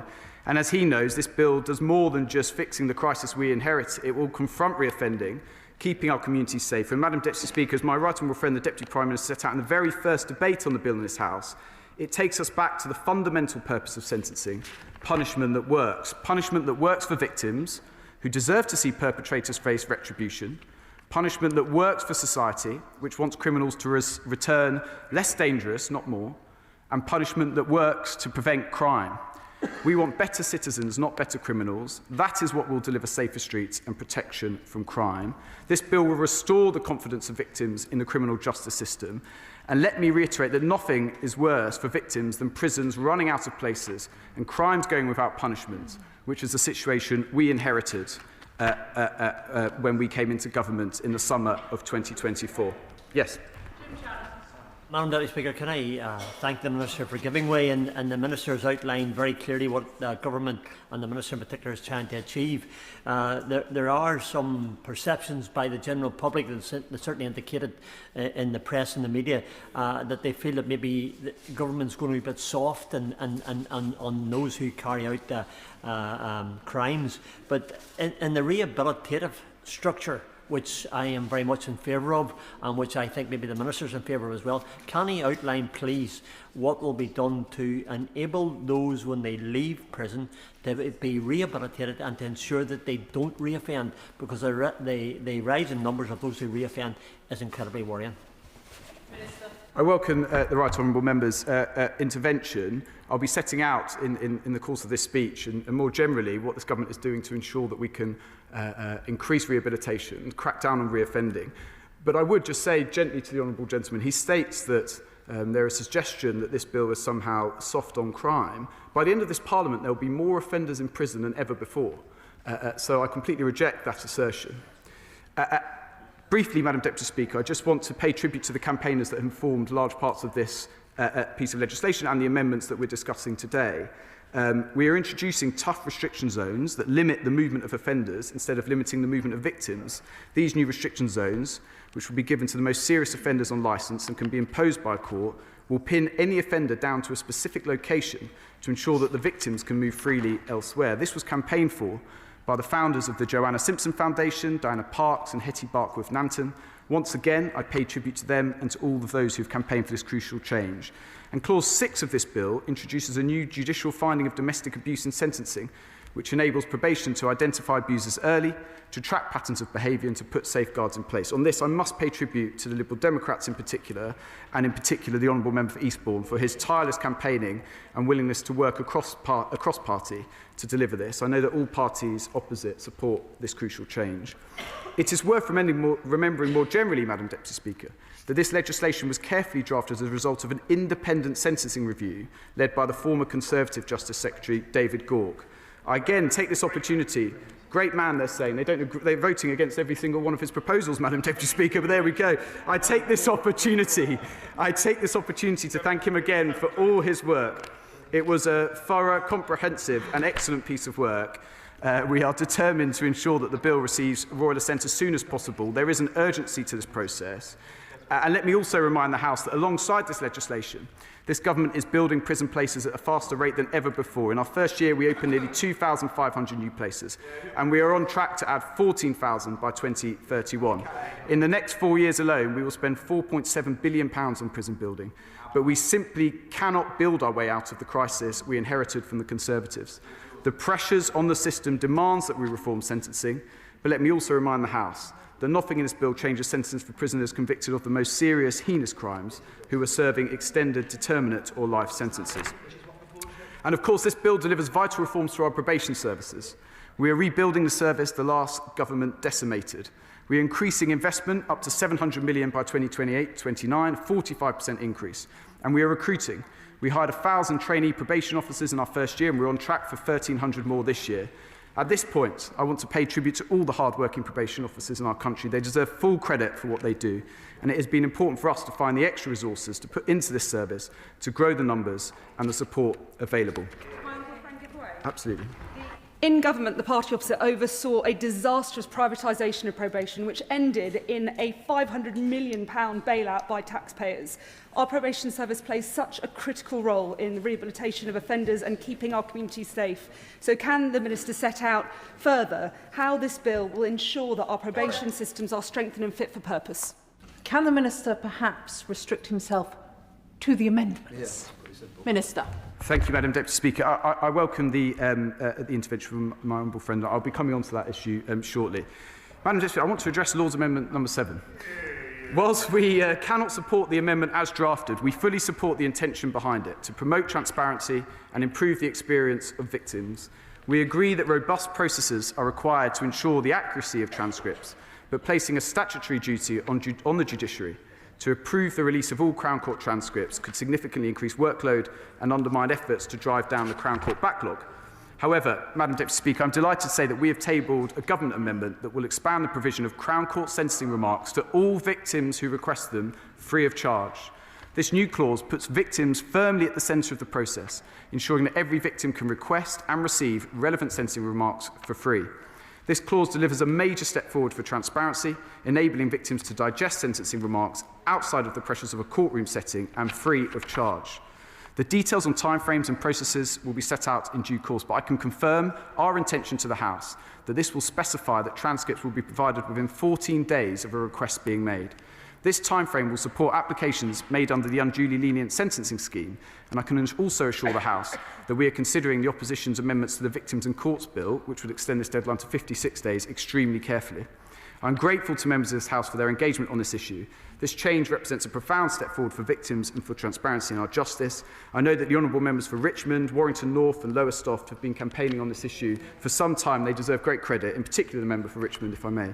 And so for the first time, every victim whose case is heard in the Crown Court will have this important right of access free of charge. I turn now to Lord's Amendment 1. And again, I must begin by thanking the Honourable Member for Bexhill and Battle, the Shadow Justice Minister, and the parents of Lenny Scott, an ex-prison officer murdered by a former inmate in a horrendous revenge attack. This amendment meets their call for a small but important reform to sentencing around whole life orders. We recognise the unique and dangerous job that police, prison and probation officers do. They perform a distinctive role with routine contact with dangerous offenders. We want to ensure, Madam Deputy Speaker, that the exceptional seriousness of murders that are motivated by their important work, which strike at the heart of the rule of law, are expressly recognised in the sentencing framework for murder. Will the Minister give way? Yes, of course. I thank the Minister for giving way. A comment often made to me and my colleagues when I was policing, as soon as I left the police station in full uniform, I was a sitting target every single day. Does the Minister agree that the mandatory whole life sentence is proposed for those who murder police officers, prison officers and probation officers sends a clear and unequivocal message that they will be met with the harshest and most serious penalties on offer to the court? Absolutely, and I thank my honourable friend for his service and his contribution and his support for this amendment. As I said when I had the great privilege of meeting Lenny's parents last week with the Shadow Justice Minister and Lord Timpson in the other place, it's not just about the technical mischief that this amendment solves, because thankfully these cases are few and far between. It is about sending a signal to the brilliant prison officers and probation officers that the work they do is respected by people in this place, in the country at large, and that we can make this small change as part of this legislation, I hope, goes some way to doing that. And indeed, I've met prison officers since we've announced this change who have intimated their gratitude to Lenny Scott's parents in particular and to this place for hopefully making this change. And that's very welcome indeed. I want now to move, if I may, Madam Deputy Speaker, to the amendments 2 to 5, which relate to Sentencing Council. Through these, we have sought to help clarify what is expected from the Lord Chancellor and the Lady Chief Justice when considering any approval requests from the Sentencing Council for its business plans and sentencing guidelines. Broadly speaking, these amendments do three things. First, if the Lord Chancellor decided not to approve a business plan, Amendment 2 requires them to notify the Council. It also requires them to lay a document before Parliament as soon as practicable, stating the reasons for that decision. Amendments 3 and 4 make similar provisions under different guises. Secondly, we want to make it clear that there is a very high bar that must be met for any guidelines to be rejected. Amendments 4 and 5 therefore provide that guidelines can only be rejected when this is necessary to maintain public confidence in the justice system. Finally, we have set out on the face of the bill that any approval requests from the Council are to be considered as soon as practicable. Taken together, Madam Deputy Speaker, these amendments represent a significant step by the Government to ensure that these approval processes are surrounded by clear safeguards, transparency and accountability. Yes, absolutely. Giving way, while the Lords have endeavoured to amend the bill in a number of areas, the provisions of Part 4 allowing foreign national offenders to be deported at any time within their sentence is very important to Northern Ireland. Given Article 2 of the Windsor Framework, that assessment has been made of the risk that these offenders will actually not be removed, leaving Northern Ireland with a two-tier system in which foreign criminals benefit from additional EU-derived human rights protections rather than being sent home. Would you commit to meet with myself and a number of my colleagues on this important issue to Northern Ireland? This issue was raised, I think, at second reading and at report stage by one of the honourable member's colleagues. The legal advice that we have received simply states that there is no discrepancy in Northern Ireland. I'm very happy to have a conversation with you and any other colleagues on that. It's clearly only right that these provisions apply also to Northern Ireland as well. Madam Deputy Speaker, this government is committed to greater transparency on prison and probation capacity and holding current and future governments to account. We have demonstrated this by publishing the first annual statement on prison capacity in December 2024. The 2025 edition will follow shortly. This amendment delivers on that promise by making it a statutory requirement to lay a statement before Parliament each year. Legislating on this duty ensures transparency in the long term and delivers on the government's commitment to do so. Never again we will be in a situation that this government inherited, where the previous government had overlooked prison capacity for 14 years, leading to the crisis that we had to deal with. The government has also accepted Amendment 12, which removes the clause in the bill that would have introduced the power to publish the names and photographs of those subject to an unpaid work requirement. The purpose of this clause was to increase the visibility of community payback and ensure the public can clearly see justice being delivered. We remain committed to ensuring that local communities can see the benefits of community payback in their area. However, we have listened carefully to the issues raised in both houses concerning this measure, and perhaps more importantly, the concerns raised by our brilliant probation and prison staff on the ground. And after careful consideration, we do not consider it appropriate to proceed any further. We are confident that current delivery of unpaid work, bolstered by wider provisions in this bill, means that unpaid work will continue to be tough and visible without the addition of this specific measure. Finally, Madam Deputy Speaker, we are very pleased to have made further progress on the issue of IPP sentences.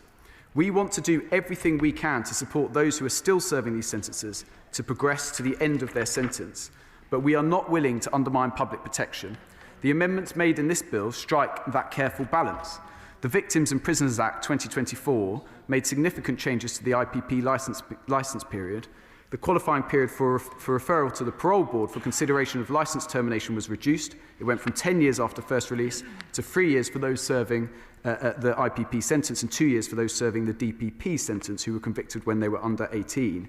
It has now been over a year since the first of these measures came into force. 1,700 people had their licence terminated automatically on the 1st of November 2024, and a further 600 became eligible for referral to the parole board on the 1st of February of last year. We have now gone further by providing those serving the IPP sentence with an earlier opportunity for licence termination and an additional opportunity for those serving IPP and DPP sentence thereafter.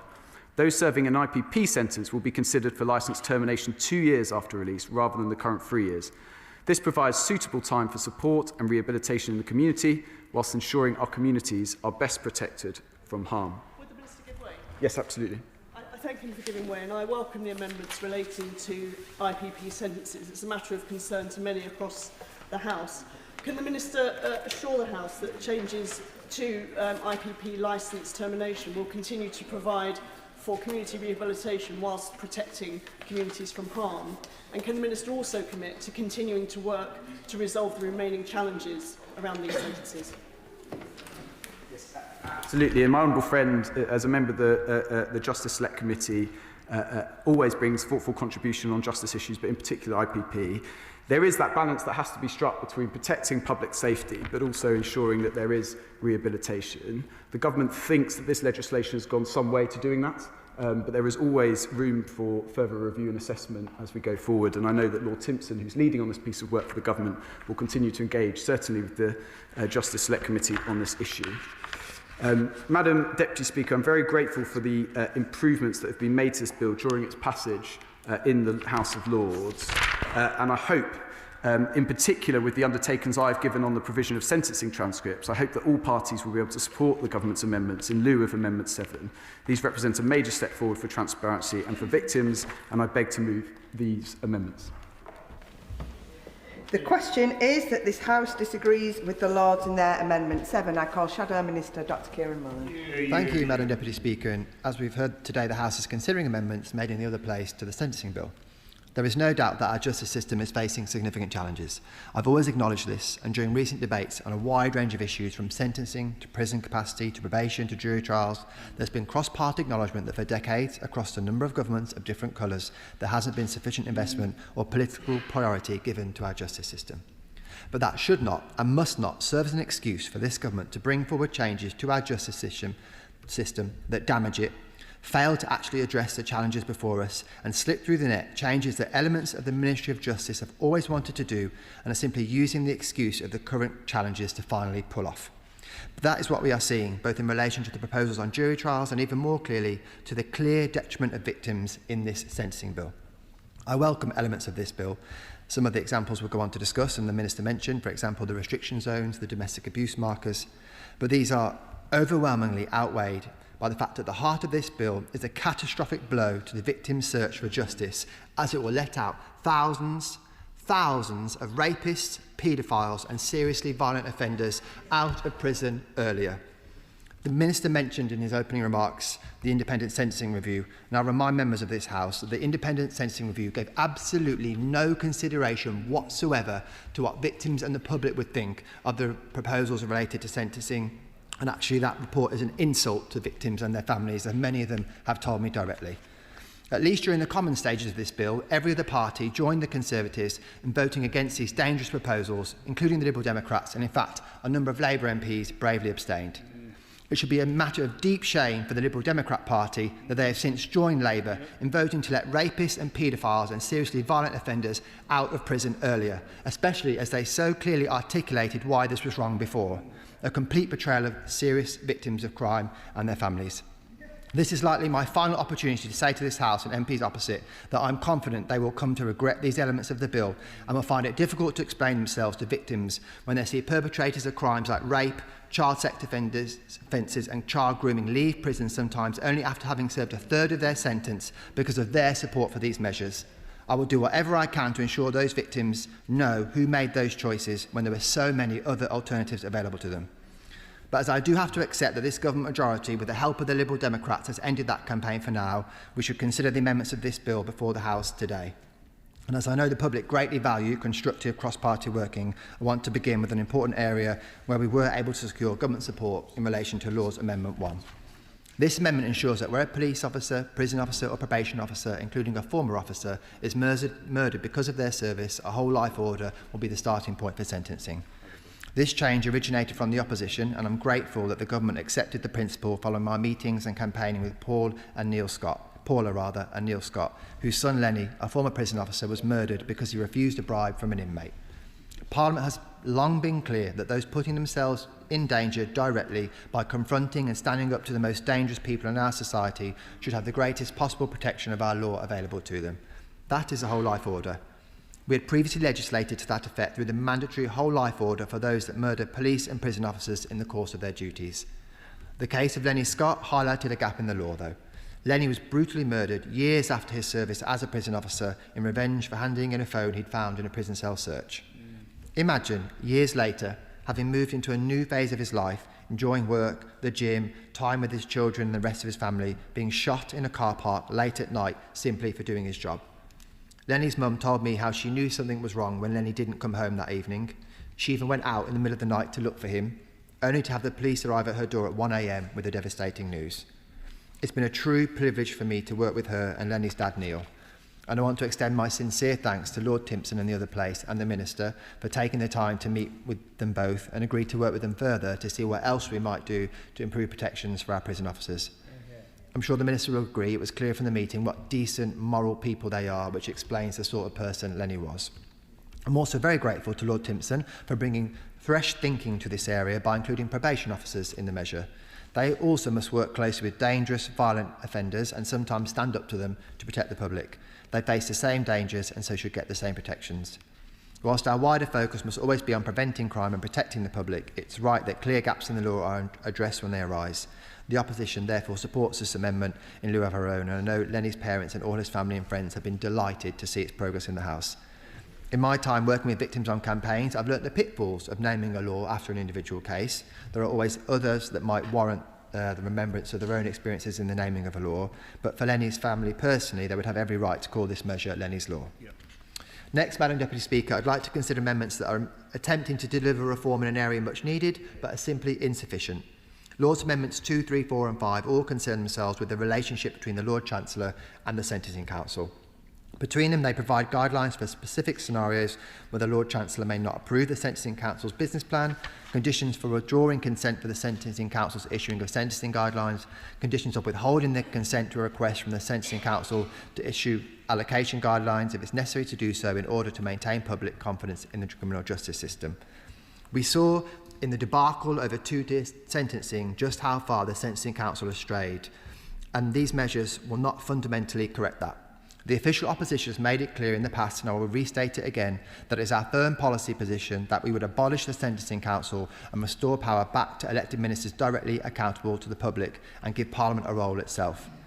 The functions of the Sentencing Council in delivering consistency through sentencing are well recognised, and it is not our intention to do away with those functions, which will be restored to the Lord Chancellor's office, but we believe it is for the Justice Secretary to be responsible for our sentencing guidelines, not a group of unelected individuals with no direct accountability to the public and limited accountability of any kind.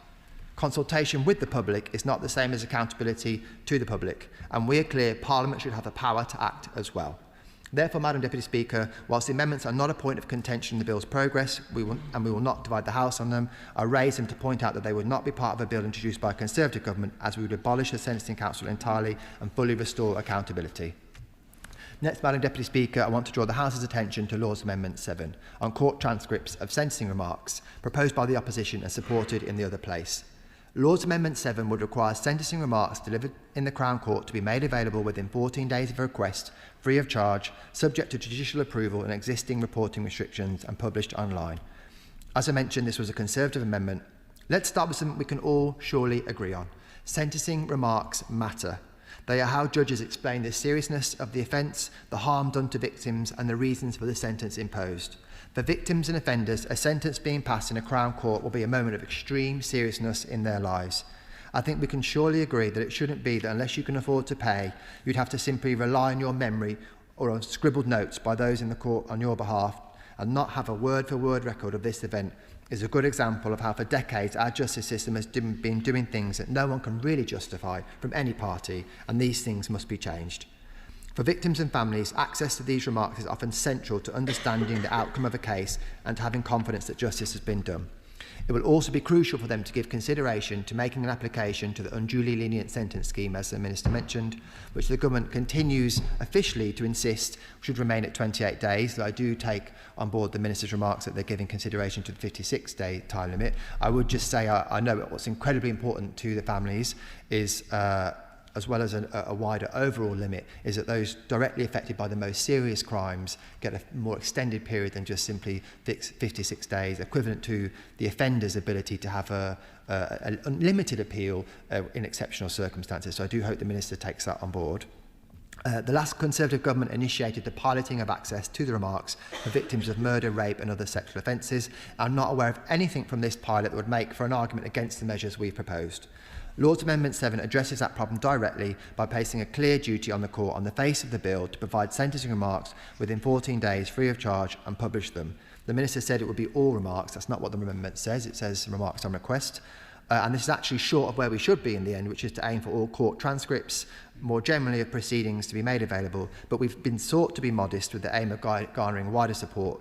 We have to remember we have a system of open justice with very limited exceptions. In the vast majority of criminal cases, any member of the public can walk into a court and hear each and every word that's said. I acknowledge that ministers have since indicated a willingness to move in the direction of greater access, and that is welcome, but their proposals fall short. Under the approach now proposed by the Government, key details, including the timetable for provision, the scope of any exceptions and the safeguards that will apply, will be set out in regulations, and the remarks would only be available to the request of victims rather than other individuals. For something as fundamental to victims and society's understanding of justice as sentencing remarks, the opposition does not believe that is good enough. If the Government truly agrees that victims should receive sentencing remarks free of charge within 14 days, then there should be no difficulty in keeping that guarantee in the bill itself. It does not allow for the publication of remarks for others to be able to see them either, and I'm also not clear if a victim receives the remarks under the Government's proposals if they'd be allowed to forward and share them and publish them themselves. And why does wider transparency matter as well as being a measure for victims? I would point members to the historic injustice of the appalling grooming gangs offences. It's clear that the hard work done to revisit historical examples of these offences and ensure the public are fully aware of their full horror of what happened and continues to happen to these girls and boys has made a difference to the public and Parliament's understanding of these offences. This is what transparency does. It drives accountability, and it should not simply rest with the victims to secure that. The judiciary accept that in principle through our open courts and through select broadcasting of sentencing high-profile cases that transparency is vital, and this agenda must continue to be driven forward, and the government's proposals fall far too short. At a time when public confidence in the justice system is under strain, transparency and accountability are not optional extras, they are essential. Lord's Amendment 7 delivers a clear, practical improvement for victims and others by guaranteeing timely, free access to sentencing remarks in primary legislation, and the opposition will vote to keep it, and I urge the House does the same. I don't intend to hold the House further to ensure others with particular interests in other amendments have the opportunity to speak. I've made clear we welcome some of the provisions of this bill, but I've also made clear that whatever positive it brings, this bill is enormously damaging to one of the core purposes of our justice system, ensuring victims of serious crime and their families are able to secure true justice. It's a matter of personal regret for me that I was not able to persuade members opposite of the damage this bill will do to that, and it will now fall onto the shoulders of victims and families in future months and years to speak up when their perpetrators walk out of jail early, and even more concerningly, the victims who are stalked, abused, raped or violently attacked by criminals when they should have been in prison. It will fall on them to speak out and get these measures reversed. Those of us on these benches will be there to help them raise their voices. At least, I hope by then some of the members on the benches opposite will do the same. Martin. Thank you, Madam Deputy Speaker. This bill delivers the long-term, joined-up, sustainable reform our criminal justice system desperately needs. I want to comment today on Amendments 1 to 7 alongside Amendment 14, amendments I believe will strengthen this bill. Madam Deputy Speaker, we inherited a system on the brink. Prisons close to running out of places, courts paralysed by backlogs, police forced to operate with one hand tied behind their back, trust broken and fear raised, a breakdown of law and order that left communities like mine in Portsmouth paying the price. In Portsmouth and across the country, the justice system is struggling under the weight of an unprecedented backlog.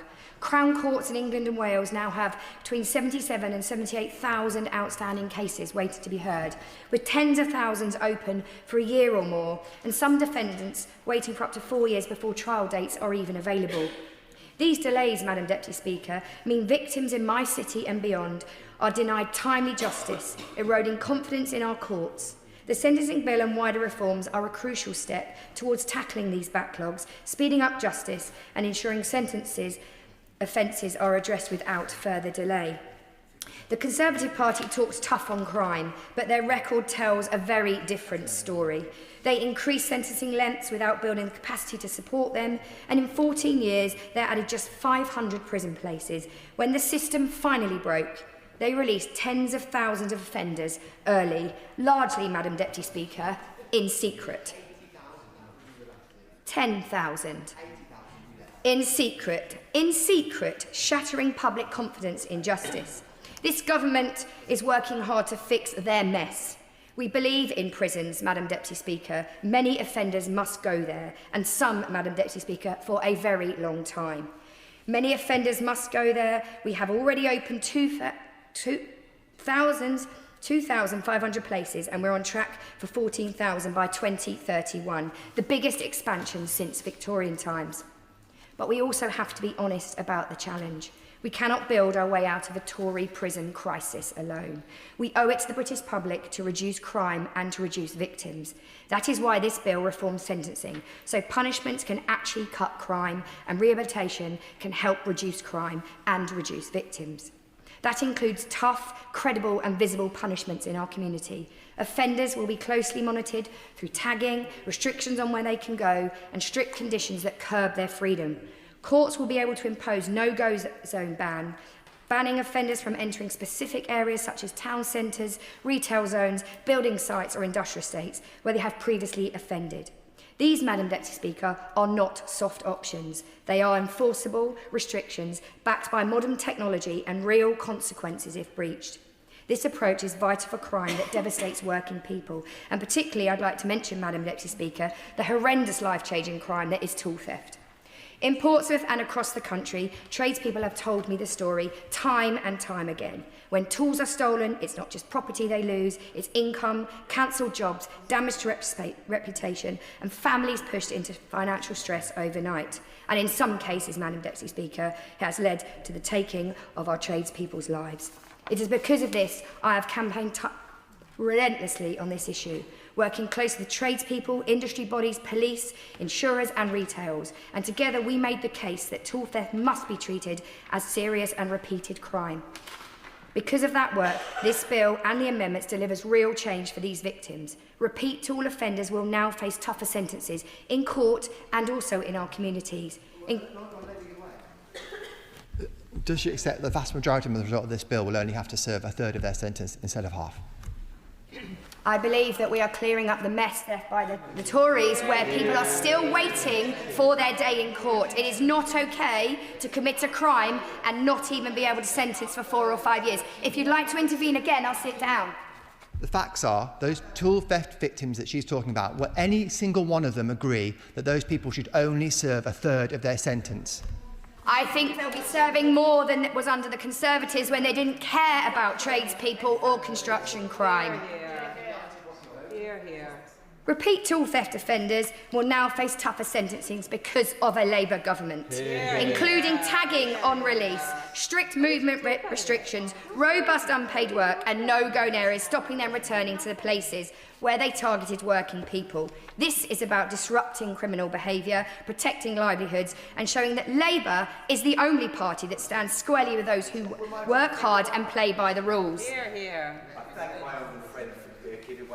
Thank her personally for the work that she's done on tackling the huge issue of tool theft, which had a huge impact on tradespeople in my constituency of Harlow. So can I personally thank her for that work? And does she agree with me that, as she said previously, that it's not just about the person themselves, but it's also about their family, their livelihood, and it has a huge impact on their mental health to be victims of such crime. So I thank her for her work. I thank the Honourable Friend for his kind words and the work he has also done in Harlow. And I repeat, my knowledge, there was not a government before us that even cared about tradespeople. Alongside this, we are investing, Madam Deputy Speaker, up to £700 million more in community punishment and increasing probation funding by 45%.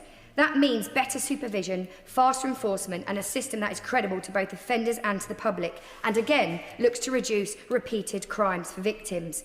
In addition, I particularly welcome a number of government amendments which further strengthen this bill.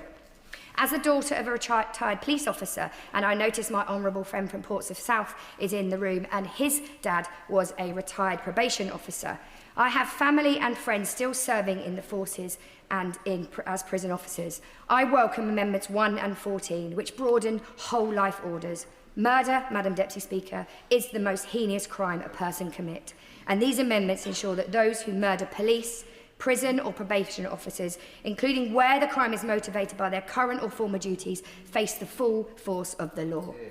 These crimes strike at the very heart of the rule of law, and it is right that sentencing reflects that. I also welcome Amendments 2, 3, 4 and 5, which strengthens transparency and accountability around the Sentencing Council. These amendments set a very high bar for rejecting sentencing guidance, ensuring Parliament is informed where decisions are taken, and help maintain public confidence in the justice system. Crucially, they sit alongside the reforms that reflect legislation I fought for in my tool theft bill to ensure sentencing properly takes account of the full circumstances and impact on victims. That principle is vital. Justice must never lose sight of the harm that is done to victims and communities when crimes are committed. Amendment 6, Madam Deputy Speaker, is another important step. By placing a statutory duty on the Secretary of State to publish an annual report on prison capacity, this government is ending the culture of secrecy we inherited and ensuring proper accountability to Parliament and to the public. Madam Deputy Speaker, I strongly welcome the government's changes in lieu of the Lord's Amendment 7. Which will ensure victims can access transcript of sentencing remarks free of charge. This is meaningful improvement for victims, an important move towards a more transparent and humane justice system, and another step in the right direction of putting victims at the heart of our justice system. Madam Deputy Speaker, this bill ends the chaos we inherited. It restores confidence in justice, and it delivers punishment that works for communities like Portsmouth. now and into the future. I am proud to have worked hard on developing this bill, and I am proud to support it. I call Liberal Democrat spokesperson Jessica Brown-Fuller. Thank you, Madam Deputy Speaker, and I would like to thank members across both chambers for their contributions to this and their continued work, particularly the Prisons Minister for engaging collaboratively with Liberal Democrats in the other place and making concessions both in the legislation and at the dispatch box. We are pleased to see the Government amendment to the Lords Amendment 7 today, which would introduce the provision of free transcripts of sentencing remarks for victims. As a long-standing campaign of my honourable friend, the member for Richmond Park, for the provision of all court transcripts, it is a great first step to see victims gaining access to this improved level of transparency and accountability. Will my honourable friend give way? I'll happily give way to my honourable friend. I'm very grateful to her for giving way. I just want to take this opportunity to say my own personal thanks to the Minister, to everybody involved in bringing the legislation to this stage, and also pay tribute once again to my constituent Juliana Talizzi, who came to see me when she was charged £7,000 for the transcript of the trial that saw her rapist sent to prison.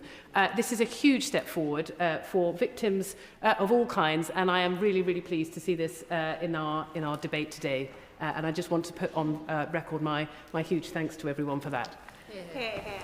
I thank my honourable friend for reminding us that at the heart of this piece of legislation that's coming forward in the sentencing bill is victims and their ability to understand what's come in sentencing remarks. Because given that so much happens in a court trial, whether reliving past trauma or confronting a perpetrator, for many, listening to proceedings can feel like a foreign language. For others who choose not to attend the sentencing hearing, they have no knowledge of what was said. That is why having consistent free access to transcripts is so vital, as it provides an opportunity to process the events of court proceedings afterwards or to read them for the first time. For many, this can give closure and an opportunity to move on, but it is also the route for appealing a sentence if they believe it to have been unduly lenient. Providing victims with court transcripts free of charge would markedly improve experiences for victims and survivors, but I do have some questions regarding the amendment that the Government have brought forward. So my questions to the Minister are, could he provide some clarity as to the application of the term victim is in the definition used by the Victims Code, and whether in the case that a victim is unable to personally request sentencing remarks, such as victims without capacity or victims that are children, that immediate families of victims are included within the provision? Will the member give way? I'll happily give way to my honourable member. Because I can't ask the Minister himself, I might ask you whether you think we also need clarity on whether deceased victims' family members might also have a right. I thank the honourable member for his point, and the Victims Code lays out that a victim, if they are deceased, the immediate family, being parents or siblings, would be included, which is why I asked that question of the Minister. Also, subsection 3C allows the Secretary of State to provide exceptions to the requirement to supply a transcript of sentencing remarks. What sort of exceptions does the Government anticipate? And as per subsection 3D, what sort of information might be omitted from a transcript? And if the Secretary of State doesn't plan to use sweeping powers to accept or omit, why have such provisions in the amendment been included? The previous Government ran a very limited pilot of free court transcripts.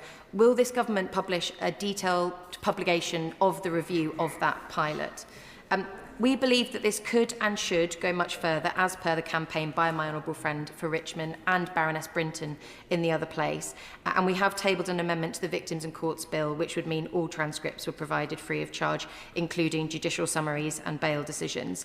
The Chief Lady Justice recently spoke to the Justice Select Committee about a pilot with HMTCS, the use for AI for transcripts, especially in the asylum and immigration courts, and she described it as a great success. So I'd be keen to understand if the Government will work with the Liberal Democrats to progress this work, because we do appreciate the growing cross-party support on this issue and the work of all in the other place to achieve this really important first step today.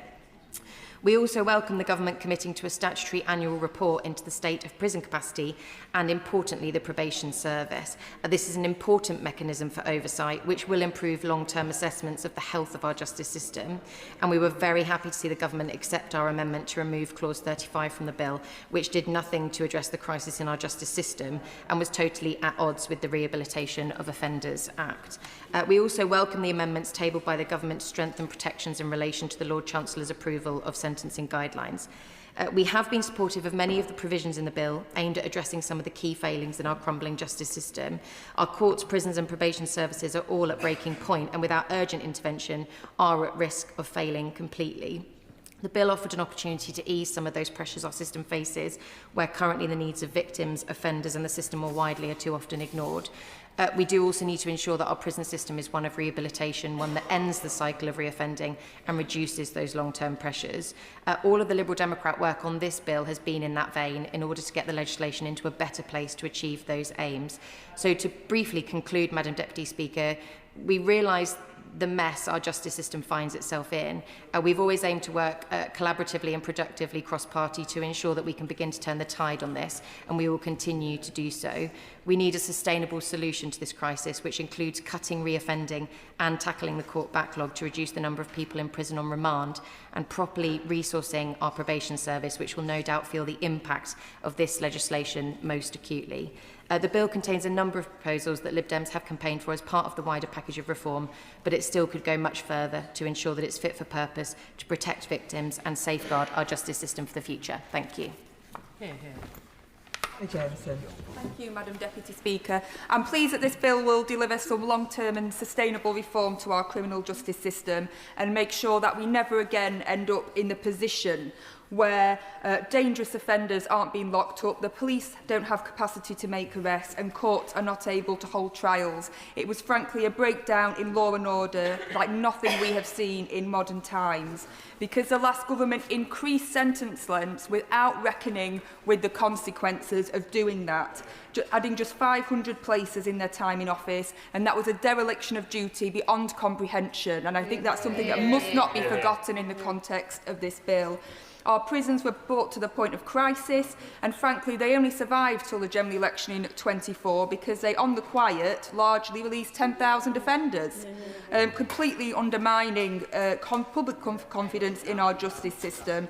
And why? Well, it's true, and the opposition Shadow Justice Minister shaking his head. I was working in the prison service, I know what went down, I know exactly what happened.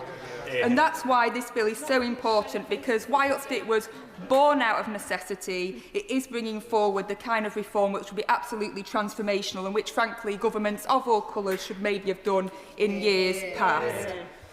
That doesn't mean we're not being tough on crime, in fact quite the opposite, because as the Minister's laid out today, there's going to be more people in prison at the end of this Parliament than there has ever been in the past. But as has been previously been outlined in this debate today, anyone that thinks you can simply build your way out of this crisis is not living in the real world and is not serious about public policy. So it is welcome that we're deporting more national offenders and bearing down on the court backlog to reduce remand prisoners. All of this is necessary but not sufficient, which is why this bill is very, very welcome today. I want to speak specifically about Amendments 1 and 14 around broadening whole life orders.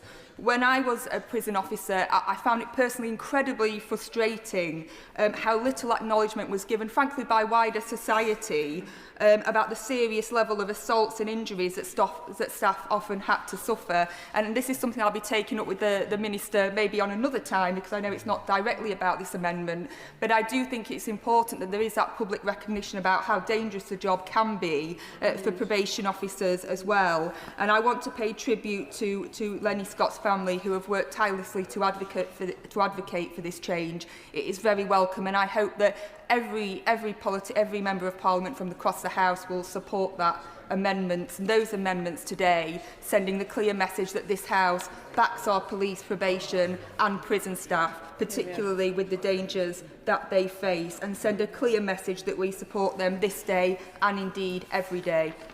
Madam Deputy Speaker, as I said at the start of this bill, it may have been born out of necessity and, frankly, emergency at the start of this government, but I am proud that it is a Labour government that is bringing forward the reform that our justice system has long needed, and I am proud to support the government amendments today.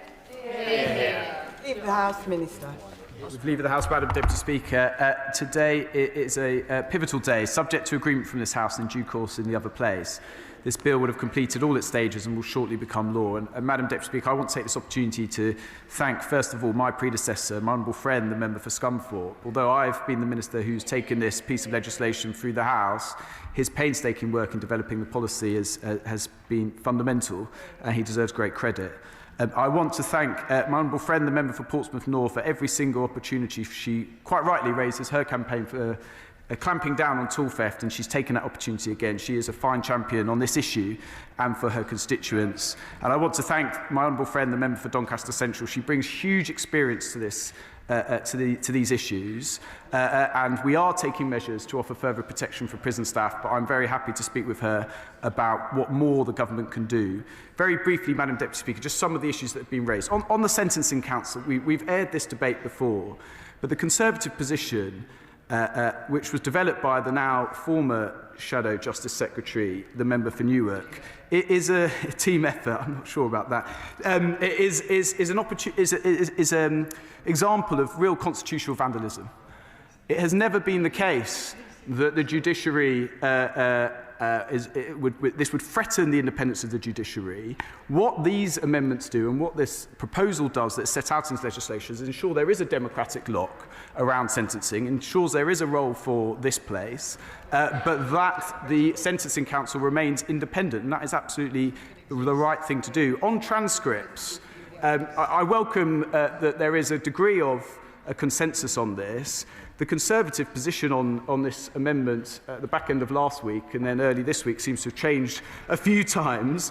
This strikes the right balance. If anyone could seek a free transcript of sentencing remarks, we might be in a position where our court staff, who have a big job at getting a grip of the backlog, are spending all their time issuing transcripts. This strikes the right balance. On the specific issues that the honourable member, the Liberal Democrat spokesperson, has raised, of course, we have to look into it when victims are children, whether they are deceased, whether there is a lack of capacity. It may be that the Victims Code does that already for us, but absolutely, yeah. But we absolutely have to get it right, Madam Deputy Speaker, and we will ensure we do so as this policy is developed. She mentioned her concerns about exceptions and omissions and asked me to ponder on examples when those exceptions could be engaged. But of course, when there are issues of national security or public safety, it may be relevant, but I can say at the dispatch box that one would hope that that would be extremely exceptional circumstances. But it is important that those provisions are in there. We believe that this provision will allow more openness. It's ambitious but also realistic considering where the technology is at the moment and also the pressures on our court system. But do we want to go further when we can? Absolutely. We believe in the fundamental principle of transparency and openness in our justice system, and where we can, we will. And Madam Deputy Speaker, I will... Yes, absolutely. I apologise here for his opening speech. I was chairing the Justice Committee, but I don't think that matters because I want to agree with him on these amendments. They strengthen the bill considerably. They do bring more openness and they do bring more transparency, and we welcome, I think, all of the recommendations here, whether they be in relation to the Sentencing Council or the Prison Capacity Report, or indeed the transcript new version of Laws Amendment 7, and indeed IPP prisoners. They're all welcome improvements on this bill. They need to go further in some areas, we think, particularly in relation to IPP prisoners, but this is a good step along the way. Well, I always welcome the intervention from the chair of the Justice Select Committee. As I said, following an intervention from my right honourable friend, the member for Colchester, the work on IPPs is an ongoing process, led by Lord Timpson in the other place, but an ongoing process, and I know that he will always be happy to engage with honourable friends in the Select Committee. Madam Deputy Speaker, then, I can conclude my remarks by stating very firmly that this bill will solve the mess that this government inherited and begin to make sure that our prison system is fit for the future. I want to once again place on record my thanks to all honourable and right honourable members who've engaged with this bill throughout its passage. That expertise strengthens it in many important respects, and I beg to move, Madam Deputy Speaker. The question is that this House disagrees with the Lords in their Amendment 7. As many as are of that opinion say aye. Aye. Of the contrary, no. No. Division, clear the lobby.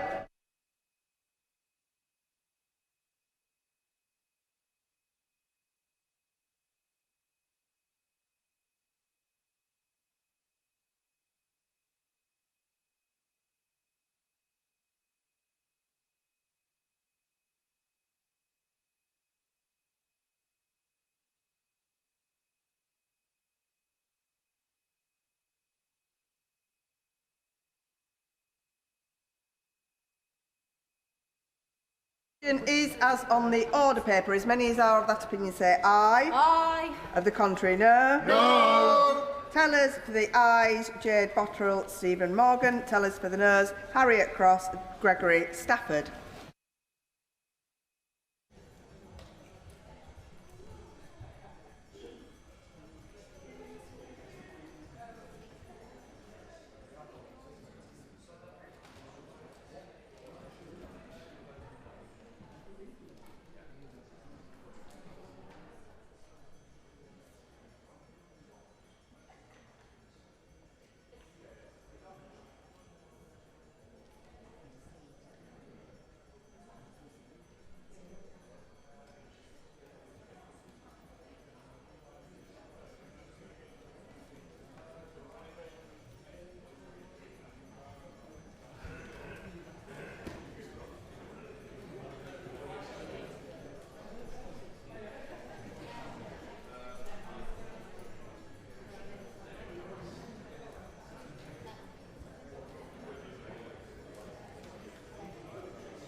Order, order.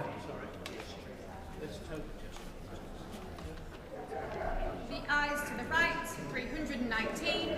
The noes to the left, 127.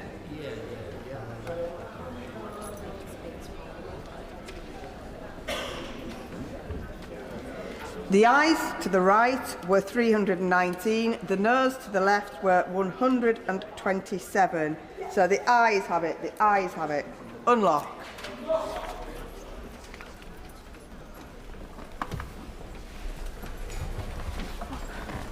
With the leave of the House, I shall put a single question on Government Amendments A and B in lieu of Lord's Amendment 7. I call the Minister to move Amendments A and B in lieu of the Lord's Amendment 7 formally. To move. The question is that Government Amendments A and B in lieu of Lord's Amendment 7 be made. As many as are of that opinion say aye. Aye. Of the contrary, no.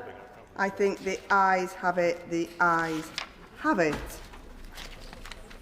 With leave of the House, I call the Minister to move that this House agrees with the Lords in their amendments 1 to 6 and 8 to 15.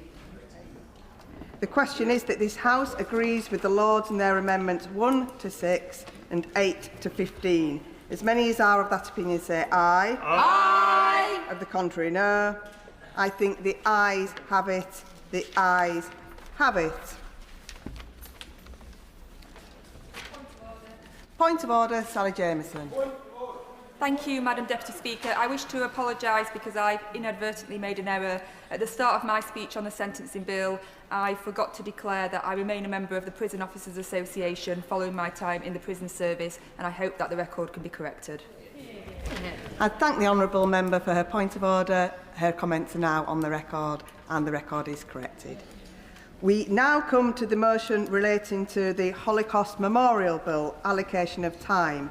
Minister to move. Beg to move. The question is as on the order paper. As many as are of that opinion say aye. Aye. Of the contrary, no. I think the ayes have it. The ayes have it. We will now move on to the next item of business. And the clerk will read out the next item of business. Holocaust Memorial Bill, consideration of Lord's amendments. Now, I can inform the House that the Lord's amendment does not engage the Commons' financial privilege. We will begin with the government motion to disagree with Lord's Amendment 1. I call the Minister to move the motion. Minister. Madam Deputy Speaker, I beg to move that this House disagrees with the Lords in their amendment. First, I am grateful to members of both the Commons and the Lords who have so diligently scrutinised the bill throughout its passage. I thank the noble Lord Khan of Burnley for taking the bill through the other place and for being so thorough in his approach. Before I address the amendments tabled by the Lord, I'd like to take a moment to remind the House, Madam Deputy Speaker, why we introduced this bill in the first place. There is a long-standing cross-party commitment to establish a new National Holocaust Memorial and Learning Centre. We do this to mark a profound and dark moment in our history, to remember the sheer loss of humanity, and to continue to learn the lessons day after day, generation after generation. This simple three-clause bill was introduced in February 2023 to enable us to make progress in delivering this. The bill does two things. Firstly, it authorises expenditure on the construction, operation, maintenance or improvement of the Holocaust Memorial and Learning Centre. And secondly, it seeks to remove a statutory obstacle to it being built next door in Victoria Tower Gardens should it receive planning consent. The bill does not provide the government with planning powers to build the Memorial and Learning Centre. They are being sought through the separate statutory planning process. Turning to the amendment which is before us today. On the face of it, the Lord's amendment looks uncontroversial, and I have absolutely no doubt it is well-intentioned. However, the government cannot accept the amendment. In short, the amendment seeks to deal with matters which are not part of this bill and which are more properly dealt with elsewhere. Following debates in the other place, there have been constructive discussions with those leading support for the amendment to consider how best to proceed. In light of those discussions, I want to assure this House that the government's aim in establishing a National Holocaust Memorial and Learning Centre in line with the cross-party consensus since 2015, is to increase understanding of the Holocaust and of anti-Semitism. There must be no question of Learning Centre deviating from this purpose. Minister, and I declare a sort of interest in that many members of my family were murdered in the Holocaust.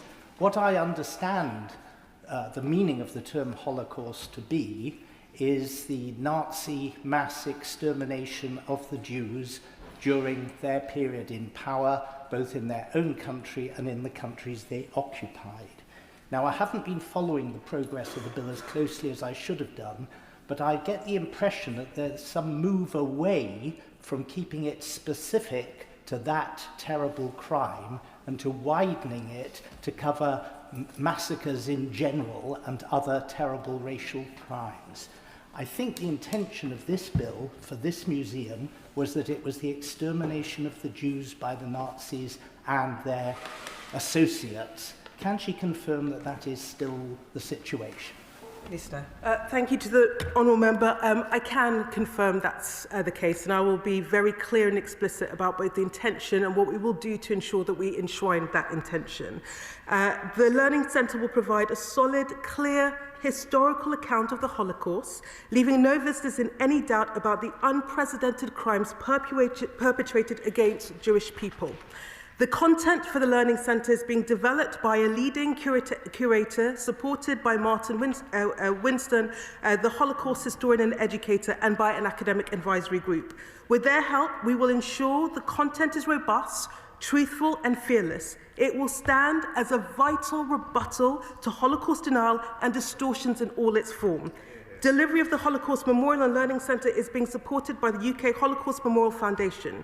We value the work of the Foundation, which has been steadfast in its determination to build the memorial and to create a learning centre in which the story of the Holocaust is told powerfully, unflinchingly and honestly.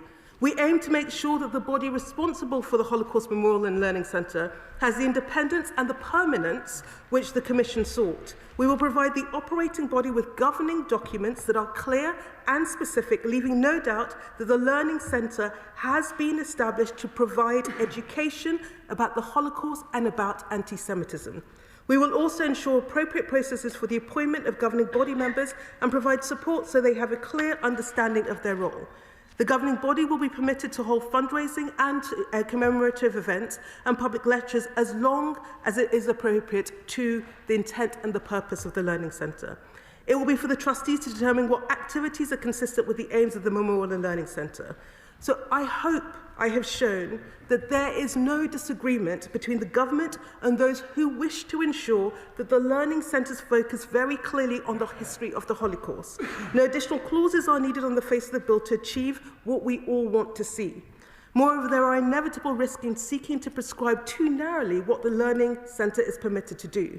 The better way to proceed is to put in place clear and robust governance arrangements for the Learning Centre, to place on the trustees the responsibility for ensuring the facts of the Holocaust and the long history of anti-Semitism are explained clearly and honestly for this and for future generations.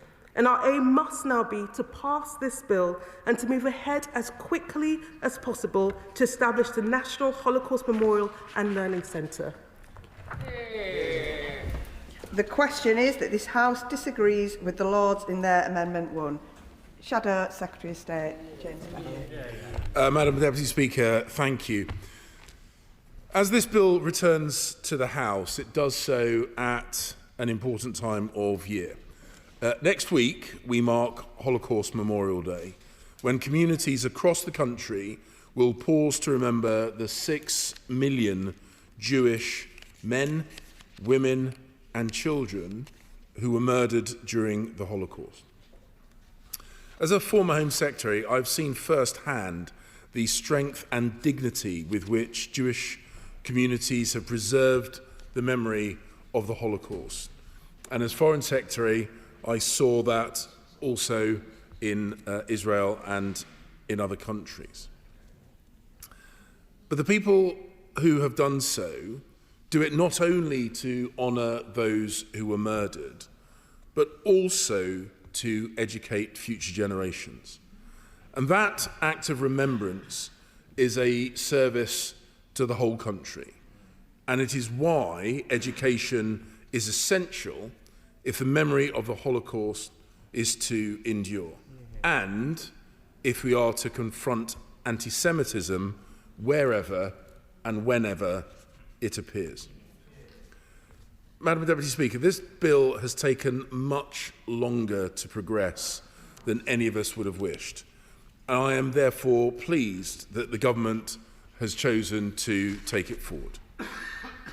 The primary purpose of this bill is clear and narrow in scope. It is about the Holocaust, and it is about ensuring that the lessons of the Holocaust are learned and that history is preserved for future generations. And on that point, there is strong and genuine cross-party agreement across both houses. And I want to thank the Minister for meeting with me and for listening carefully to the concerns that were raised from our side of the House. I think those discussions have been constructive, and I welcome the seriousness with which they have been approached.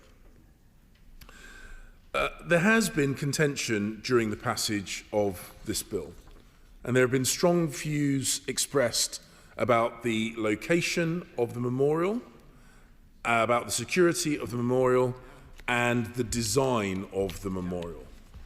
And those debates reflect the importance of this project and the desire to ensure that it is done properly. However, the issue before us today relates to the purpose of the Learning Centre. Conservative and cross-bench peers have been clear in expressing their concern.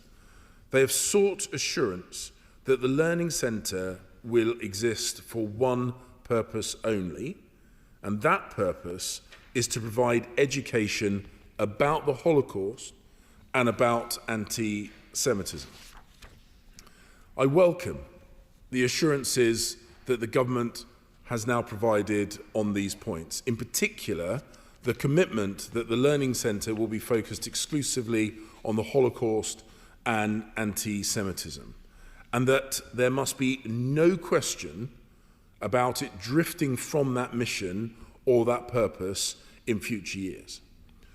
I also welcome the commitment that the governing documents of the body will make this purpose clear. These assurances matter. This memorial is intended to last for generations, and it must have a clear mission that future trustees and future governments cannot dilute or reinterpret. Madam Deputy Speaker, in light of those assurances, we will not be pressing this matter to a division. And that reflects the progress that has been made through constructive discussions both in this House, in this House and in the other place. But I do want to make one thing clear, one final point clear. Those assurances must be carried through, and the good faith of those who have entered into the conversations need to be rewarded.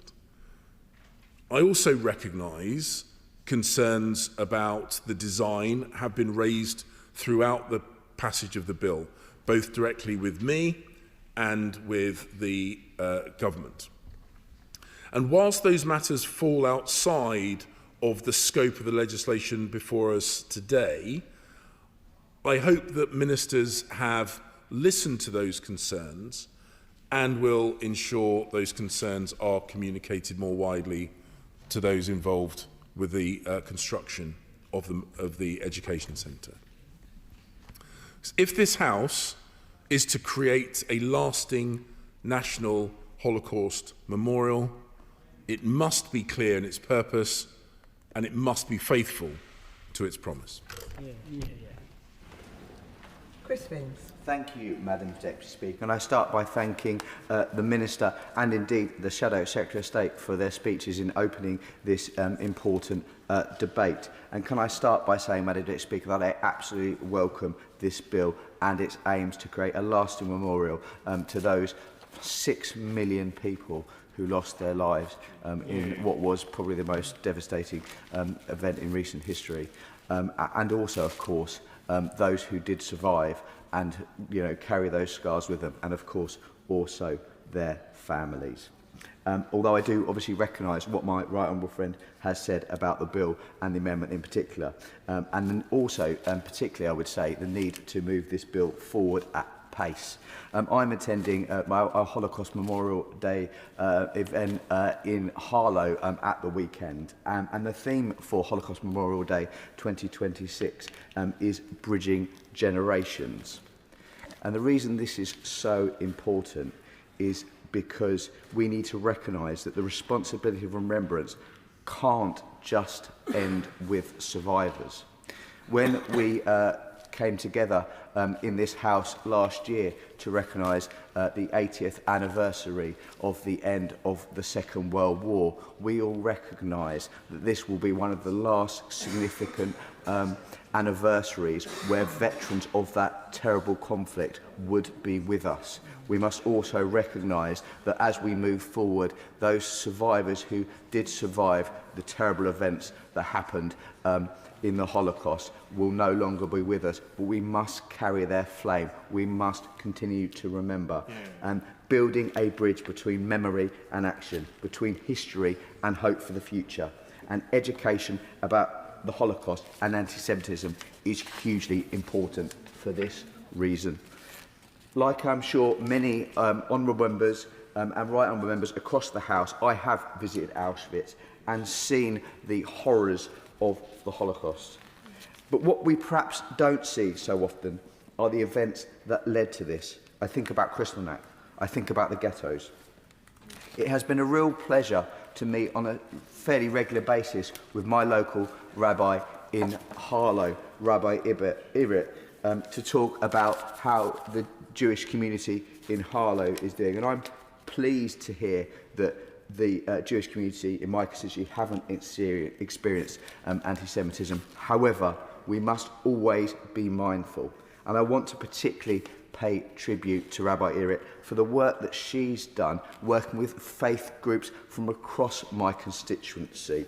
I was sadly unable for personal reasons to attend this year's interfaith service that she ran at Harlow Synagogue, but I'm looking forward to attending it next year. An opportunity for the Christian community, the Muslim community, the Hindu community to come together to show that we are at one to fight the scourge of anti-Semitism and other forms of racism. And I'm looking forward to standing with her and other religious groups, other religious leaders in Harlow at the weekend to recognise Holocaust Memorial Day. We must never forget the evils of the Holocaust, and I'm really pleased that this government is taking that very seriously, and this bill is a huge part of that. Thank you, Madam Deputy Speaker. Spokesperson for the Liberal Democrats, Marie Goldman. Thank you, Madam Deputy Speaker. As the Holocaust begins to fade from living memory, it becomes ever more vital that the next generations continue to be properly educated about it and that the victims are commemorated with dignity and with care. The theme of this year's Holocaust Memorial Day, Bridging Generations, reminds us that remembrance of the Holocaust does not end with the survivors. The responsibility now passes to all of us. We must engage with the past so its lessons are not lost in the future. The work of the Holocaust Memorial Day Trust encourages us to honour the legacies of all who were murdered in genocides, including those who have no family left to remember them, not through bloodlines, but through education and memorial. A Holocaust Memorial and Education Centre in the heart of London would be a powerful, permanent commitment to that responsibility. 6 million Jews, along with millions of others, Roma, disabled people, LGBTQ+ individuals, were murdered in the Holocaust, showing where hatred can lead. The genocide since show we haven't learned enough. Last year, hate crimes increased across our country, fueled by political extremism. When we say never again, it cannot be empty words. It must be our commitment to stand united against hatred. Alongside my friends, the Right Honourable Member for Kingston and Surbiton and the members for Cheltenham and Guildford, I have met with the Board of Deputies the Jewish Leadership Council, the Community Security Trust, and the Anti-Semitism Policy Trust to discuss the alarming rise in anti-Semitism and how we must respond to it. The Liberal Democrats believe no one should feel scared or anxious when going to their place of worship, which is why in our manifesto we pledge funding for protective security measures for places vulnerable to hate crime and terror attacks. While we are devastated that this is necessary, we are pleased that the government has increased protections for synagogues and ask that they continue to work hand in hand with these organisations for the safety and security of all Jews in the United Kingdom. This memorial, Madam Deputy Speaker, presents a vital opportunity to challenge anti-Semitism through education, and we recognise the work of the House of Lords has put in to safeguard its educational purpose. But we must ensure that robust security measures are in place so that people can visit this memorial safely and without fear. It is also key that we deliver this memorial in a timely manner. The Conservative government committed to this project following the findings of the Holocaust Commission in 2015. It is unacceptable that 11 years later, construction has yet to begin. In 2023, Holocaust survivor Manfred Goldberg said, "I was 84 when Prime Minister David Cameron first promised us survivors a national Holocaust memorial in close proximity to the Houses of Parliament." Would Member Friend give way?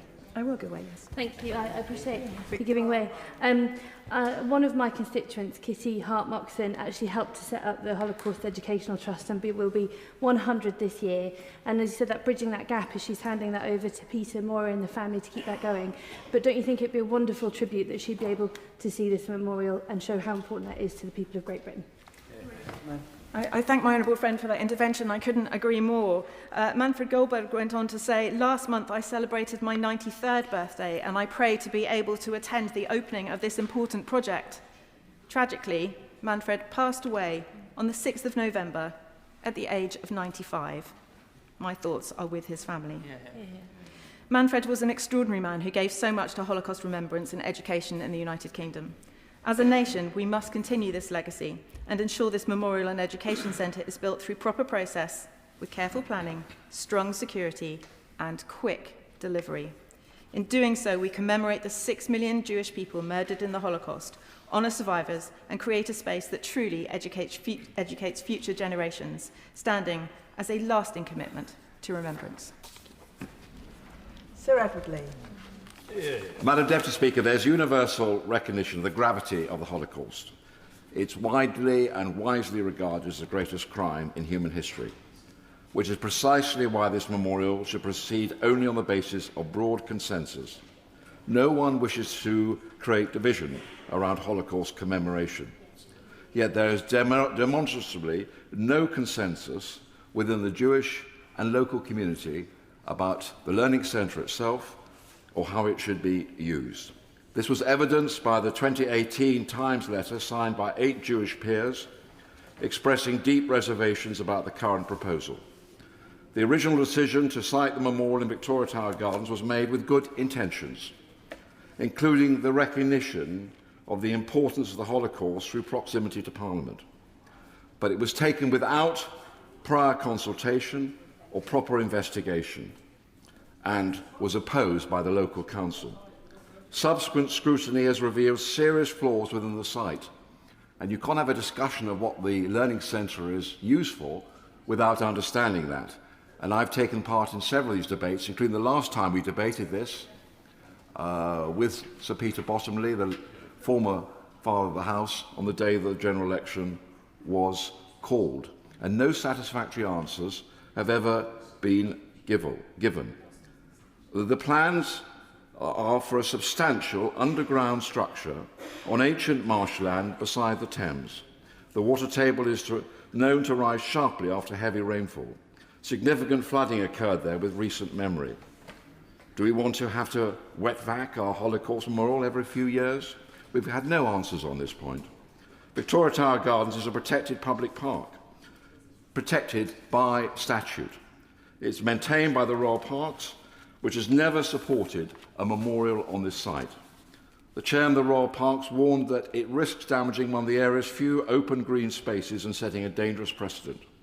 Statutory protections dating back to the 1900 Act of Parliament are being undermined with very little debate. The park can realistically accommodate only a modest memorial without destroying its character. The current design would fundamentally alter the park through an 80-metre ramp, a wide moat dividing the space, and the replacement of large areas of grass with paving. Now, quite rightly, the intention is for large numbers of visitors, particularly school children, to attend the National Holocaust Memorial. No credible plans exist to manage coach traffic, drop-off points or parking, compounding existing pressures on Millbank. Local opposition is well documented, including from the Thorney Islands Society. For residents and regular users, the park would largely cease to function as a neighbourhood green space, ordinary activities becoming inappropriate in such a situation. Victoria Tower Gardens may also be needed to support the ongoing restoration and renewal of the Palace of Westminster. Reducing flexibility now risks increasing costs and constraining future options. The moat. Now, let's talk about the purpose of this. And I've been to these Holocaust memorials. The most impactful Holocaust memorial internationally is the Washington model, which I visited. Their Holocaust Memorial Museum is immensely successful because it prioritises education through a dedicated museum that confronts the scale and the reality of the crimes. The most meaningful memorial we can offer is sustained education, ensuring young people understand the Holocaust fully and that its memory is never diminished.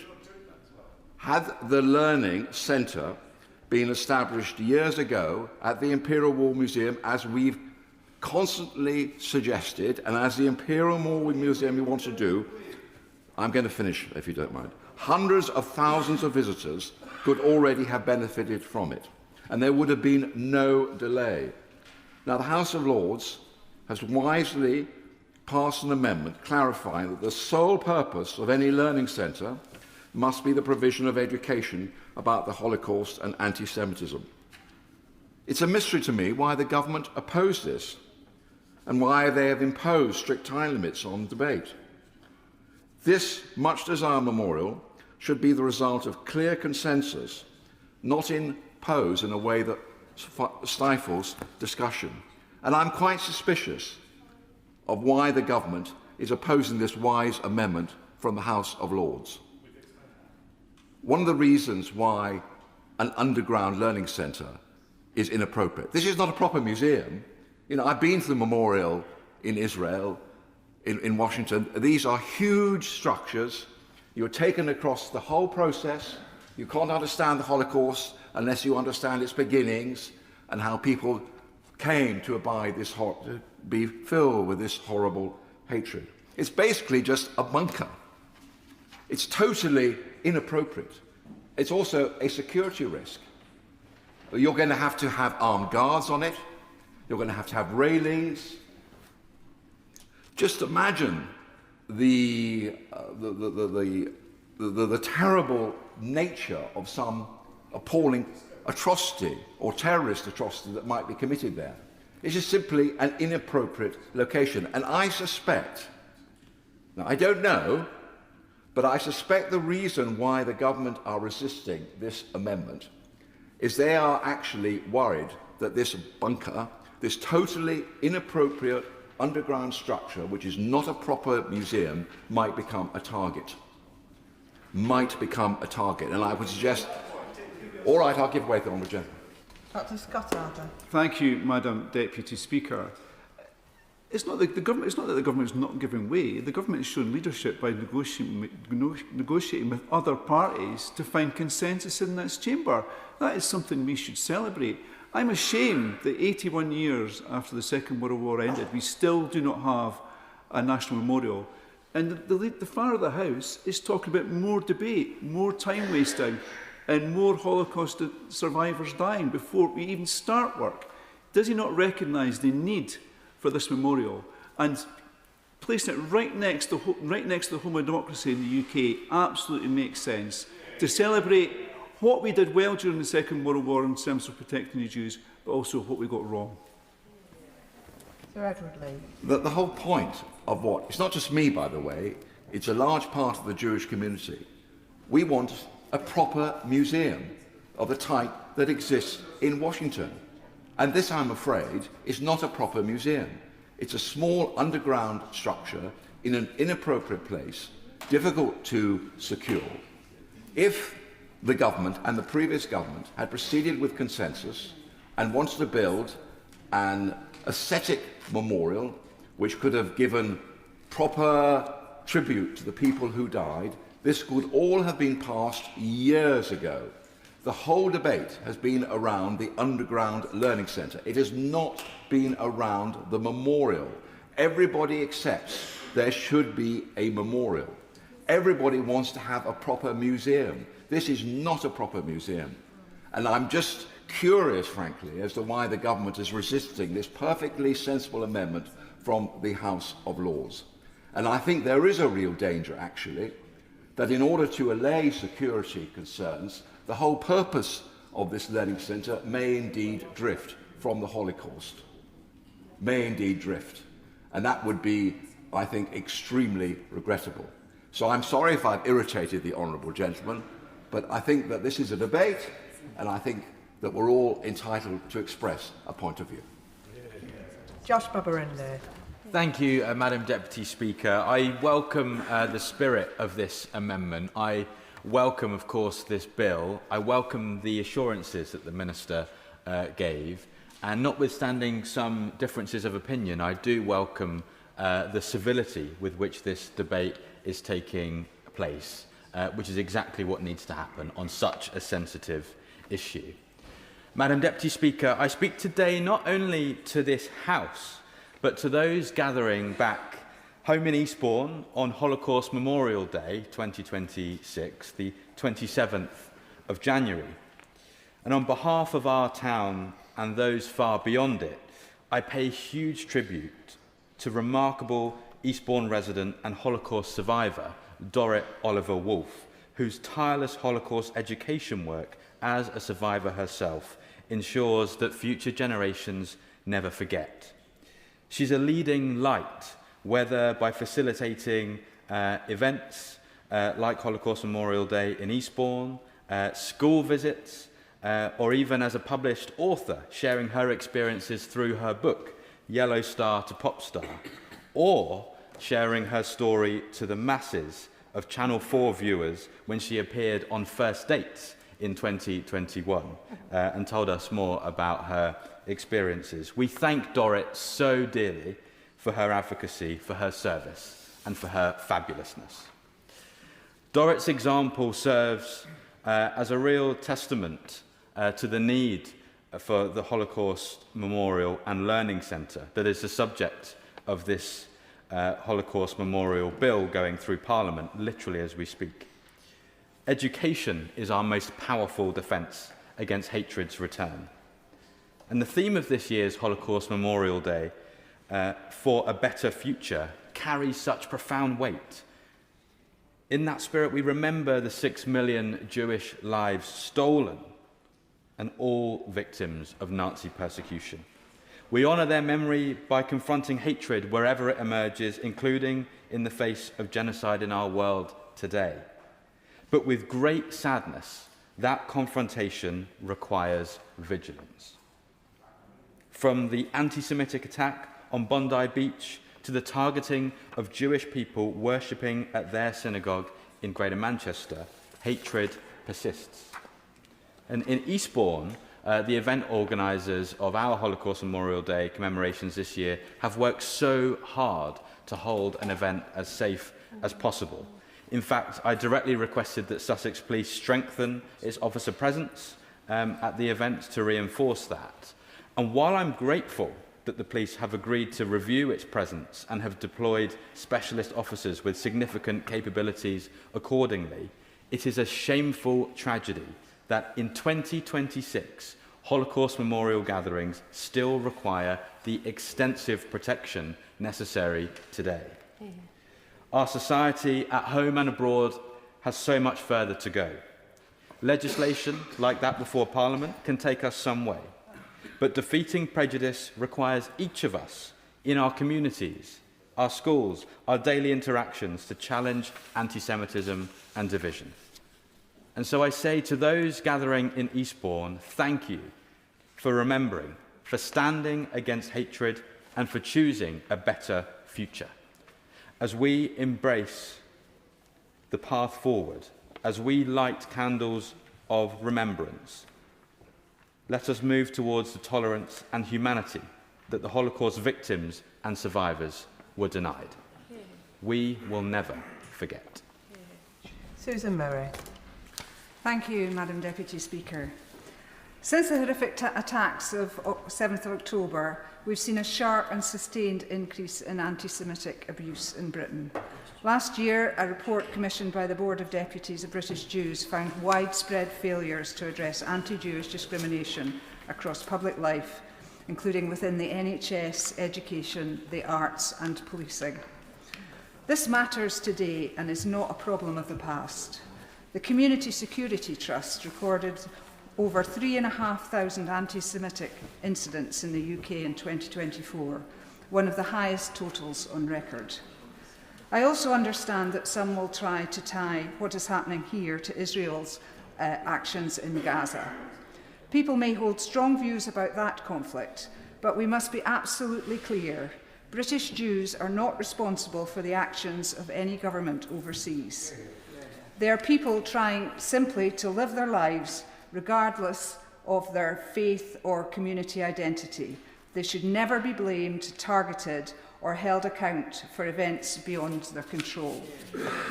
This is why remembrance must go hand in hand with education. Holocaust survivors are fewer each year, as we've heard. We cannot rely on living testimony alone. We need strong, honest education about the Holocaust, about anti-Semitism, and about how quickly lies and conspiracy theories can spread, especially online. The truth is that hatred is often fueled by misinformation and lack of understanding. Today, conspiracy theories travel faster than ever, amplified by social media and algorithms that drive people towards ever more extreme content. Given the ease with which hate can spread online, a memorial linked to a learning centre, one that helps people understand the Holocaust and confront anti-Semitism, has real value. As we approach Holocaust Memorial Day, I hope the House can send a clear message. We remember, we educate, and we will stand against anti-Semitism and prejudice in all its forms, wherever it's found. Thank you. Steve Bartley. Thank you, Madam Deputy Speaker. I rise very briefly because I agree both with the tenor of the debate and also the tone in which colleagues across the House have quite rightly highlighted the sheer horror of the Holocaust, the importance of remembering its sheer scale, and the challenges, particularly as the member for Chelmsford highlighted in the context of rising anti-Semitism, or indeed as the member for Eastbourne spoke about in terms of as fewer survivors with lived experience are there to share their stories.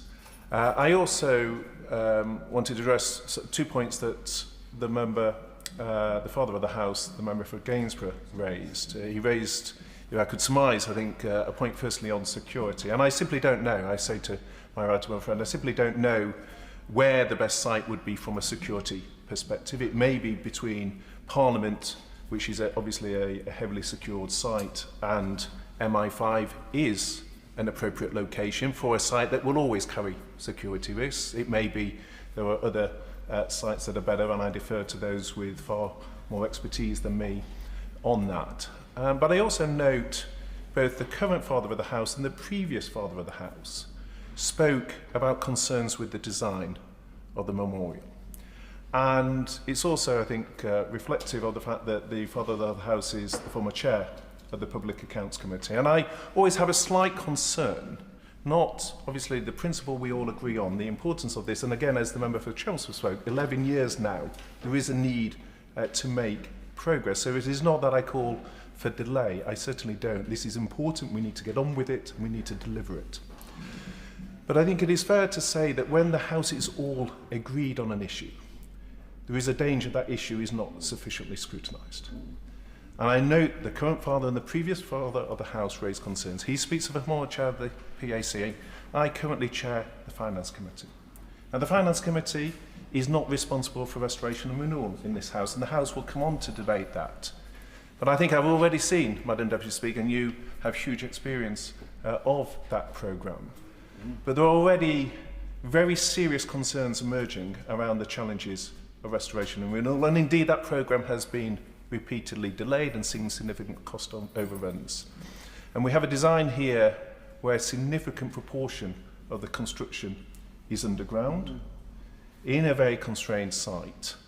And the Minister, who again I think opened the debate extremely well, and I agreed with much of what she said, but she spoke about giving the trustees, as it seemed to me, quite a lot of discretion. And so I simply wanted to say how important I think on this programme that there is very real transparency around some of the challenges that I fear will emerge with the design of this programme, with the construction, the risk of cost overruns, the constraints and compromises. And could I, just to bring that alive, bring one question as an example. This site was constrained and Parliament, as is its right, chose to vote to remove that constraint.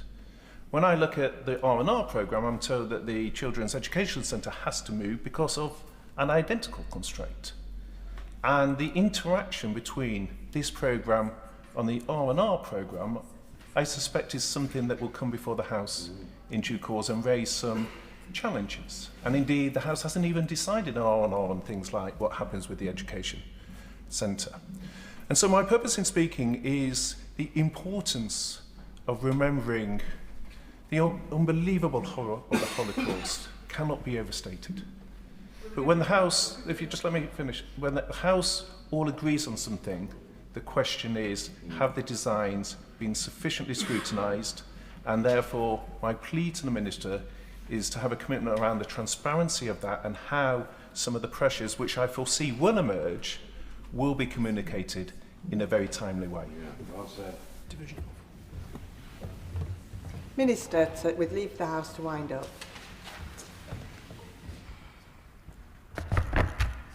Thank you, Madam Deputy Speaker. With leave of the House, I'd like to thank honourable members on all sides for their contribution to this important debate. I appreciate that while the government's commitment to establish a new National Holocaust Memorial and Learning Centre has cross-party support, there are strongly held views in many quarters about how that vision is made a reality. And we are committed to listening and to engaging as we move forward. I'd like to start by thanking the Honourable Member for Baintree, both for the work that his party did to initiate this important scheme and this bill, and for maintaining cross-party consensus and working constructively with us to find solutions in order to move forward. He was right to focus our minds on the purpose of this bill and on the key purpose and mission of the Learning Centre. My honourable friend, the member of Harlow, was absolutely right to remind us for the need of pace and urgency. This was initiated in 2015. It has taken far too long to get to this point. And as he pointed out, as we delay, as we take time, the hope, the ambition that the last survivors could see the construction of this Memorial and Learning Centre is further out of sight. So we are determined to move at pace with construction, should we get support of the House, to conclude this whilst the last remaining survivors are still here. The member for Chelmsford gave a powerful contribution highlighting the reason for this again and the need to constantly remember so that never again is not just a hollow slogan, it is not just empty words. And she's right to highlight that we do this and we have this debate in the context of a rising tide of hate and division that we're seeing across our country. And so the collective task before us is to make sure that we move, that we deliver, that we remember and we learn for this generation and future generations. I will give way. I thank the Minister for giving way, and I think it is timely just to remind us all that if we held a minute's silence for every person killed in the Holocaust, we would be silent for 11.5 years. It's right and proper that we have a national memorial. Can she just reassure this House anti-Semitism is not confined to history, it is happening day and daily, whether it be attacks at football matches or in our streets around us. Our Jewish friends face hostility simply for being Jews. So as this centre remembers the Holocaust, will it also deal with the anti-Semitism that is very prevalent today in our society? And will those Jewish friends feel confident that they will not be attacked when they go to the centre? Minister. Thank you to the member for raising that point. She is absolutely right. We are seeing increased anti-Semitism. We see case after case in all of our communities. I spend a lot of time talking to the Jewish community, to our faith leaders. I hear the fear, I hear the anxiety, I hear the worry. And we as a government are absolutely committed to responding to that and to making sure that we are taking action so that our Jewish friends in this country feel safe and feel that they can live their lives without the fear of attack, without the fear of prejudice. That is a collective ambition we have across the House, and one that we have to work day in and day out to make sure we deliver. But remembering where this can take us is part of that journey, which is why I think this bill and I think the Memorial Centre is absolutely key. Can I thank the member for Eastbourne for paying tribute to his constituency, Dorrit Oliver Wolfe, and for her legacy and her impact. There are so many survivors that have made such a huge contribution, that have continued to give, that have continued to remind us. And I hope that collectively we deliver this bill for them and we deliver the construction of this site. I'll move to the father of the House. And look, the father of the House is right to point out that there have been issues about the location. There have been large debates about this, but I want to gently point out that there has been extensive consultation throughout the planning process. 4,500 responses were submitted to the planning application, and a planning inquiry was held publicly. So we have consulted, and we have heard, and we have listened. The issue of the location is increasingly settled, but there is work that we will continue to do with the community, with the council, to make sure that we get the design right. And critically, I point out to all members of the House, we protect the gardens. So the site only takes up 7.5% of the area of the Victoria Tower Gardens. So we will do a huge amount of work to make sure that the Memorial Centre is absolutely aligned and consistent with that public park, and that critically we are doing work to enhance the park, including the playground. And let me end by sort of reflecting on the contribution for the member for North East Cambridgeshire and his plea for transparency. And we hear that. There is consensus, and we want to maintain that consensus, and that does require us to continue listening, to continue engaging, and to make sure that we are keeping the House updated. Any construction has difficulties going through planning, but also delivery, and our commitment is that because all members across this House have worked together to get this point, we will continue to update the House. And look, I would like to close, Madam Deputy Speaker, by underlining the government's determination to ensure that the Learning Centre remains firmly focused on education about Holocaust and anti-Semitism. We will ensure that this determination is embedded in the future governance arrangements for the Memorial and Learning Centre so that there can be no dilution or digression from this intent.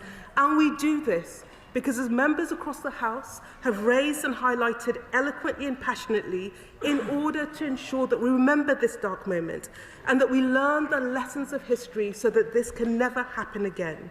And I hope we can now move ahead as quickly as possible to establish the Holocaust Memorial and Learning Centre with the consent and the support of members across the House. Yeah. The question is that this House disagrees with the Lords in their Amendment 1.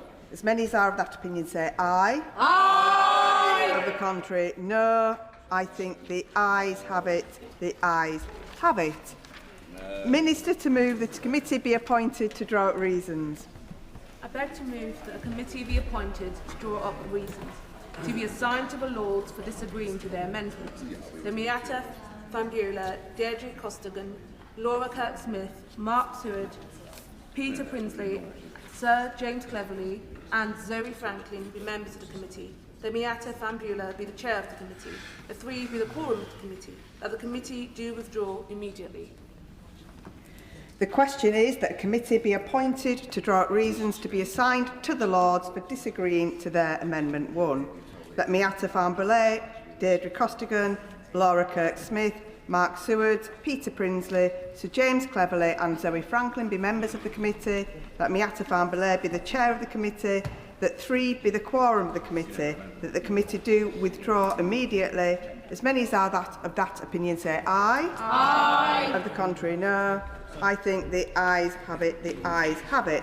That concludes consideration of the Lord's Amendment to the Holocaust Memorial Bill.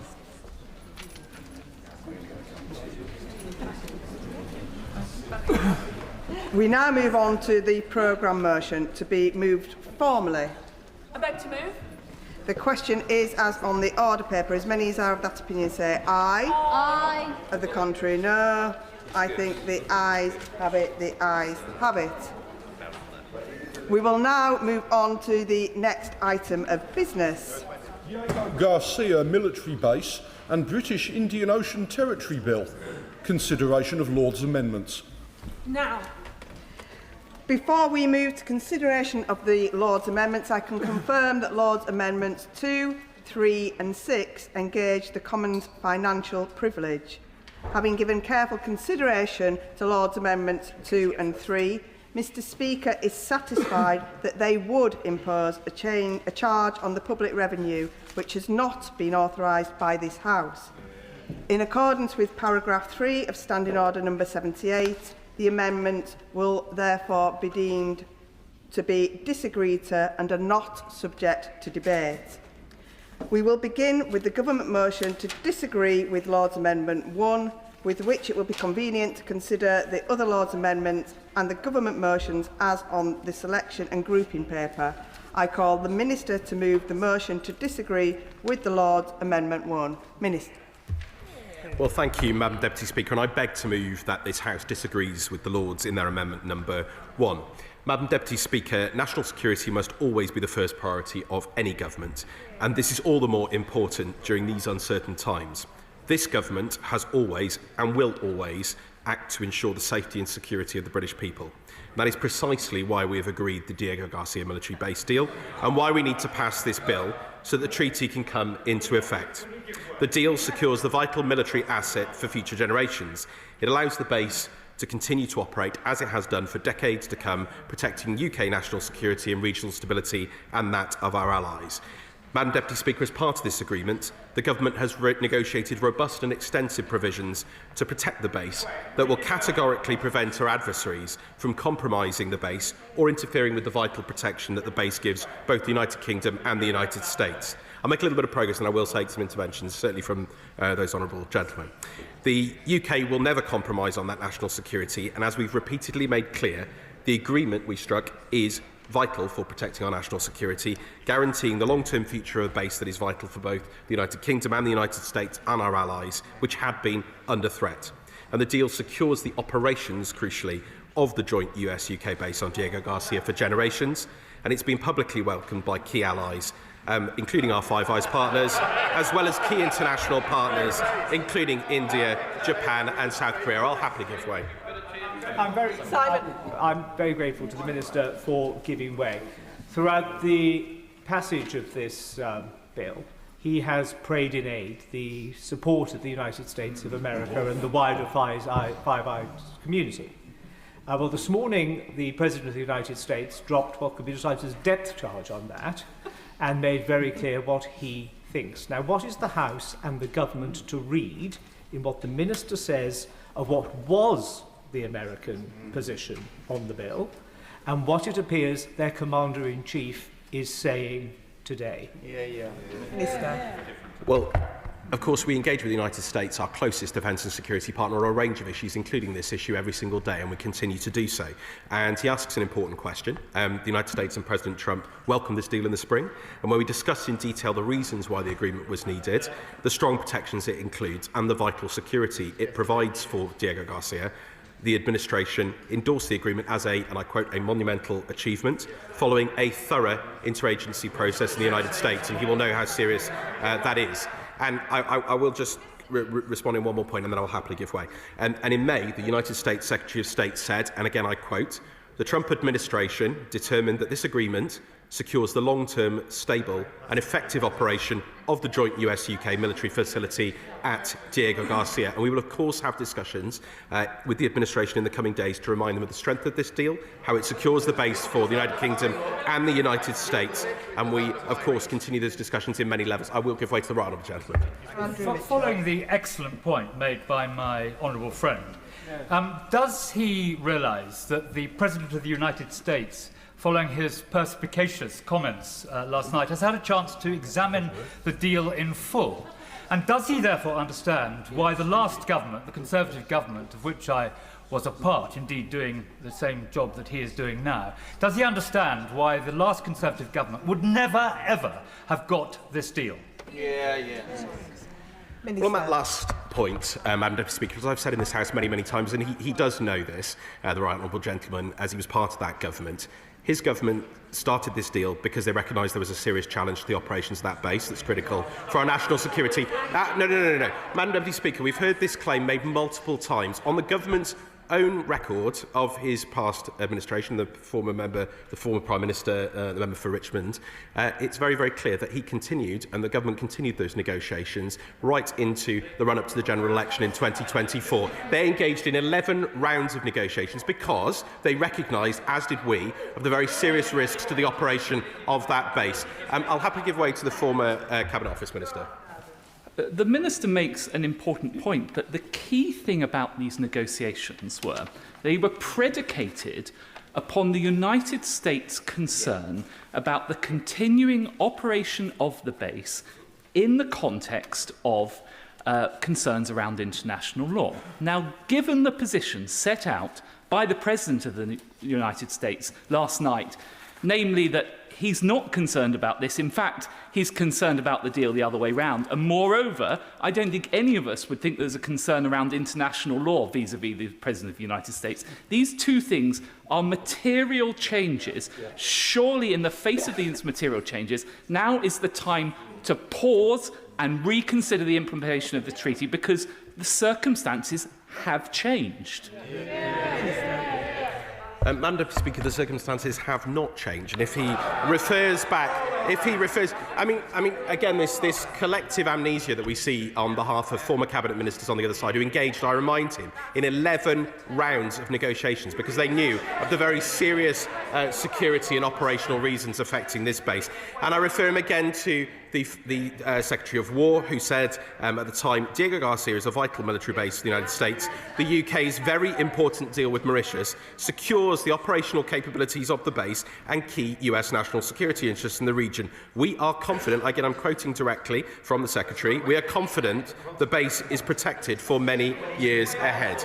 Madam Deputy Speaker, I've taken a number of interventions, so I'm going to move on. Madam Deputy Speaker, the deal had to be done because the base was under threat. Courts had already begun making decisions that weakened our position, and without the deal, as I've said many times, we face the prospect of further wide-ranging litigation which could have rendered the base inoperable. But let me be clear, Madam Deputy Speaker, as I have on many occasions, this is not just about the legal position, this is about the operations of the base, because without a treaty and without a secure footing, legally binding provisional measures could have been imposed within weeks, undermining base operations. Our ability to protect the electromagnetic spectrum from interference, to ensure access to the base by air and sea, and to patrol the area around the base would have been eroded, and everything from overflight clearances to securing contractors could have been affected, driving costs through the roof, deterring future investment and degrading the facility. And our adversaries would have jumped at the chance to disrupt the base, for example, establishing outposts on the outer islands with a guise of legality on their side.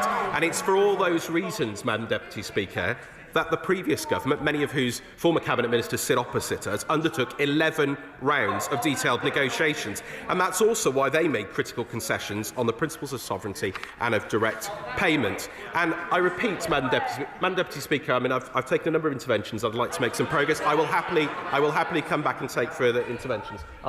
Yes, of course I'll give way. Stringer. I'm grateful to my honourable friend for giving way, and I've heard him in this chamber a number of times say that the United States supported this deal. The President of the United States clearly doesn't support it anymore. I would have thought that was the case for a pause. But I would also have thought it was the case for a pause. Something else that's changed, which is the resolution of the United Nations Committee to End Racial Discrimination, who've also asked for this bill not to go forward. Does he not think those two things together mean we should pause? Well, Madam Deputy Speaker, we won't pause in defending our national security interests and those of our allies. We will do the right things to keep our national security and the operations of this base working as they have done for many decades. And I would reiterate, Madam Deputy Speaker, that despite the claims opposite, there is a matter of public record. February 2024, the former Prime Minister spoke with his Mauritian counterpart to confirm his commitment to negotiations, which continued, as I said, to the general election. And it was simply not credible to try and hang on, hope for the best and endanger an asset vital to our national security. The reality is, of course, Madam Deputy Speaker, is that the previous government failed to secure a deal. They failed to secure the protections, for example, to the outer islands. And when it came to a matter of critical security, they did not deliver. So I'm proud that we've secured a deal that is able to do those very things. I will give way. I thank the Minister for giving way. Like every time he comes to the House, he's most courteous. But he's brought the example of the former Prime Minister into this debate today. The former Prime Minister stated very clearly that the negotiations had to result in a, quote, mutually beneficial agreement. That was not the case, and therefore the government ended those negotiations. Yes. Today in this House, this government is expecting us to vote at third reading on a deal that our greatest ally, an ally that he has advocated through this whole process, has turned its back on. How can he expect this House to do that when circumstances have fundamentally changed? Well, Madam Deputy Speaker, I've explained again the references from the Secretary of State, from the Secretary of War, from the government, of course, the President's previous comments on this, and of course it's our Five Eyes partners as well. It's Canada, it's Australia, it's New Zealand, it's other key partners, and they all understand the critical national security capabilities the base provides. It's also Japan, it's also the Republic of Korea, and indeed it's also been welcomed by a number of our other overseas territories. So perhaps he would discount their views. We're not willing to do that. We're willing to deliver national security and the capabilities that our Five Eyes partners need. Now, Madam Deputy Speaker, let me turn to the issue referenced in the amendments from the Lords. I want to refer to the many questions, genuine questions, on behalf of a number of honourable and right honourable members about Chagosians. We've also secured a deal that protects the interests of Chagosians, and I know that there are a number of members of this House that rightly care deeply about this issue and have done so for many years. But I'm afraid to say there are others who have picked up the mantle for pure political game playing and also failed to recognise that there is a genuine range of opinions within the Chagosian communities. There are a genuine range of views. There are some who oppose this deal and there are many who support it, and that simply has not been recognised by many. And we deeply regret, and I reiterate this, Madam Deputy Speaker, the way that Chagosians have been treated by successive governments in the past, and that's why we're committed to a future relationship that's built on trust. The treaty provides the only viable path to resettlement on the outer islands of the archipelago, and we know that's a matter of critical importance to many Chagosians. And following the government's efforts, Mauritius has confirmed that all Chagosians who were born on the archipelago and their children will be eligible for Mauritian citizenship, will be eligible to participate in a future resettlement programme regardless of where they live. And this bill also preserves current British and British Overseas Territory citizenship and the pathway to British citizenship for Chagosians, meaning that Chagosians will be able to hold both British nationality and Mauritian citizenship. And in fact, as of April 2025, 94% of Chagosians with British nationality also have Mauritian citizenship. I'll give way on this issue to the gentleman. That particular point. The Minister will be aware that that matter was debated at length in the Lords. Indeed, one of the amendments we are now considering deals precisely the entitlements of the Chagosians. They weren't involved in these negotiations at any stage, and they made that clear. Why on earth would he reject the Lords' amendment, which simply says that they should have a defining say in their own future? Minister. Well, with respect, Madam Deputy Speaker, you can correct me if I'm wrong, but it's a decision in relation to the engagement of the financial privilege and the standing orders that means that those amendments are not for debate and will be disagreed with. That's been made clear by the Chair. But working with Mauritius, we have also agreed the parameters for the operation of a Chagosian trust fund. And on the 12th of December, the Mauritian government approved legislation to establish the trust fund, and this confirms, and again in response to very many reasonable opinions expressed both in the other place and indeed by the benches opposite, the Liberal Democrat. Point of order, Sir John Hayes. The Chair made clear at the outset that those amendments that deal with matters of finance were inappropriate to consider here for obvious reasons. But I understood that those amendments that we were debating, including the ones that reference the Chagosians, don't concern finance in particular. Could you clarify the matter? It's 2 and 3. Just to be clear, I know that the previous Deputy Speaker and the Chair did read this statement out, so I'll give it out again for clarity. Having given careful consideration to Lord's Amendments 2 and 3, Mr Speaker is satisfied that they would impose a charge on the public revenue which has not yet been authorised by this House in accordance with paragraph 3 of Standing Order number 78. The amendments will therefore be deemed to be disagreed to and are not subject to debate. We can't keep having the same discussion and again. This is a very substantial debate with many people hoping to speak, so let's try and proceed as fast as we can. Minister, quick. Well, thank you for clarifying that, Madam Deputy Speaker. And I wanted to say that in parallel, we have also established a contact group to give Chagosians a greater say in UK government support to their communities, and we're in the process of enhancing that group, as Baroness Chapman committed to doing so in the other place. And as I said, that Chagosian Trust Fund, thanks to the work we've done, thanks to very reasonable concerns raised across the House, that will be operated for Chagosians by Chagosians, and there will be a Chagosian majority on the board, including a UK-based representative and a Chagosian chair, which I think have been very reasonable concerns raised during the course of these debates, and we are trying to address. I need to make some progress. Madam Deputy Speaker has been conscious of time. I'd like to make some progress if that's okay, but I will come back for further interventions. Madam Deputy Speaker, before moving on to a discussion of amendments, specifically, I'd like also to express my thanks to the noble lords in the other place for their tireless efforts and to the many noble peers who scrutinised and supported the bill. And I want to come specifically first to Amendment 4, tabled by the Government. I'd like to thank Lord Lansley in the other place for his helpful conversation and collaboration on the topic. The amendment will change the parliamentary procedure applicable to the delegated power in Clause 6, and with this amendment, all instruments made using that power will be subject to the negative procedure, and previously no parliamentary procedure applied unless the power was used to amend, repeal or revoke Acts of Parliament or statutory instruments made under them. And this amendment makes clear the Government is prepared to work with those who engage in genuine constructive dialogue rather than those who rely on political point scoring to achieve meaningful compromise. I'd like to turn to the other amendments made in the other place and make it clear that the Government is thankful for all the scrutiny and willing to engage with the challenge, but the other amendments are either already provided for, not necessarily, or are simply making political points and play games with our national security, and we cannot accept them. Lord's Amendment 1 would amend Clause 1 of the bill so that the bill and treaty would be prevented from entering into force until the Government had sought to renegotiate the termination clauses to include the base becoming unusable due to environmental degradation, and that's unnecessary, and let me set out why. First of all, I'd like to highlight that limiting the circumstances in which the treaty can be terminated protects the UK's interests and those of the United States who've invested heavily in the base, and in line with the United States' wishes, the previous Conservative government agreed to limiting termination to 2 grounds, both of which in UK control, and this government secured that. I will if it's on this point. The Minister mentions the United States' wishes, and he appears to be presenting the case that the United States remains in the position it was previously.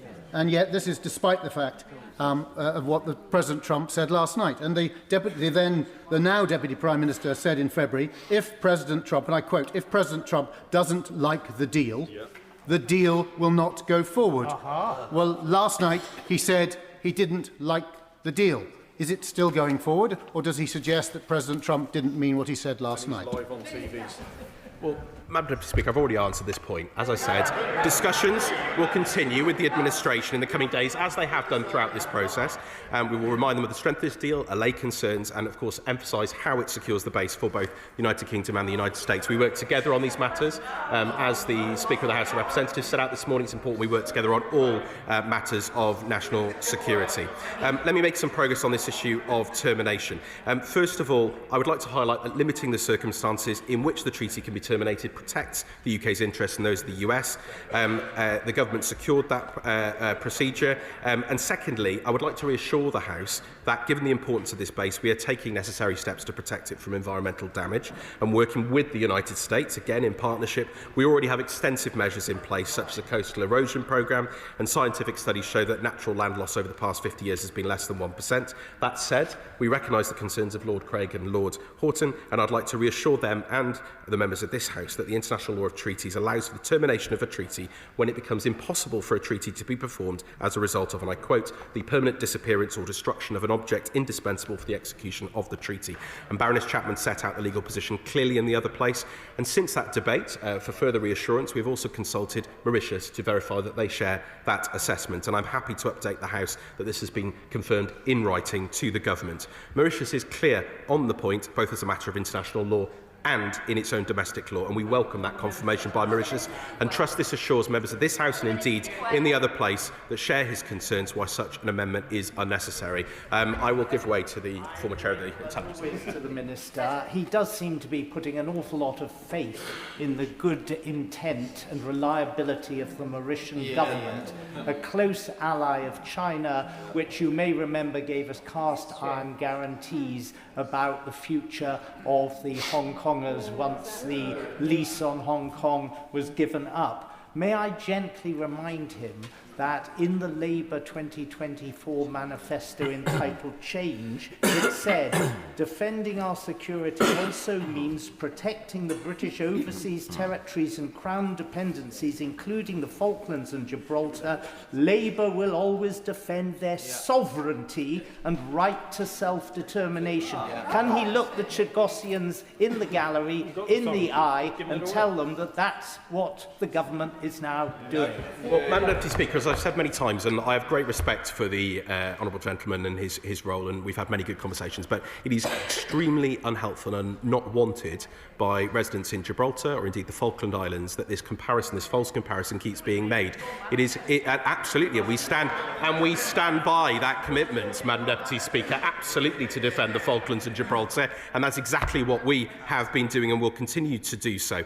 I would gently say I recognise fully and respect that there are many Chagosian groups who disagree with this deal. There are many who agree with this deal. And unfortunately, some of the comments in this place have only represented one side of that argument. It's our duty as a government to listen to all of those groups and to engage appropriately with them.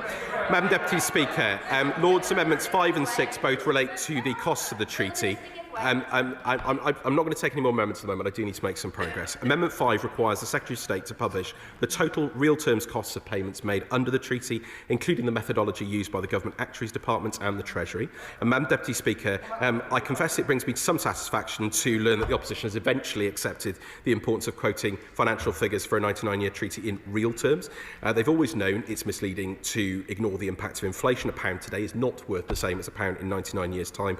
And now at long last they seem to have seen the light. But let's see if in today's debate we can do away with that deliberately and the misleadingly inflated figures that have been bandied around again today by the Shadow Foreign Secretary at questions, and we actually start discussing the financial elements of the treaty with accuracy and transparency. And with respect to the I'm going to complete, and then I will take certainly the gentleman opposite who's raised these issues before. With respect to the amendment, for all these good intentions, I'm afraid it's quite unnecessary. We have been clear about the costs of the deal from the moment of signature, and we published full details of the financial arrangements at that time on the very same day the treaty was signed, including the finance exchange of letters and the explanatory memorandum laid before Parliament. And Madam Deputy Speaker, if members on the opposite bench are having difficulty finding where, it's on pages 9 and 10 in the explanatory memorandum, and the document set out the payment schedule and confirmed the amounts at the time then. Methodology is clear. The average annual payments being calculated using forecast inflation figures from the Office for Budget Responsibility. We used the forecast GDP deflator, which is published regularly. This generated the real value of the payments, which is the value adjusted for inflation, to create a fair comparison with other costs. And members will recall this equates to less than 0.25% of the defence budget and compares favourably with the cost of comparable overseas facilities. I've mentioned the facility that France pays for in Djibouti. This is an immensely more valuable facility. It's priceless for our defence capabilities and those of our allies. I will take one on this side and then I'll come back over here. I'm grateful to the Minister for giving way, but can he confirm that this deal provides certainty and a full operational use of this base for 99 years going forward. Minister Doughty. Absolutely, I can confirm this secures the base, it secures us for us and our allies, and it secures the crucial capabilities which benefit ourselves, the United States, and indeed all our allies. But I'm happy to take some further canter through the calculations. The net present value was established by discounting the real value of the sums due to be paid over the treaty using the social time preference rate as set out in the Green Book. This adjusts for social time preference, which is a reflection of the value society attaches to present as opposed to future consumption, and that's been used in the UK by governments of our flavour and of the other sides since 2003. And members will also be aware, I'll just make this one point and then I will, members will be aware that my right honourable friend, the Chief Secretary of the Treasury, announced a review of the social time preference rate shortly before Christmas, and this follows a review of the Green Book last year. I don't know how that review will conclude, but I do know that the government used the correct methodology at the time. It's clear and transparent in doing so, and when the figures were published, and we will continue to do so in whichever way the review comes out. The final point I want to make is that I will go on. I thank the Minister for giving way. This evening, the Minister is trying to convince us to vote for this Chagos deal. So can I just ask this question? Because the President of the United States says that the government are handing this over for no reason whatsoever. So can he give us some reasons? Madam Deputy Speaker, with greatest respect to the right honourable lady, I don't think she's been present in many of the other debates on this issue. She popped up here today to make these points. I've been very clear and answered the question already, so I'm not going to do so again. I will give way to the honourable gentleman. Ben Objecting. I thank the Minister for giving way and for his detailed explanation of how the calculations have been made. The Government Actuaries Department said that it clearly stated it was cost $34.7 billion for this deal. That figure was then confirmed by his colleague, the Minister for the Middle East, who said that all figures had been ratified by the Government Actuaries Department. But his colleague sitting next to him, the Minister for Defence Readiness and Industry, told me that that figure was inaccurate. Could the Minister therefore clarify how much does this deal cost?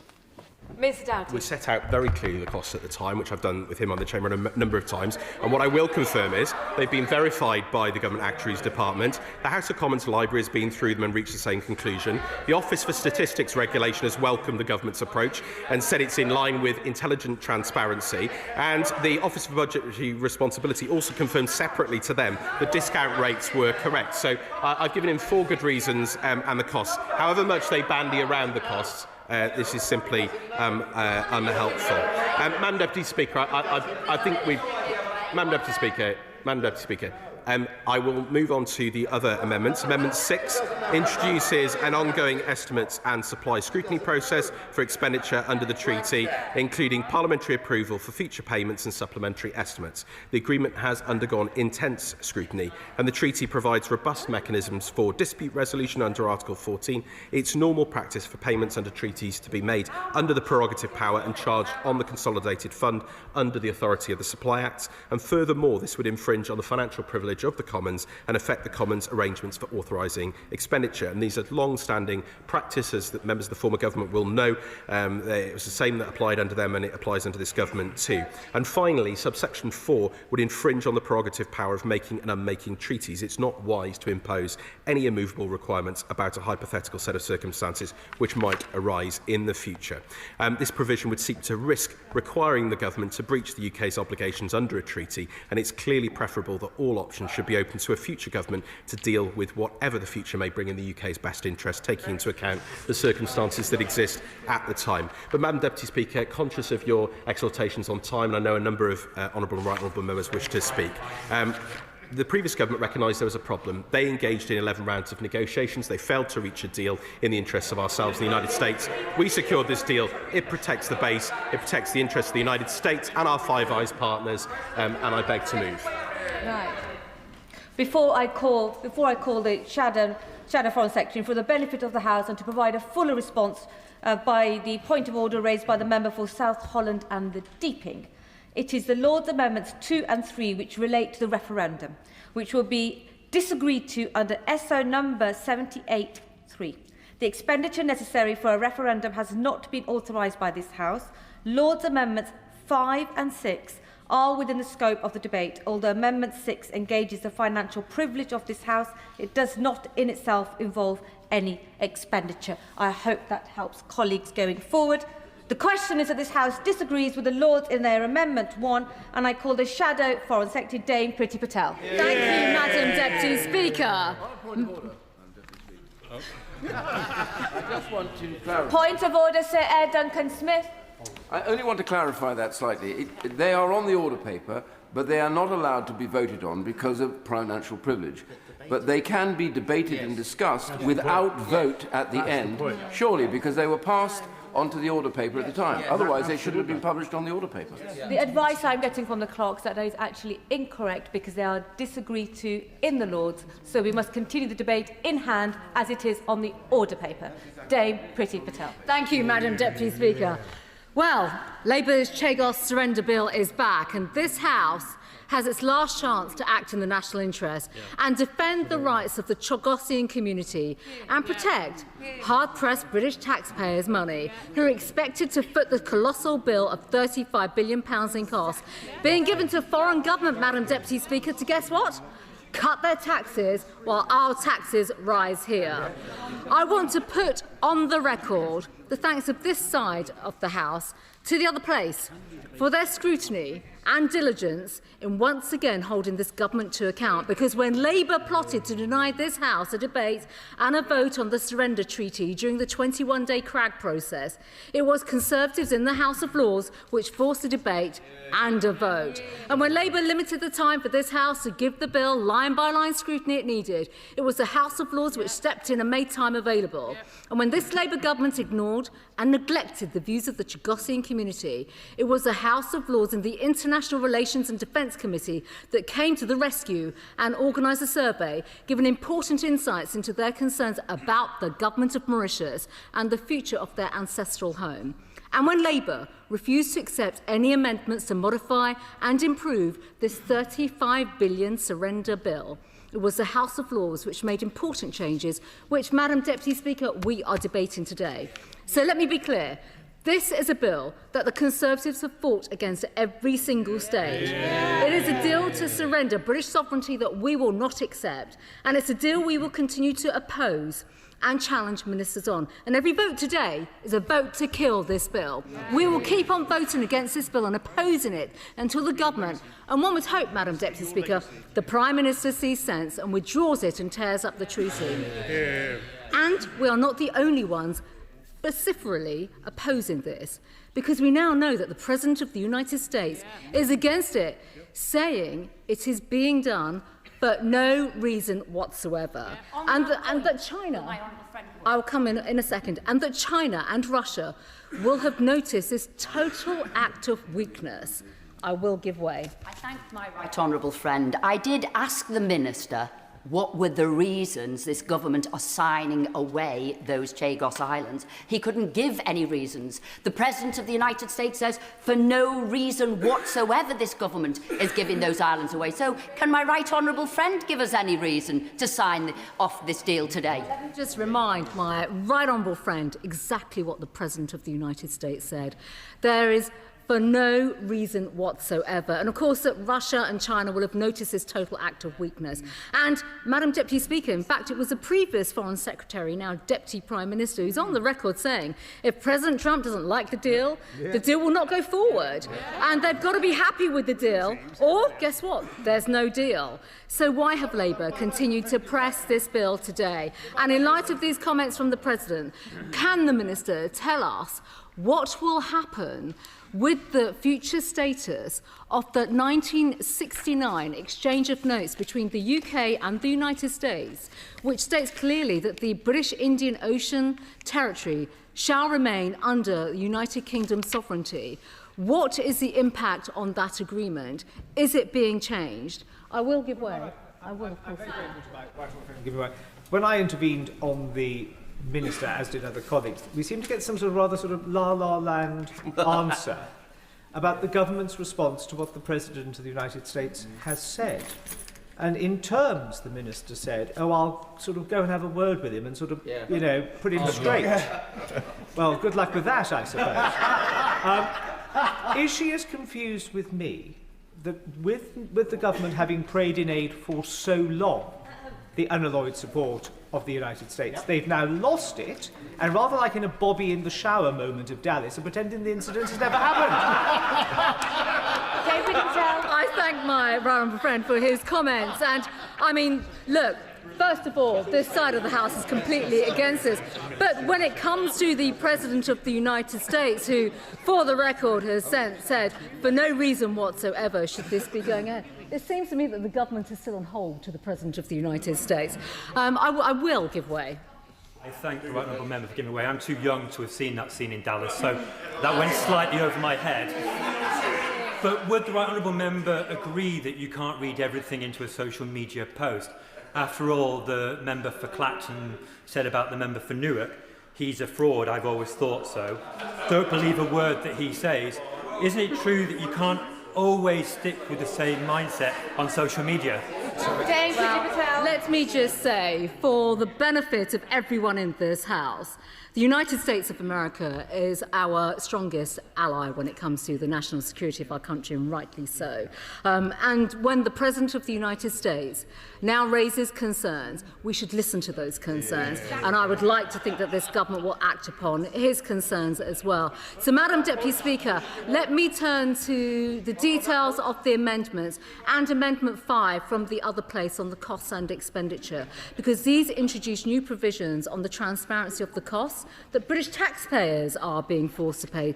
And I think, Madam Deputy Speaker, for the benefit of this House, it's vital that we see the full costs, as Labour has never acknowledged or accepted the financial costs and the burdens of this bill on the taxpayer. And as the House knows, the Conservative Party, this side of the House, had to force the information out of the government through a freedom of information request. And even Labour ministers have had the barefaced cheek to come here and give us a 3.5 billion valuation rather than the 35 billion costs the Government Actuary Department tells us. In most areas of government spending, Labour like to brag, obviously, about how much is being spent. Welfare is another familiar theme that they like to go on about. But on this issue, they are using a valuation technique to downplay the amount.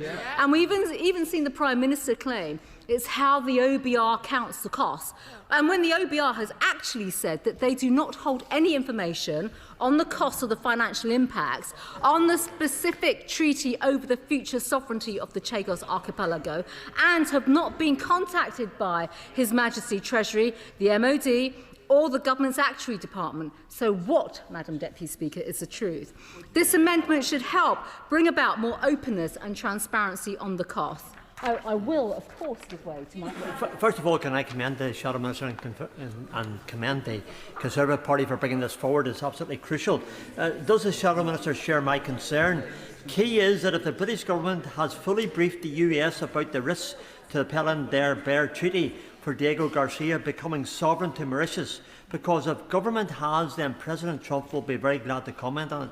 Does the Shadow Minister agree? Maybe contact with President Trump might be the thing to do now. Well, I would like to thank my honourable friend for his intervention, and he's absolutely right.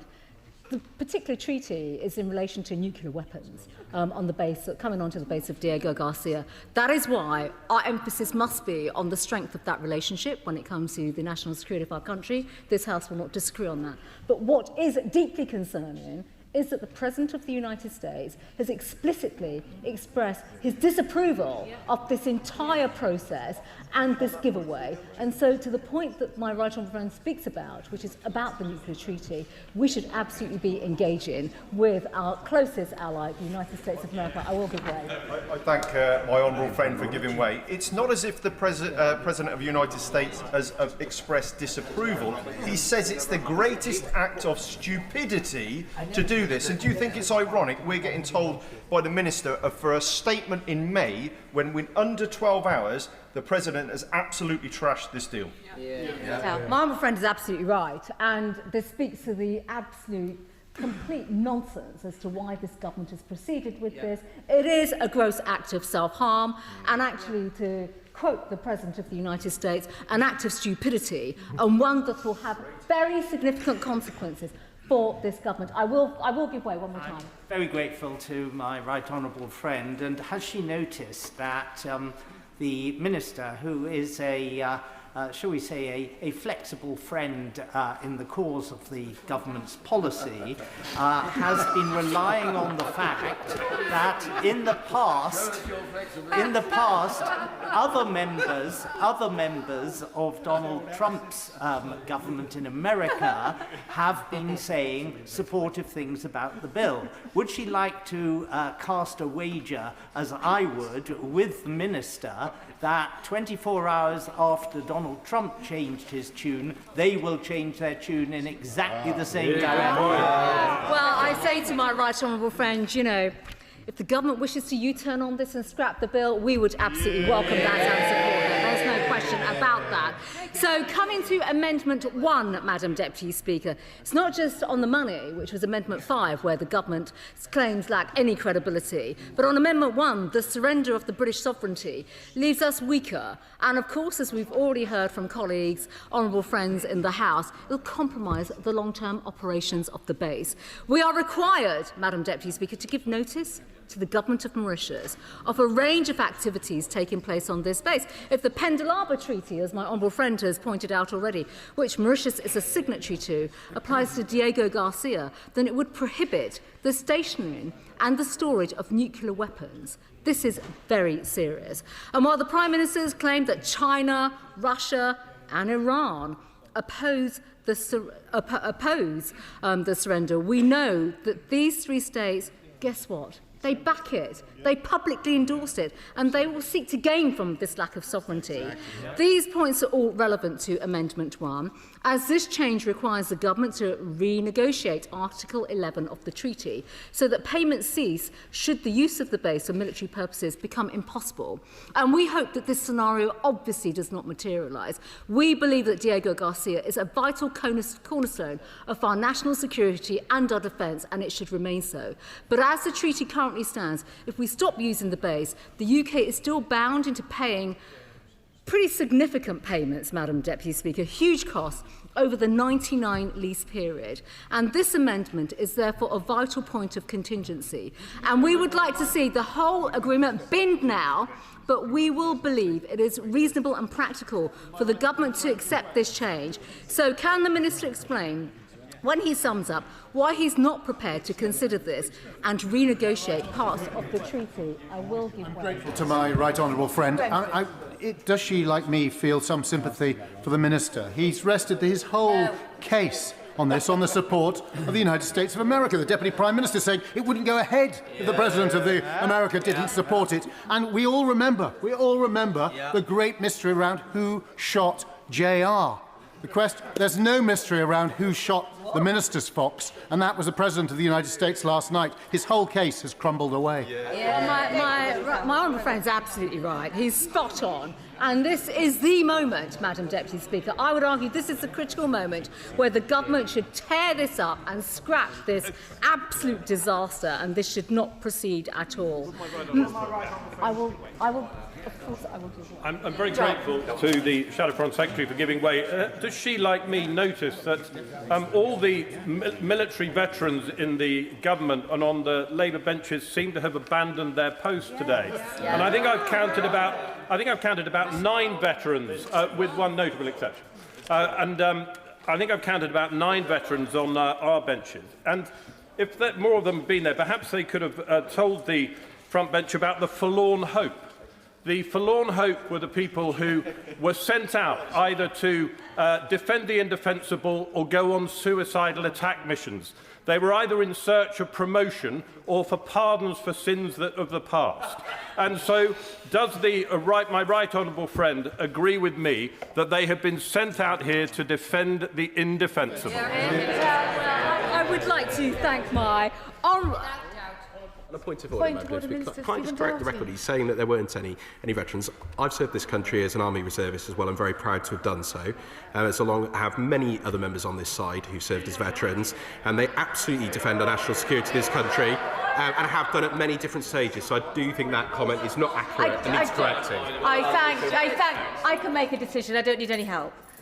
Minister, I don't think that was exactly a point of order, much more of an intervention that may or may not have been taken by the Speaker, who was about to rise to her feet. But you've got your point on the record. We need to move at a pace. We're not going to get speakers in otherwise. Deputy Patel. Thank you, Madam Deputy Speaker. Madam Deputy Speaker, although Amendments 2 and 3 have not been called, I do want to briefly comment on them for members of the Chagosian community watching this debate, because the actions of the Conservatives in the House of Lords, because of those actions, the government will force to slow down the ratification process, which is a brief moment, and a survey has been undertaken, clearly, in the other place, in the House of Lords. And that was by the International Relations and Defence Committee, which is very important because something like 3,000 respondents gave a view, giving a very clear statement as to the direction of travel on the Chagos Islands, their ancestral home, and they want them to remain British. And we have been absolutely... very briefly, my last intervention. I'm very grateful to my right friend for giving way. If this is such a good deal, why does she think one of my local authorities is having to house hundreds of Chagosians who are fleeing to the UK to escape the consequences of this deal? My honourable friend is absolutely right, and I thank him for his intervention because I'm aware that his local authority is under a range of pressure with Chagosians who are fleeing, basically, to come to the United Kingdom. They have raised many serious concerns about the government of Mauritius and a clear wish for the Chagosian community to be respected, to be engaged, and to absolutely be stood up for their voices to be listened to. And they have been treated appallingly, and there is a sense of betrayal of the Chagosian community. It is wrong, it is absolutely wrong, and while we cannot, Madam Deputy Speaker, vote on these amendments today, it is still within the gift of the government to see sense and take action to facilitate their right of self-determination, which is absolutely vital. In conclusion, Madam Deputy Speaker, this entire surrender bill is wrong, which is why we will keep on opposing this on these benches. And to all those Labour MPs, I've said this before and I'll say it again, being whipped and commanded to enter the division lobbies to back this surrender bill and to support the government's plans to remove the Lord amendments tonight, I say this: you are being used to service the interests of your Prime Minister rather than your country and your constituents. You are being forced to vote through billions to a foreign government allied with our enemies who are growing closer to them, while your councils and schools are seeing their budgets squeezed and cut. You are being forced to be complicit in the betrayal of the Chagosian community. But tonight you have the chance to do the right thing and join us in the division lobbies. And Madam Deputy Speaker, the Conservative Party will continue to stand up for our national interests, British taxpayers and the Chagosian community, and that is why we will keep opposing Labour's £35 billion Chagos surrender bill. Backbench members are on a 5-minute speaking limit. It will drop further as the debate continues. Alex Ballinger. Madam Deputy Speaker, and in answer to the member opposite's intervention earlier, there are more than one veteran on the benches on this side. And I wonder what the veterans from the Conservative Party that were there through 11 rounds of negotiations under the last government were saying, because they clearly supported it at that point and there were clear reasons for doing so. For me, this is not an exercise in process. It is about whether this House chooses to protect on firm, enforceable terms an overseas base that is fundamental to British security and our closest alliances. Diego Garcia is a critical asset for the UK and our allies. It supports counter-terrorism, monitors hostile state activity and enables a rapid deployment of UK and US forces across regions that matter deeply to our national interest. Those opposing this bill need to be clear what they are opposing.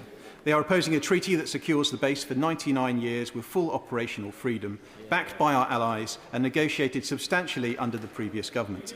Delay or failures here? Yes, I will give way. Will you be supporting Clause 1, given the fact that it says he's just specified it needs to be for military purposes? If they become impossible because the islands go underwater, which is a real risk, for example, does he want to be able to carry on paying for it? So will he be supporting Clause 1? I will not be supporting Clause 1 because this amendment would require renegotiation. And we already have a joint commission that deals with issues that arise, and international treaty law provides routes determination if we're in that sort of situation. So this amendment is not necessary at all, and I will come back to this in a second in my speech. If we are refusing to comply, others, international organisations and partners, would not ignore those measures, undermining the practical operation of the base. The same reason, indeed, why negotiations were started under the last government. And the treaty does contain safeguards that are not decorative. They are operationally vital. The UK will control installations and the electromagnetic spectrum. We will control a 24 nautical mile buffer zone where nothing can be built without UK consent. And there will be a strict ban on any foreign military or security presence on the outer islands. These are precisely the kinds of protections that make the base secure, usable and resilient against interference. Madam Deputy Speaker, as we're here today to consider the Lord's amendments, I wanted to go through each of those in turn. Lord's Amendment 1, which is requiring recognition so the UK can stop payments if it cannot use the base. On the surface, as others have mentioned, this may sound prudent, but it is a recipe for uncertainty and delay at the very moment we need clarity. The treaty already establishes a joint commission to deal with issues as they arise, and international treaty law provides routes to termination if an indispensable object for execution permanently disappears. The amendment adds risk, not security, undermining confidence in the treaty framework that we need to keep the base operational. Lord's Amendments numbers 2 and 3 were rejected by the Speaker. Lord Amendment 4, which is around procedures for orders under Clause 6, this is a government amendment responding to the Delegated Powers and Regulatory Reform Committee to provide appropriate parliamentary procedure. It strengthens scrutiny and is a sensible refinement of how the bill operates. This House should support Lord's Amendment 4. Lord's Amendment 5, which is to do with publishing the total costs and methodology. This is duplicative. The government did already publish full details of the financial arrangements on the day the treaty was signed, including the relevant explanatory material. This methodology is clear. It uses the Office for Budgetary Responsibility inflation forecasts to calculate the average annual figures, and the figures have been verified by the government's actuary department. The House of Commons Library reached the same conclusion, and the Office for Statistics Regulation has welcomed this approach. This is not about transparency, it's about rerunning an argument that we've had time and again in this House, including I don't know how many urgent questions. Lord's Amendment 6, to do with Commons votes to cease payments if Mauritius breaches them. This would require additional parliamentary steps on anticipated expenditure. I will happily give way.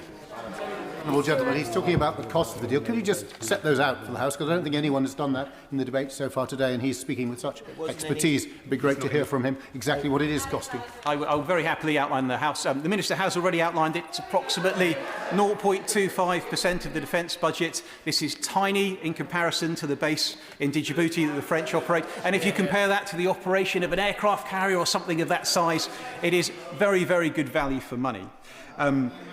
As I was saying, Lord's Amendment 6 would cut across long-standing constitutional practice on treaty payments, and it would infringe Commons' financial privilege and established arrangements for authorising expenditure.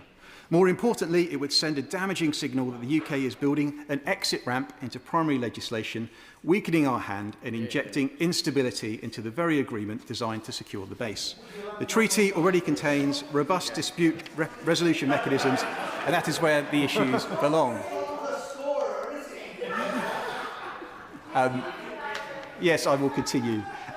Madam Deputy Speaker, the strategic logic is straightforward. Diego Garcia's location, infrastructure and operational utility are indispensable. And on that the treaty, point, will my friend give way? I will happily give way. I thank my honourable friend for giving way. On the security of the base, does he recall the visit that I went on, and I think he went on as well, as a member of the Foreign Affairs Committee to Washington, D.C. last year, where we spoke to many American interlocutors, including State Department officials, and over the course of an entire week in the US Capitol, not a single US interlocutor disagreed with or opposed the deal before us. My honourable friend makes a very good point. Of course, this treaty has been through the interagency process in America. It has support across the system. And while colleagues may have mentioned the President changing his position at the moment, the US system is much wider than that. And I don't think we should base our long-term strategic and security interests on Truth Social posts. Therefore, this House should reject Lord's amendments 1, 5 and 6 and support the government's sensible procedural amendment number 4 and pass this bill in a way that protects national security rather than gambling with it. For the Liberal Democrat spokesperson, Dr Al Pinkerton. ChatGPT, give me a speech. Point of order, Simon Hoare. Never has a point of order been greeted with such joy from the chair. You rightly have pointed out, as has Mr Speaker, with regards to the Lord's amendments, the Commons financial privilege, which is a privilege which we guard jealously and exercise, of course, with caution. How is the House supposed to exercise in an informed way that financial privilege when, despite several probes to the Minister to come up with a figure with regards to what this deal is going to cost the public purse, the House, in this debate, for those right honourable and honourable members attending this afternoon, have not been given that figure. We had a lot of theory about how a figure had arrived at, but no theory. How do we exercise in all conscience? Mr Hall, I'm worried the longer you speak, the longer you'll disappoint other colleagues that are hoping to contribute in the debate later on. I wouldn't want to ruin your reputation on that front. Now, this feels like a continuation of the debate. The Minister may wish to or may wish not to respond during his closing speech, but my job is to make sure as many members who have sat through this get to put their voice on the record as well. So, Dr Elpington. Thank you, Madam Deputy Speaker, and please forgive my slightly croaky tones today. Thank you. Please keep your speech short, Dr Elpington. I have done my best after receiving a visual cue from Madam Deputy Speaker. This bill returns to us from the other place with amendments that raise very serious questions about the governance, cost and durability of the treaty concerning the future of Diego Garcia and the wider Chagos archipelago. For decades, decisions about the Chagos Islands were taken without the consent of the Chagosian people. That was the defining feature of the injustice that they have experienced. My concern, shared by many across this House and others in this place, is that unless this government properly considers these amendments, Parliament risks giving statutory effect to a framework that lacks the safeguards necessary for accountability, legitimacy and long-term sustainability. And that's precisely what these amendments, in my opinion, seek to address. Now, the government has acknowledged in the things that they have proposed the historic wrongdoing to the Chagosian people. It's recognised a right of return in principle and proposed a £40 million trust fund to address the harms caused by forced displacement. Yet the framework before us today provides limited assurance that the Chagosian people will have any meaningful agency over the decisions and structures that will shape their future. That matters because legitimacy is not derived alone from intergovernmental agreement. It rests on whether those affected can participate meaningfully in decisions taken about their homeland. At the core of the United Nations Charter lies the principle of self-determination. Article 1.2 could not be clearer. One of the purposes of the United Nations is, and I quote, to develop friendly relations among nations based on respect for the principle of equal rights and the self-determination of peoples. It's therefore deeply regrettable that members across this House, who reasonably expected to have the opportunity to vote to reaffirm our commitment to the UN Charter and, crucially, our commitment to the right of Chagosians to self-determine their own future, as a distinct, albeit displaced people, have been denied that opportunity today. On that subject yourself. I will pick up. To the honourable gentleman, I'm very sorry about his throat. I suspect he, like me, will be very keen that Greenlanders have the right of self-determination. I've sat through ministers time and again who carp on about the need to defend their right to have a say on what happens to them. Will he compare and contrast that with the situation faced by the Chagosians and say why it is that the Danes can put into law the right for their people to have a say on their future, but we're about to rule it out for people to whom we owe a duty of care? I am very grateful to the noble gentleman, and if you just bear with me 2 minutes, I will get to precisely that point. It is shameful that a meaningful referendum was not the starting point of this government's approach, leaving opposition parties to insist upon it through amendments. It's equally shameful that this principle today has been rejected on the grounds of cost. What price does this government place on self-determination? For Chagosians, this will be received for what it is, justice laid upon injustice. Now, this government and governments before it routinely defend our overseas territories in the international arena on the basis of the self-determining rights of their citizens. Today, this government rightly defends Greenland on that same basis, asserting the right of Greenlanders to determine their own future. It's therefore with deep regret that I speak in support of that right and of that principle, as expressed through Amendments 2 and 3, knowing that we will have no opportunity to vote in favour of those amendments when a division is called. On accountability and oversight, Amendments 5 and 6 reinforce Parliament's role in scrutinising the financial commitments of this agreement. They ensure that this House is not asked that the House is not asked to authorise long-term expenditure without clarity of its scale, duration and assumptions. These amendments require transparency in how costs are calculated and ensure that Parliament retains control over future payments. This is not obstruction. It is a proper exercise in parliamentary responsibility and one owed to future administrations and to the public. They also give the government a mechanism to terminate the deal and all future payments to Mauritius should Mauritius fail to honour its obligations.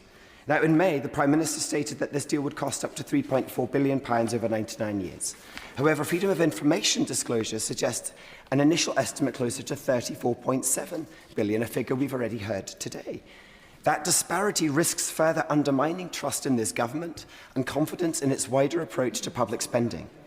At a time when families across Britain face the cost of living pressure, Parliament is entitled, indeed expected, to demand clarity before committing taxpayers to potentially vast, long-term liabilities that will endure well beyond any of our lifetimes. On security and durability, Amendment 1 addresses the strategic importance of Diego Garcia while ensuring that the United Kingdom is not locked into ongoing payments should the military use of the base become impossible. Given the rapidly shifting nature of the United Kingdom's relationship with the United States, particularly under this current president, this amendment is essential to ensure that we're not bound into a long-term lease without a similarly long-term tenant. No one in this House or in the other place disputes the strategic importance of Diego Garcia to our national security and to global security more broadly. This amendment reflects that reality and raises legitimate questions about the long-term viability of this deal. Now, Madam Deputy Speaker, returning, if I may, briefly to Amendments 5 and 6, these together form a coherent and, in my opinion, proportionate package. They reinforce parliamentary oversight, protect the public purse and hold the government's financial commitments to account. The other place has not sought to frustrate this bill. It has asked whether Parliament is prepared to proceed without sufficient safeguards on cost, governance and legitimacy concerns. And very finally, I again place on record my disappointment that Amendments 2 and 3 were not selected for today's debate. Those amendments would have provided the Chagosian people with a referendum, allowing them a direct and meaningful say over their future, something that remains conspicuously absent despite repeated assurances about consultation. So, absolutely, in conclusion, Madam Deputy Speaker, the Chagosians are not and should not be diplomatic collateral. They are not a note in the marginalia of an agreement between Mauritius and the United Kingdom. They are a people who have been treated badly by our country and are now deserving of agency, dignity and justice. For those reasons, the Liberal Democrats urge the Government to accept Amendments 1, 5 and 6. But more than that, we urge the Government to pause, to reflect on the changing geopolitical circumstances in which we find ourselves, and to think again about whether this is the right approach for us, the Chagosian people, and for our future security. Graham Stringer. Thank you, Madam Deputy Speaker. It's been said in this debate that some honourable and right honourable members have come to the debate on Chagos late in the day. That's right. I first got interested, some honourable and right honourable members, the right honourable member for North Islington, for instance, has been banging on about Chagos for decades, and I admire him for doing that. I first became concerned when I saw the cost to the United Kingdom to pay for something that we owe. I asked myself in terms of a litmus test, could I explain that to my constituents?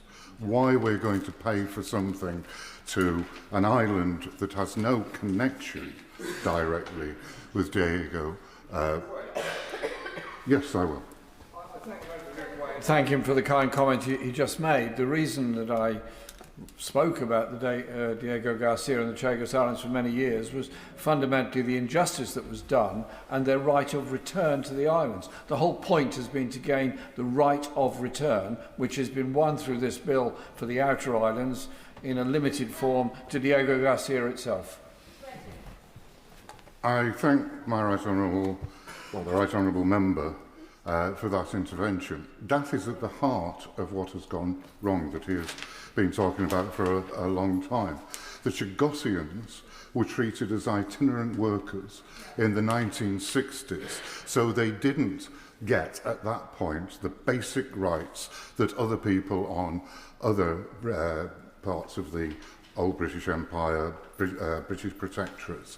So they were discriminated against, and they're being discriminated against again by giving the Mauritius the power to determine what goes on. The only solution to the central issue of this problem is not a survey that the House of Lords are doing in good faith. It is to have a referendum, which is being ruled out of order today for good reasons, in procedural terms, to give the Chagosians a say in a referendum of whether they want to return or not. Otherwise, it is all speculation. I don't think my honourable friend from the front bench answered the real point about why we shouldn't be taking notice of the United Nations Committee to End Anti-Discrimination, anti-racial discrimination. That's fundamental, because they go back to the 1960s decision and they see what happened then and what is being perpetuated now as racial discrimination. And the Mauritians and ourselves are perpetuating that. My honourable friend didn't really answer that point, as he didn't really answer the point, the other things that has changed. And I did listen to many of his statements in this House when he said in good faith that the United States support us.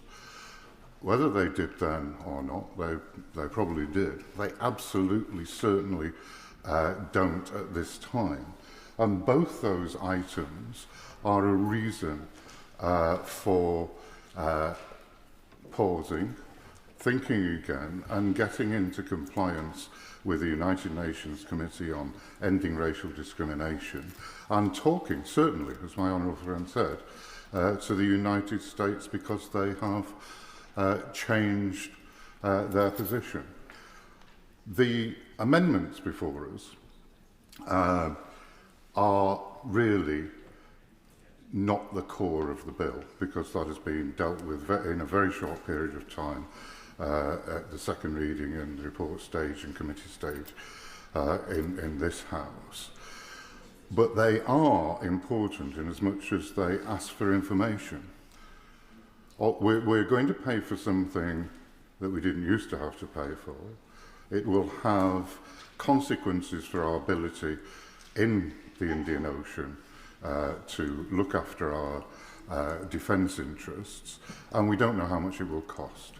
Putting amendments in that will give us an exact figure for those costs is important.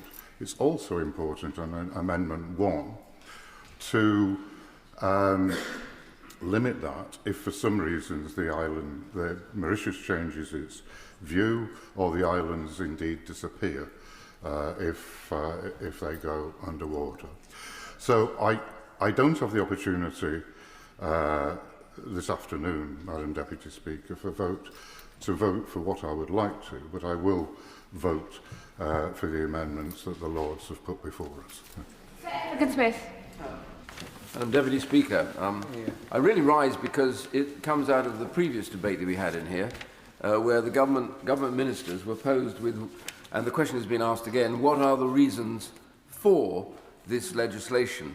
And they rested on, first of all, one issue, which was all about the idea that somehow we had received a binding judgment from the International Court of Justice, and this was therefore important because we had to stand by that. And I remember we had these arguments about it, and the debate, and it became clearer and clearer and clearer during that debate, particularly amongst some of our colleagues, that this simply wasn't correct, that there is no binding judgment on this. It is an advisory judgment because we have an opt-out for all matters to do with Commonwealth governments. Now, that is very clear. That's been said by many judges and learned legal people as well.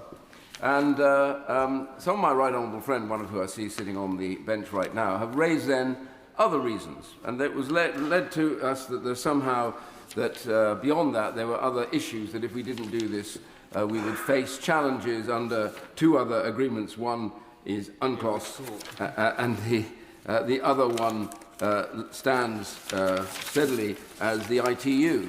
And what is most interesting about all of this is that when pressed throughout all of this, bit by bit their argument fell apart. And it's clear and it's important for here because there are very detailed, I won't go into those now, but they have to be raised in much more detail later on. But the issues really, well, actually I don't get any extra time, so I'm not sure it's such a good idea. If you want to give me a bit of extra time, that's fine. Okay, very quickly. I do thank Governor Ray, because I know this is a very important subject to him, and he's very carefully explained why he doesn't think the government has to act. But he's not explained why his government was negotiating a deal if it didn't have to act. At great cost and great consumption of time. Thank you. It doesn't really matter to me who's in government. I'm in opposition. I was opposed to it then, so I'm not going to try and defend any of this if he doesn't mind. I was far more opposed to it then than many of his colleagues were on the right benches, let me tell you.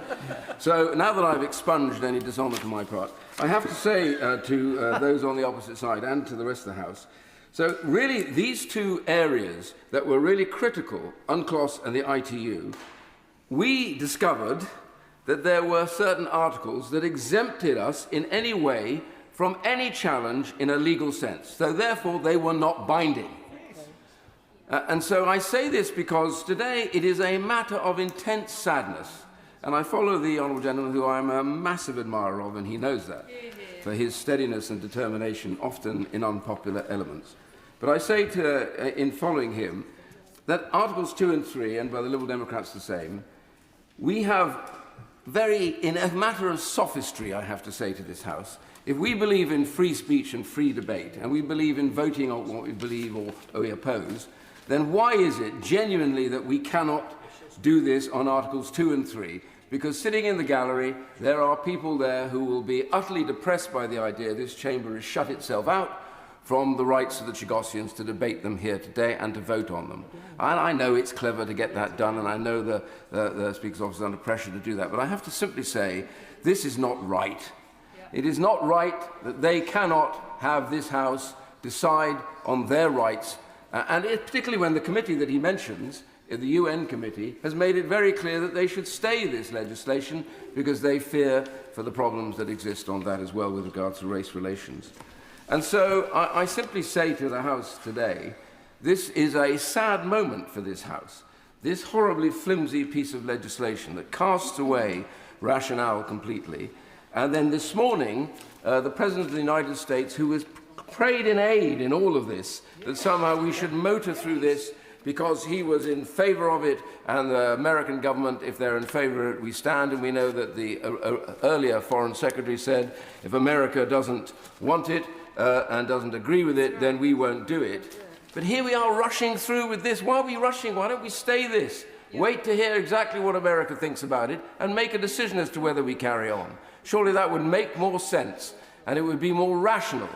And I just don't get, through all of that, what the unpalatable haste of all of this is all about. To dismiss the Chagosians, to dismiss the logic and the reasons why we have to do this, and to head to pay billions and billions of pounds of taxpayers' money for no reason at all. I think somebody else said that today. No reason at all. Meanwhile, China, as they say, is facing and looking at this and laughing. So is Russia.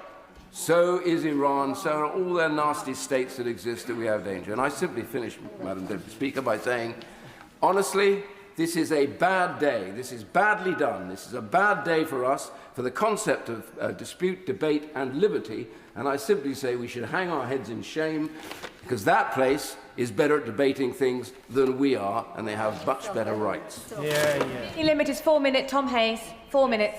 Thank you, Madam Deputy Speaker. My honourable friend for Hales Owen has said much of what I was going to say, thankfully, so I'll try to be briefer.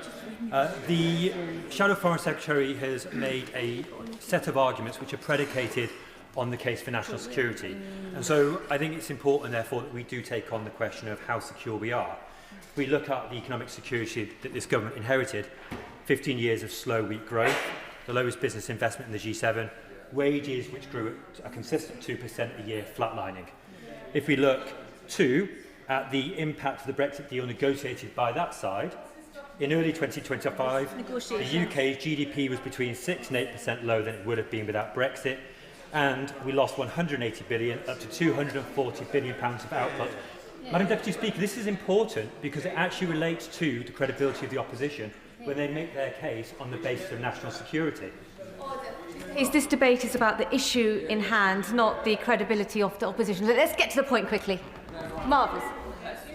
Moving forward 3 pages, which was a condensed version of the way in which our country was left completely insecure by the opposition. If we move forward and look at Diego Garcia, it is a critical UK asset for national security. We all agree on that in this House. It supports counter-terrorism, it monitors hostile states, and it enables rapid deployment of US and UK forces worldwide, in large part why the US administration has backed what this government has been pushing forward. Recent operations against high-value ISIS targets show its vital role in keeping global trade routes and the British people safe. And with this deal, we have full operational freedom. We have control of installations, communications, logistics and land use, with strict safeguards, UK-controlled electromagnetic spectrum, a 24 nautical mile buffer zone, and a ban on foreign military presence in outer islands. Now, in the interest of giving a briefer speech, I'm going to put down the 2 pages which further explain the way in which this treaty reinforces the UK relationship to the Chagos Islands and supports our national security. But I do have to say, we have talked about this issue at great length. There have been many urgent questions, there have been statements, there has been many debates in this House. But the opposition side are talking about the importance of national security. We are now facing in this country some of the gravest threats to our national security. We have Russian cyber attack and Russian disinformation that this country is repelling daily. We have security services that are having to fight against Russian spying and sabotage of our infrastructure. Point of order, absolutely relevant. Dr. Luke Evans. Forgive me, Madam Deputy Speaker, I'm not sure which amendment is being addressed at.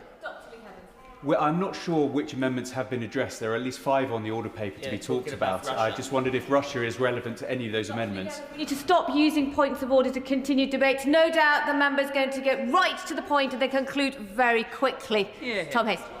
I always listen to you and I always listen to the honourable member opposite. And as I said at the outset, I support all of what the honourable member for Hales Owen said.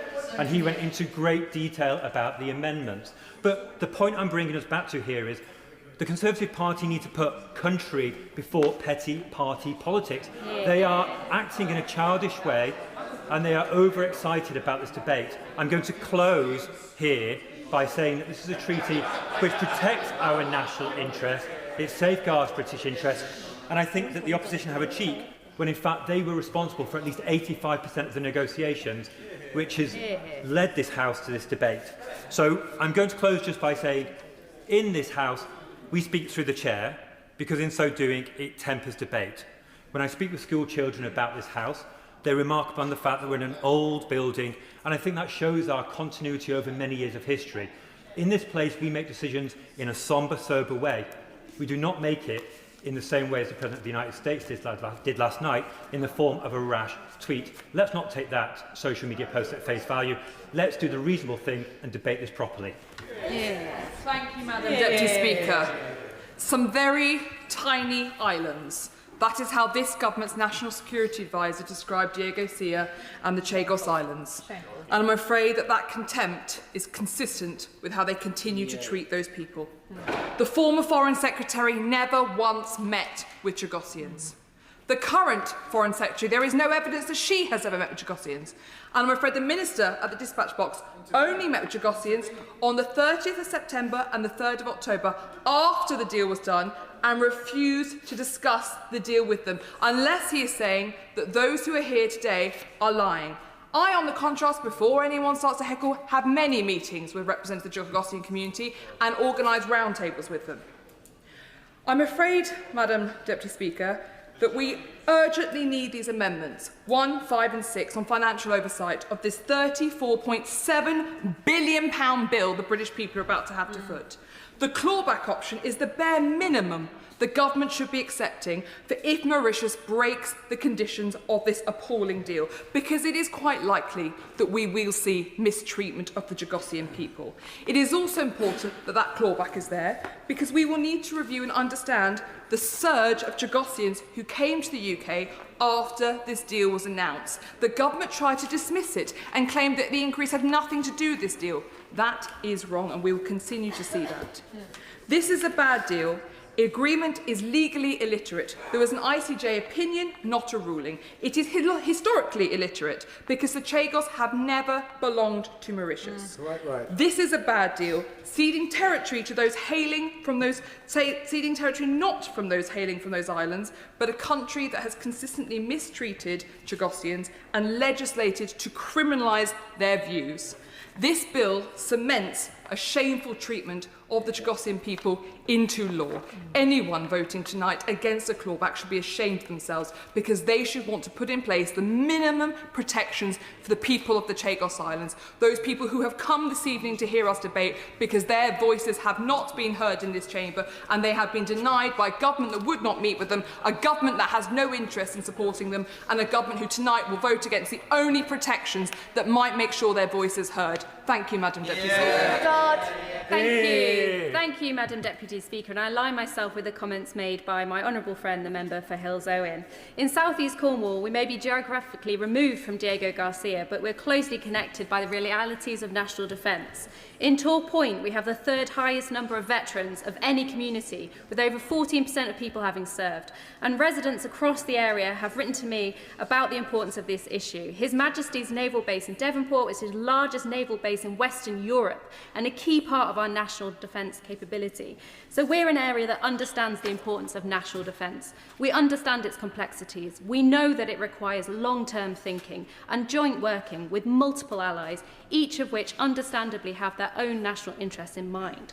So would the Minister agree this is not just about international law, it's about securing Britain's ability to defend ourselves, including control over key capabilities like berthing submarines, electromagnetic defence and force mobility? Given that 85% of the Chagos negotiations took place under the Conservatives, can I also ask the Minister, does he know why the Tories started negotiations when they were in government, if they didn't think there was a threat to this crucial base? As well as defence, South East Cornwall has deep ties to our marine environment, with many local livelihoods dependent on the sea, and our local economy relies on healthy and resilient marine environments. So it's also important to recognise the role of that. The Chagos Marine Protected Area, established in 2010 through the Bluebelt programme, the UK continues to play a leading role in enhancing marine protection across the overseas territories. For members who may not be aware, this is a brilliant programme that works with local communities to understand biodiversity, manage impacts and build deeper understanding between people and nature. And this marine protected area is home to extraordinary marine life. Research has shown that it contributes to climate resilience at a global scale. So Mauritius is committed to protecting that marine environment, which I welcome. However, as an island state located miles from the base, I do have concerns about the practicalities of monitoring and enforcing protections against harmful activity. So I ask the Minister, what provisions within the bill and the treaty will safeguard the existing marine protected area and ensure that effective enforcement remains in place to prevent this harm to the ecosystems and the species that depend upon it? Katie Lamb. Thank you, Madam Deputy Speaker. This government's handover of the Chagos Islands is nothing short of a disgrace. British taxpayers are being asked to stump up billions of pounds in order to pay for the privilege of giving away something we own, a strategically vital territory, to a close ally of the Chinese Communist Party. And why? An entirely advisory opinion issued by politicised judges in the International Court of Justice. People across this country are rightly asking why on earth any British government would agree to a deal that diminishes our strategic capabilities and costs us billions in the process, particularly under a government that is putting the squeeze on people's finances in so many ways. The government's arguments for doing so were already thin, and they become even thinner when we consider the amendments before us today. Really? Another question that might be asked is why did the Conservatives start the negotiations in the first place? The question before us today is about the deal that the government has agreed to. It is a terrible deal and it should be opposed. What we are voting on today is the government's deal, and it is appalling. The government's arguments for putting it forward become even thinner when we look at these amendments and how they have been responded to by the government, both here and in the other place. If, as the government claims, this deal will actually make us safer, then why not support Amendment 1, which would ensure that payments are only made to the Mauritian government if our armed forces retain access to the Diego Garcia base? We have already heard, of course, that the government will not support Amendments 2 and 3. And if, as the government claims, the costs of the deal are proportionate, then why not support Amendments 5 and 6, which would provide much-needed transparency about why taxpayers are being asked to stump up so much for the privilege of handing away territory? Yet we hear no such support for these amendments from the government. So the Chagos handover cannot really be about our security, or the Chagosians, or self-determination. So what is it about? The truth is that this so-called deal is motivated entirely by ideology. We have heard from this government's Attorney General that, quote, almost every aspect of the British Empire was, quote, deeply racist, echoing the language used by the Mauritians at the International Court of Justice. Of course, when Britain has done something seriously wrong, we should be honest about that. But in the case of the Chagos Islands, there was no original British sin. Mauritius never had sovereignty over the Chagos Islands, and practically no Mauritians have ever lived there. The islands have been under British sovereignty since 1814, before which they were occupied by the French. Before that, they were uninhabited. This is no decolonisation, it is a surrender. Our history is complex. It contains cruelties, yes, but also enormous contributions to human health, wealth, and flourishing around the world. The darkest moments in our history were hardly unique, yet many of the most virtuous moments in that history were truly exceptional. I believe that we should be proud of the contributions that our country has made to the world. The government's position on these amendments lays bare the truth, that they simply do not agree. Instead, they believe that it is their responsibility to go around the world, flagellating themselves and righting imagined wrongs on behalf of and at the expense of the British taxpayer. To their minds, this country is indelibly stained by the actions of those who came before us. The Chagos surrender is one such example, but it is not the only one, and I fear it will not be the last. To attempt to right the wrongs, real or imagined, of the distant past by squeezing the taxpayers of today is divisive madness. The government would do well to accept the amendments before us today, or, which would be far better, scrap this deal entirely if they ever want the British people to believe that they are motivated by anything other than deep shame about our history. The British people are owed a government which stands up for their interests today, not one which punishes them for the imagined sins of our ancestors. This is a sad day for the United Kingdom, because we have seen a government which is not prepared to stand up for the interests of the United Kingdom, and indeed seems to be willing to surrender when there's any challenge made to the interests. And let me just look at some of the arguments that the Minister has made today against the amendments which are here. That first of all, nothing has changed since the bill was originally brought to the House. And of course we have seen that the American attitude has changed. We have now got the United Nations who are saying we are not giving the protections to the people who we should be giving protections to. In fact, we're more interested in the rights of the Danes who live in Greenland rather than the Chagosian population.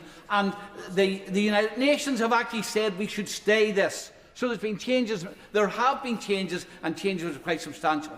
The second thing is that the base was under threat, and therefore we had to take changes. Yeah, now, I noticed what the member for South East Cornwall said about the marine protection areas and the environmental requirements on the Mauritian government. There are no legal requirements in this treaty for the Mauritian government to protect the marine protection area. No legal requirements. And indeed they've made it quite clear their marine protection area can allow fishing.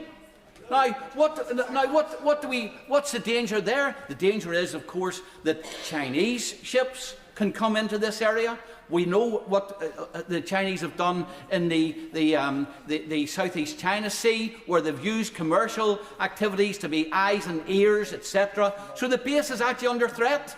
as a result of this particular change. And the third thing is about cost. I will give way yet. It's the 24 nautical mile exclusion zone that this government negotiated in the treaty that will prevent much of that he was talking about.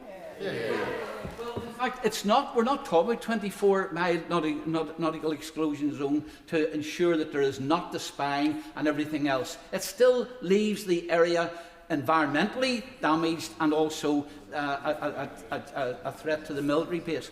The third thing is, and the government has refused even to look at or to consider the Lord's Amendment about cost. At a time when we're looking for every penny to supply the services which are required to citizens in this country, the government is turning its nose up at an amendment which says, well, if the base can't be used, then you no longer pay for it. And the cost, of course, the Minister has talked about today, and he has given us all of the mechanisms by which the cost has been calculated. He hasn't actually told us what the cost is. Is it 3 billion? Is it 10 billion? Is it 37 billion? All of those are significant to constituents. Thank you, Honourable Member, for giving way. 35 billion is obviously the figure that has been talked about mostly today. This is taxpayers' money that should be funding schools, hospitals and other much needed infrastructure. The deal is not only a shameful surrender of national sovereignty, but a waste of taxpayers' money. Yeah. Well, and I think that most people listening to this debate, even if they don't know a great deal about the Chagos Islands and about the base, they will understand that although we had no necessity to do so, we have handed over the islands and then we're buying them or leasing them back and using taxpayers' money to do so. And I think that that's one of the scandals of this particular treaty that we're discussing here tonight. The last point I want to make is, and the Minister talked about building a future relationship of trust with the Chagos Islanders. What way is it to build trust when there's even a refusal to give them a say as to whether or not this treaty is the kind of treaty which reflects their interests and which deals with the concerns which they have and the despicable way in which they've been treated in the past? The cost is wrong. The way in which we are treating the people who are affected by it is wrong. The long-term security of the base is wrong. It's a bad deal for the United Kingdom, and we should be ashamed that the majority which the government has will be used to push this through when it's so clear it is full of flaws and full of problems for our future. Thank you, Madam Deputy Speaker. This bill goes to the very heart of our national security, the safety of the British people, our global reach and our operational effectiveness in two of the most volatile and unpredictable regions of the world, the Indo-Pacific and the Middle East. It also raises serious questions about the cost to the British taxpayer, a cost amounting to £34.7 billion. Even in the short time since this bill was first brought to the House, the world has become even more unstable. Yet the government remains content to press ahead with it. I struggle to see how it makes us safer when one considers the requirement to expeditiously inform Mauritius of operational activity, and the fact that Mauritius is a signatory to the Pelindaba Treaty. The implications this has for the basing of nuclear weapons, which we know are vital to our security and deterrence and have been deployed to Diego Garcia in the past, should concern every member of this House, and further clarity and assurance from the government on this point is needed. That brings me, Madam Deputy Speaker, to defence spending and the recent revelation of a £28 billion shortfall in the defence budget presented to the Prime Minister by the Chief of the Defence Staff. It does not take a mathematician to see the point that I am making. Indeed, the maths is so basic, I would suggest that even the Chancellor could work it out. Instead of I'm going to make progress because we're nearly out of time. Instead of pursuing this bill, the government could withdraw it and redirect the vast sums involved towards addressing that shortfall and genuinely strengthening our national security. We're short of time. Ultimately, Madam Deputy Speaker, the Lord's Amendment is about accountability. Accountability to Parliament and to the electorate. There is no mandate for this bill. If the government chooses to force it through using its majority, it must at the very least be accountable for the cost. Madam Deputy Speaker, British Chagosians are the forgotten people of this bill. They may have been forgotten by the government, but they have not been forgotten by those of us on these benches. As we continue to oppose this bill, we do so with them firmly in our minds.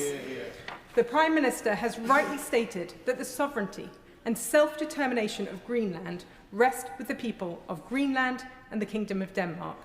The question is simple. Why is that same right not afforded to the British Chagosians? Yeah.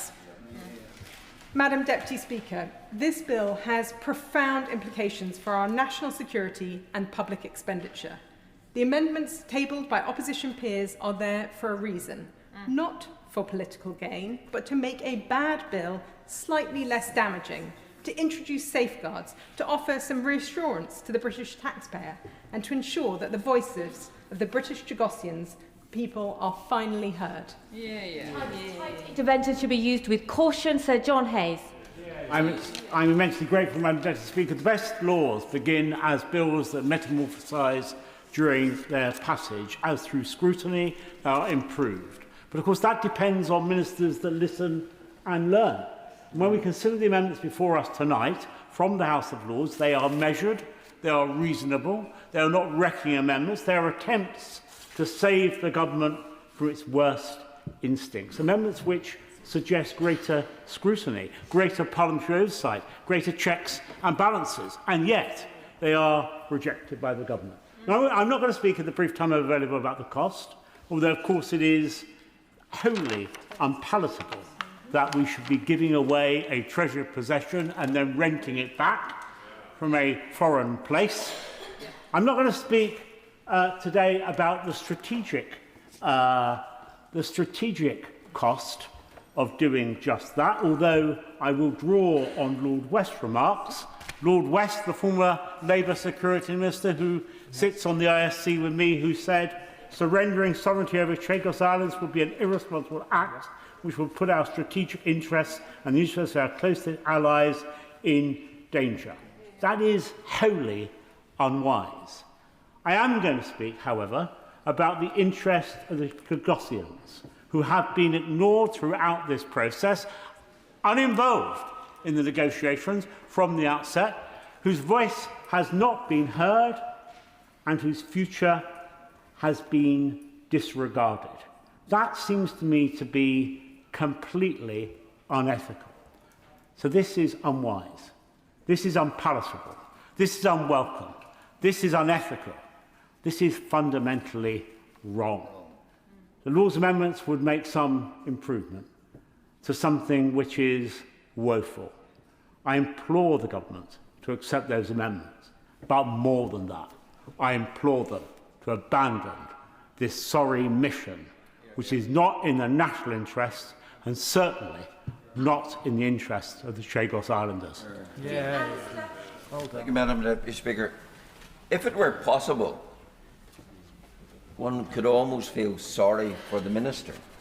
No. Because this is the Minister who came to this House on previous sessions on this bill and batted away every criticism by telling us, oh, but the Americans support this deal, and gleefully told us that they, of course, were our strongest and most important ally. And if they were enthusiastic and supportive of this bill, what was the problem? Well, today, of course, the Emperor has no clothes, because the President of the United States has talked about the great stupidity of this deal. When you give away your own sovereignty, he describes it as an act of great stupidity. So today, the Minister has been forced into some very indelicate gymnastics as he tries to deal with the fact that the peg upon which he hung all his defence previously has snapped out of place. And there he is. And of course, his gymnastics have been equally on display when it comes to dealing with his own party's manifesto, because it is very, very clear, and unlike what the Minister says, when it declares that Labour will always defend their sovereignty and right to self-determination, it is not only referring to Gibraltar and the Falklands, it was referring to all British overseas territories and Crown dependencies. That's what it says. It says including Falklands and Gibraltar, but not exclusively Falklands and Gibraltar.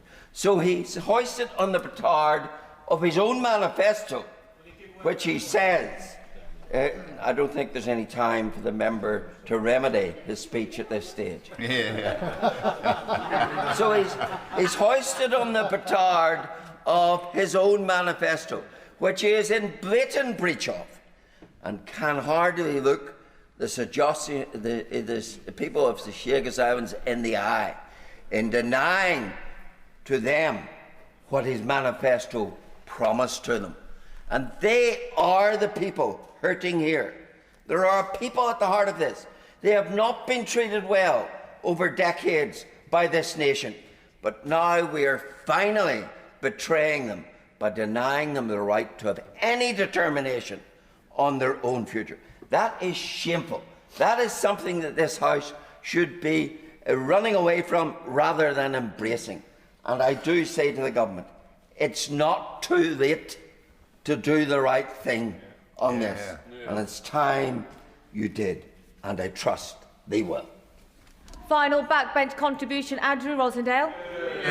Madam Deputy Speaker, this has been fundamental to everything I've ever stood for in this House as a Member of Parliament. Sit down. And it Sit down. It is made. Started. Sit down. The origins of this bill were not only from this current government, but they were originally the proposals of the previous Conservative government.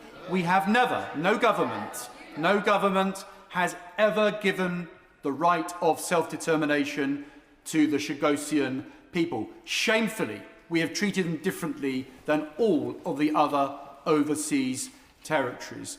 Madam Deputy Speaker, we sent a task force to rescue the Falkland Islands. Margaret Thatcher would never have given 1 inch of British territory away to a foreign country, let alone pay billions of pounds for doing so. This is a shameful day for our country, giving away the King's Islands. Rescuing the Falkland Islands was the right thing to do. Betraying the Chagosian people is absolutely the wrong thing to do. And my former party went along with this for years, ignoring everything I ever said to every foreign minister, every foreign secretary. Over and over again, I raised this issue and warned that it would lead to this catastrophe. I was ignored, and now we have the betrayal of the Chagosian people. Our national security is being threatened. We're paying billions for it. And I say to all colleagues on all sides of this House, including my new party, but particularly my old party, this is a humiliation for this country, a betrayal of loyal British people sitting in the gallery who should have the right of self-determination. I'm ashamed of what this government and what this Parliament is voting on today, and I will speak up. I will speak up. I will speak up for the rights, the democracy and the self-determination for all British people of all overseas territories. Order, Mr. Francois. I will now come to the Minister for the wind-up. Minister Doughty. Well, thank you, Madam Deputy Speaker. And with the leave of the House, I'll close the debate. And honourable and right honourable members have raised important questions and points across this debate. And once again, I must reiterate that for those who engage in genuine and constructive debate, the government is willing to find compromise where that's reasonable and proper, and that debate is very welcome, as it has been in the other place. And the deal sits at the cornerstone of the defence and security of both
that are there. And of course, there are many groups that support this deal, including the Chagos Refugees group. No, Madam Deputy Speaker, I'm conscious of the time. I need to respond to the points made, including the Chagos Refugees Group, the Chagos Islanders Movement and the Seychelles Chagosian Committee who support this deal. Now, I would remind the Right Honourable Lady, the Shadow Foreign Secretary, who made many criticisms. We've heard them, we've been through them a number of times. But of course, it's her party that started the negotiations in the first place. When she was in government, she supported this, and I'm afraid the party opposite have demonstrated absolute naked opportunism, ignoring the national security issues and jumping on the political bandwagon. And they talk about defence and national security, but in 14 disastrous years in office, her party hollowed out our armed forces while our government is investing at levels not seen since the Cold War, and 85% of the negotiation rounds took place. Minister, Graham Stewart, I hope this is an actual point of order. Graham Stewart, point of order. Thank you, Madam Deputy Speaker. I fear the Minister may have inadvertently misled the House. The only public statement by the Chinese government on this subject was on the 29th of May.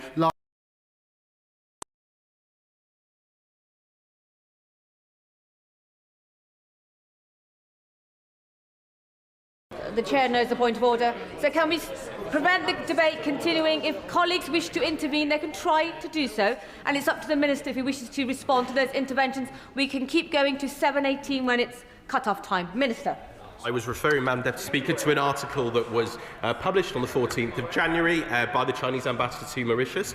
That was what I was referring to. But, Madam Deputy Speaker, the former government had access to the same legal advice, the same security briefings and the same threat assessments as we do now, including the threats to the operations of this crucial base. And senior figures raised then no objections in Parliament, filed no critical questions and voiced no concerns on social media. And it's only after leaving government that they have done so. So this is not principled opposition, it's opportunistic. Now, Madam Deputy Speaker, there were many questions raised about the finances.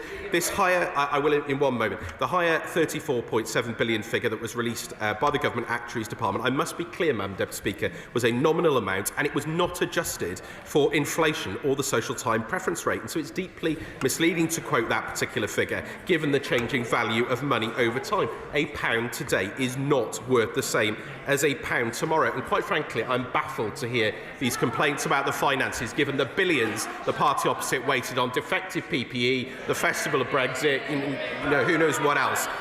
Now, Madam Deputy Speaker, there were some very sensible and I think legitimate questions raised about the costs, and the government has always sought to be transparent on these matters. We set out the forecasts at the time of the publication, and the documents that we published at the time of the treaty then set out that the net present value of the treaty was £3.4 billion, calculated using the Green Book methodology. I've set that out on many occasions before. Of course, Madam Deputy Speaker, I would expect forecasts to change over time, given the changes in the OBR's forecast inflation rate and other matters. We were transparent then, and of course we will continue to keep that transparency going in the usual ways before the House. And of course, the Taxpayers Alliance, Madam Deputy Speaker, no less, confirmed that the use of a discount rate to give NPV is a standard concept in finance, and the government is reasonable to use an inflation assumption and a discounting rate to give an NPV of the cost. Naturally, if you use their suggestion of 2.9%, the annual payments would be £96 million on average. That's £5 million in today's money less than the government's forecast at the time of the publication of the treaty, Madam Deputy Speaker. I will give way to the Right Honourable Gentleman. I'm not going to pursue him down that line. I already did it last time. But I just want to ask a very simple question. Today, this morning, we had a very clear statement from the President of the United States. The Deputy Prime Minister was also clear previously when he said, if America says no, then this doesn't go ahead. Can I simply ask him, is in any way in his councils, are they discussing or thinking about waiting to find out whether that view from the President today is clear and is for good? In other words, will they then stop this bill? Madam Deputy Speaker, it's a very reasonable question from the Right Honourable Gentleman, and of course we engage with the United States as our closest defence and security partner every single day. Conversations are ongoing. We always are engaging with them on these matters. I'm sure we will continue to do so over the coming days. I've set out the very clear position the United States set out on many of occasions. This went through a detailed interagency process, and of course we will continue conversations with the United States as we've done before. I was rather baffled. He's not in his place now, but the complain to the member for Ruislip and Pinner, because of course it was his government who was, he's down here now. Of course it was his government who established the citizenship route for Chagosians that rightly gives them the right to come here. So it was his government that did that, and of course local authorities are able to engage in the usual way with the Department for Communities and Local Government over needs that they have.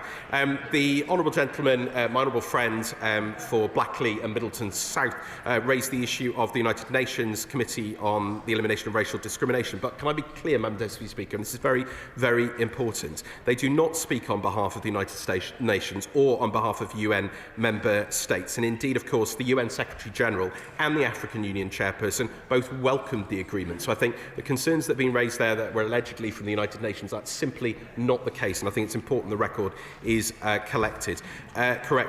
Madam Deputy Speaker, there were concerns about the reasons. I was very, very clear about the operational impacts that would have on the base of not securing this deal, including overflight clearances, securing contractors, declining investment, a degraded facility, and we'd also be unable to prevent, and this is a crucial point members have reasonably raised, China or other nations setting up installations on the outer islands or carrying out joint exercises. I've set out the legal reasons for that on many of occasions.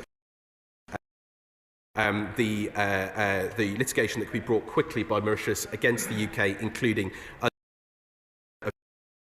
the sea, which would be legally binding, a judgment from such tribunal. The Shadow Foreign Secretary raised the Penandaba Treaty. The United Kingdom and Mauritius are satisfied their existing international obligations are compatible with the agreement. Can I just finish this point? On this point, and we're very, very clear that we comply with our obligations under international law. I'll happily give way to I refer him to Article 298 of the UNCLOS Treaty, which means we have a complete opt-out on military bases.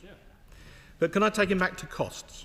The Government Actuary's Office, whose whole raison d'etre is to calculate long-term spending commitments, stood up the 35 billion figure. In fact, they said it might be more.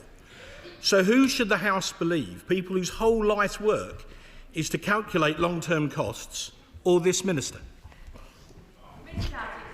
Madam Deputy Speaker, I do regret the tone of that, and I do have respect for him. Normally, but if he'd have been listening a moment ago, Madam Deputy Speaker, I explained this exact point. It is the amount is a nominal amount. It is not adjusted for inflation or the social time preference rate, and therefore, if it's not adjusted for inflation, the value of money changes over time. £1 today is not worth the same as £1 tomorrow. This is very, very clear. We've been very clear. I set out the multiple ways in which this has been verified, and it's even agreed by the Taxpayers Alliance of all. So, Madam Deputy Speaker, we have discussed these issues at great length in this House on many occasions. Let me be clear. This deal secures this base for the national security of the United Kingdom and the United States. It secures it for our allies. It is vital, and I think this is an important point to end on, Madam Deputy Speaker. My honourable friend from Blackley and Middleton South asked, why does this matter to our constituents? It matters because the capabilities on this base matter for the national security of this country, our allies, for our citizens, in preventing terrorism, in preventing the activities of adversaries with hostile intent towards us, the United States and our allies. It secures this base into the future, and we urge the House to reject the Lord's amendment and agree with Lord's amendment number 4. The question is that this House disagrees with the Lords in their Amendment 1. As many of their opinions say aye. Aye. Of the contrary, no. No. Commissioner, clear the lobby.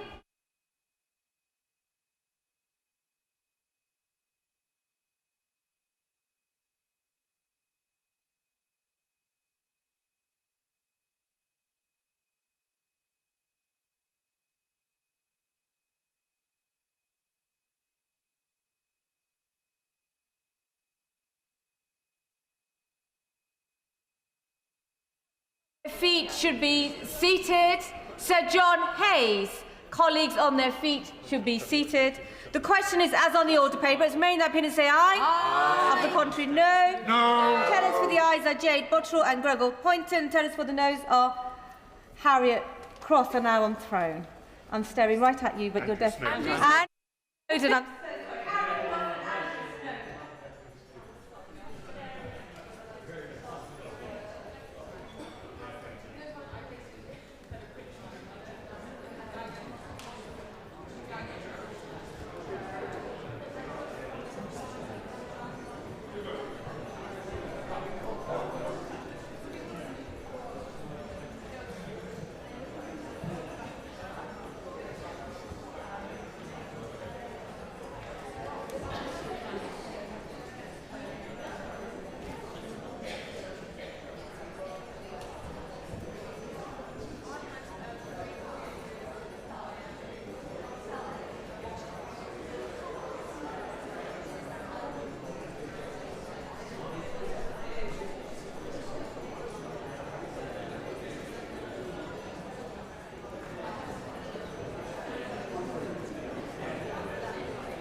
order.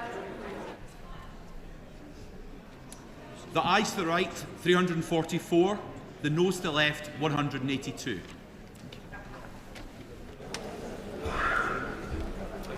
The ayes to the right, 344. The noes to the left, 182. So the ayes have it. The ayes have it. Unlock.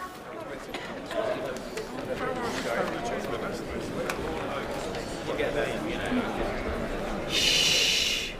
We now come to Lord's Amendments 2 and 3. As the House was informed earlier, Mr. Speaker is satisfied that Lord's Amendments 2 and 3 would impose a charge on public revenue which has not been authorised by a money resolution in this House.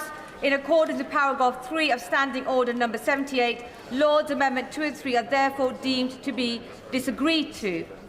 Order, order. Under the programme order of today, I must now put the questions necessary to bring to a conclusion proceeding on the Lord's Amendments. We now come to Lord's Amendment 5. Minister to move the motion to disagree formally. The question is that this House disagrees with the Lords in their Amendment 5. As many in that opinion say aye. Aye. On the contrary, no. No.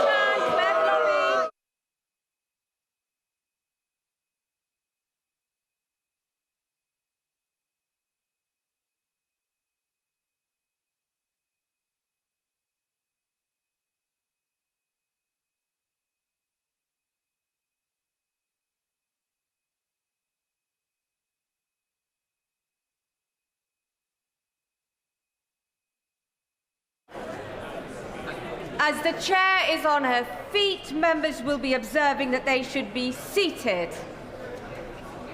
The question is as on the order paper. As many of that opinion say aye. Aye. Of the contrary, no. No. Tellers for the ayes are Jade Bottrell and Gregor Poynton. Tellers for the noes are Harriet Cross and Andrew Snowden.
Order.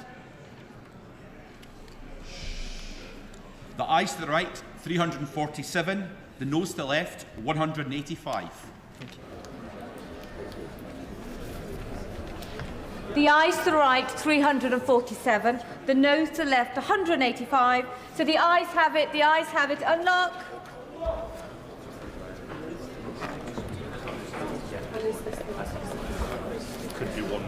We now come to Lord's Amendment 6. Minister to move motion to disagree formally. Formally. The question is that this House disagrees with the Lords in their Amendment 6. Has many of that opinion say aye? Aye. Contrary, no? No. Clear the lobby.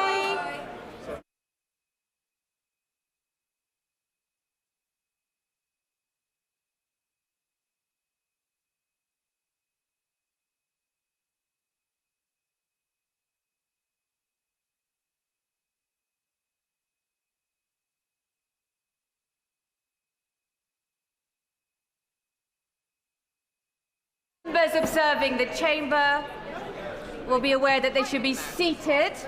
The question is, as on the order paper, has many in that opinion say aye? Aye. Of contrary, no? No. Tell us what the ayes are Jade Bottrell and Gregor Poynton. Tell us what the noes are Harriet Cross and Andrew Snowden.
Order.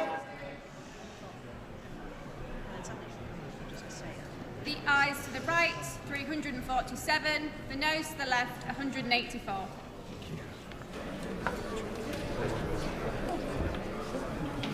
The ayes to the right, 347. The noes to the left, 184. So the ayes have it. The ayes have it. Unlock.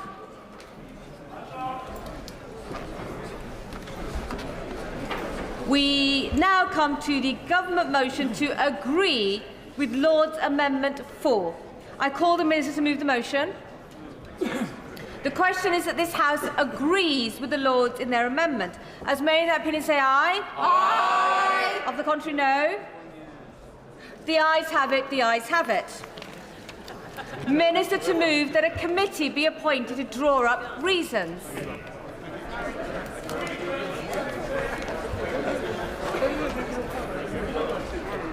I beg to move that a committee be appointed to draw up reasons to be assigned to the Lords for disagreeing to their amendments 1, 2, 3, 5 and 6. That Stephen Doughty, Imogen Walker, Catherine Atkinson, Jessica Toll, Chris Curtis, Dame Priti Patel and Zoe Franklin be members of the committee. That Stephen Doughty be the chair of the committee. And that 3 be the quorum of the committee. And that the committee do withdraw immediately. The question is that a committee be appointed to draw up reasons to be assigned to the Lords for disagreeing to their amendments 1, 2, 3, 5 and 6. That Stephen Doughty, Imogen Walker, Catherine Atkinson, Jessica Toll, Chris Curtis, Dame Priti Patel and Zoe Franklin be members of the committee. That Stephen Doughty be the chair of the committee. That 3 be the quorum of the committee. That the committee do withdraw immediately. As many of that opinion say aye. Aye. Of the contrary, no. The ayes have it. The ayes have it. If those members want to exit quickly and I carry on. Quick, everyone else can stay seated while I finish business. I'm still on my feet. That concludes... Mr. Jopp. That concludes consideration of the Lord's amendments to the Diego Garcia military base and British Indian Ocean Territory Bill. Those that wish to exit the chamber should do so now, and the front bench may wish to shuffle over. Right, you go sit down there. We'll get to you.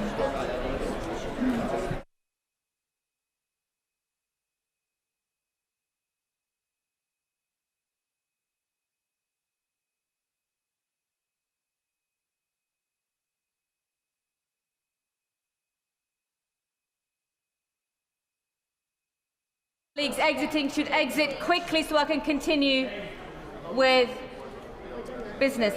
Being polite along the benches is just delaying proceedings. Mr. Davis, Mr. Rupert Lowe. Motion number 8 on the local government minister to move. I beg to move. The question is as on the order papers. May in their opinion say aye? Aye. Of the contrary, no. The ayes have it. The ayes have it. I'll give the benches a moment to shuffle over and colleagues who wish to exit very quickly.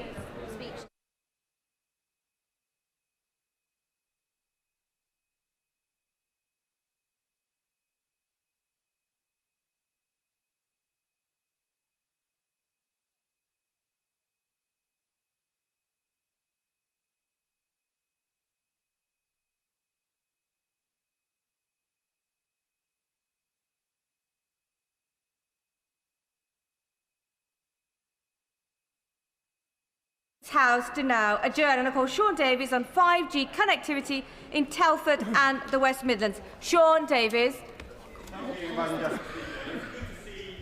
Honourable friend the Minister in his place. He's a man of great knowledge and passion of this agenda, and I know that he'll take it forward both in Telford, the West Midlands and further afield.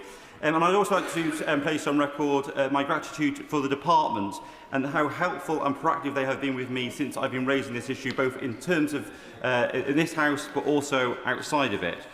And can I say also how grateful I am for the opportunity to raise in Parliament something that I've been talking about for some time, but that my constituents have been bearing up with for even longer. The 5G connectivity in Telford and across our region, or to speak to the fact, the lack of. Often, this debate focuses on connectivity in rural areas, and rightly so. But I want to start by reminding anyone who's unaware that despite our beautiful nature and green spaces, Telford is no village. It's a town with more than 185,000 people. Our borough is predicted to reach 200,000 people by 2032, and that's a 12.5% growth from 2018. We are just half an hour drive from Wolverhampton, 40 minutes from our second city, Birmingham. But despite that, despite our size and our population and our proximity to major cities, we have very patchy 5G connections. In fact, constituents tell me that getting a 4G reception is often a challenge. Telford is a cultural and economic hub, bustling with industry, and I can't tell people to come and employ people in a great town or visit our wonderful World Heritage Site when our connectivity in the whole areas across our town are, frankly, in the dark ages. This problem feels all the more sharp because we are in the heart of our region, the West Midlands, which has the best 5G connectivity in the country, according to the Combined Authority, who's doing excellent work led by our Mayor, Richard Parker. He's harnessing technology to reduce congestion and pollution, improve the local economy and improve the services it offers. Telford is run by a forward-thinking council that would be very keen to innovate in similar ways if we were only given the opportunity. Madam Deputy Speaker, constituents have been raising this with me in conversations for a very long time, but I wanted to put numbers on it. So I ran a survey of my constituents, and the result I got was stark. Almost 100% of those people responding to my survey told me that they had no 5G connection whatsoever. And many experienced that in their homes, in their workplaces, and even in our town centre. One constituent, Bill, told me his connection at both home and at work has gotten worse over the last 5 years. Another, Joanne, said her signal with O2 has deteriorated even in the last few months, and she's connected to O2, who deny this. Two other constituents, Waz and Phil, both said that they have changed providers multiple times but found them to be, and I quote, all the same. One former constituent, Peter, who now lives in Europe, told me that the contrast between us and our international partners is shocking. I could go on with the results of my survey, Madam Deputy Speaker, but if the Minister would like to hear directly from my constituents, he's very welcome to visit them, or I can share the survey with him. I will. To the honourable gentleman for giving way. He's making a really excellent speech and a really, really good point. And it applies equally, I think, to urban and rural areas, that mobile network operators don't have minimum standards of coverage and quality of signal. So some places where there was good coverage before, now it doesn't appear to be the case because the signal quality is so poor. Would you agree with me that we need to look at a way of ensuring that mobile network operators provide a good quality signal to everyone?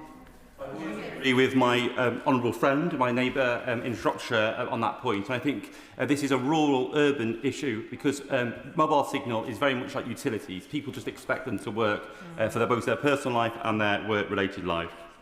Telford and Wrekin Council has kindly shared with me a report containing research from the River Severn Partnership between 2024 and 2025, which I found, and I quote, a significant difference between what Ofcom estimates to be 5G coverage and the real-world experience.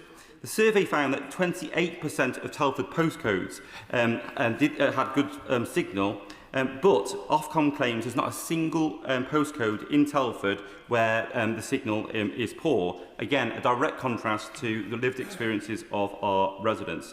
This goes to the heart of the problem, and it's exactly what our residents are saying. What Ofcom says, and frankly what the government says, just does not live up to the real-life experiences of our residents. In fact, in a written question last January, the then Minister for Digital told me that 99% of all premises in my constituency have 5G available. And I'm not in any way attributing the blame to the Minister at the time, because I know that the government is getting its data from Ofcom, but Ofcom, in turn, is getting its data from the network providers, who told me in a meeting this week that their data is provided by computer generation and analytics. So the real-life experiences of our residents are simply not being taken into consideration. I'd also like to point to the Local Government Association, an organisation that I'm very familiar with, who authored a report with the Digital Communities APPG. The report was very validating for my constituents. They said that residents who make this complaint are not imagining things. They take the same issue with Ofcom's data. The report confirms that while Ofcom's regulatory oversight has supported progress in expanding digital infrastructure, significant concerns remain about the accuracy of coverage of data. The current system relies heavily on operator-supplied modelling, which often falls and fails to reflect on the experiences of our residents up and down our country. I want to make it clear that there are two sides to this problem, but they are connected. We need better reporting of 5G coverage, but obviously what my constituents care about more is actually improving the coverage itself.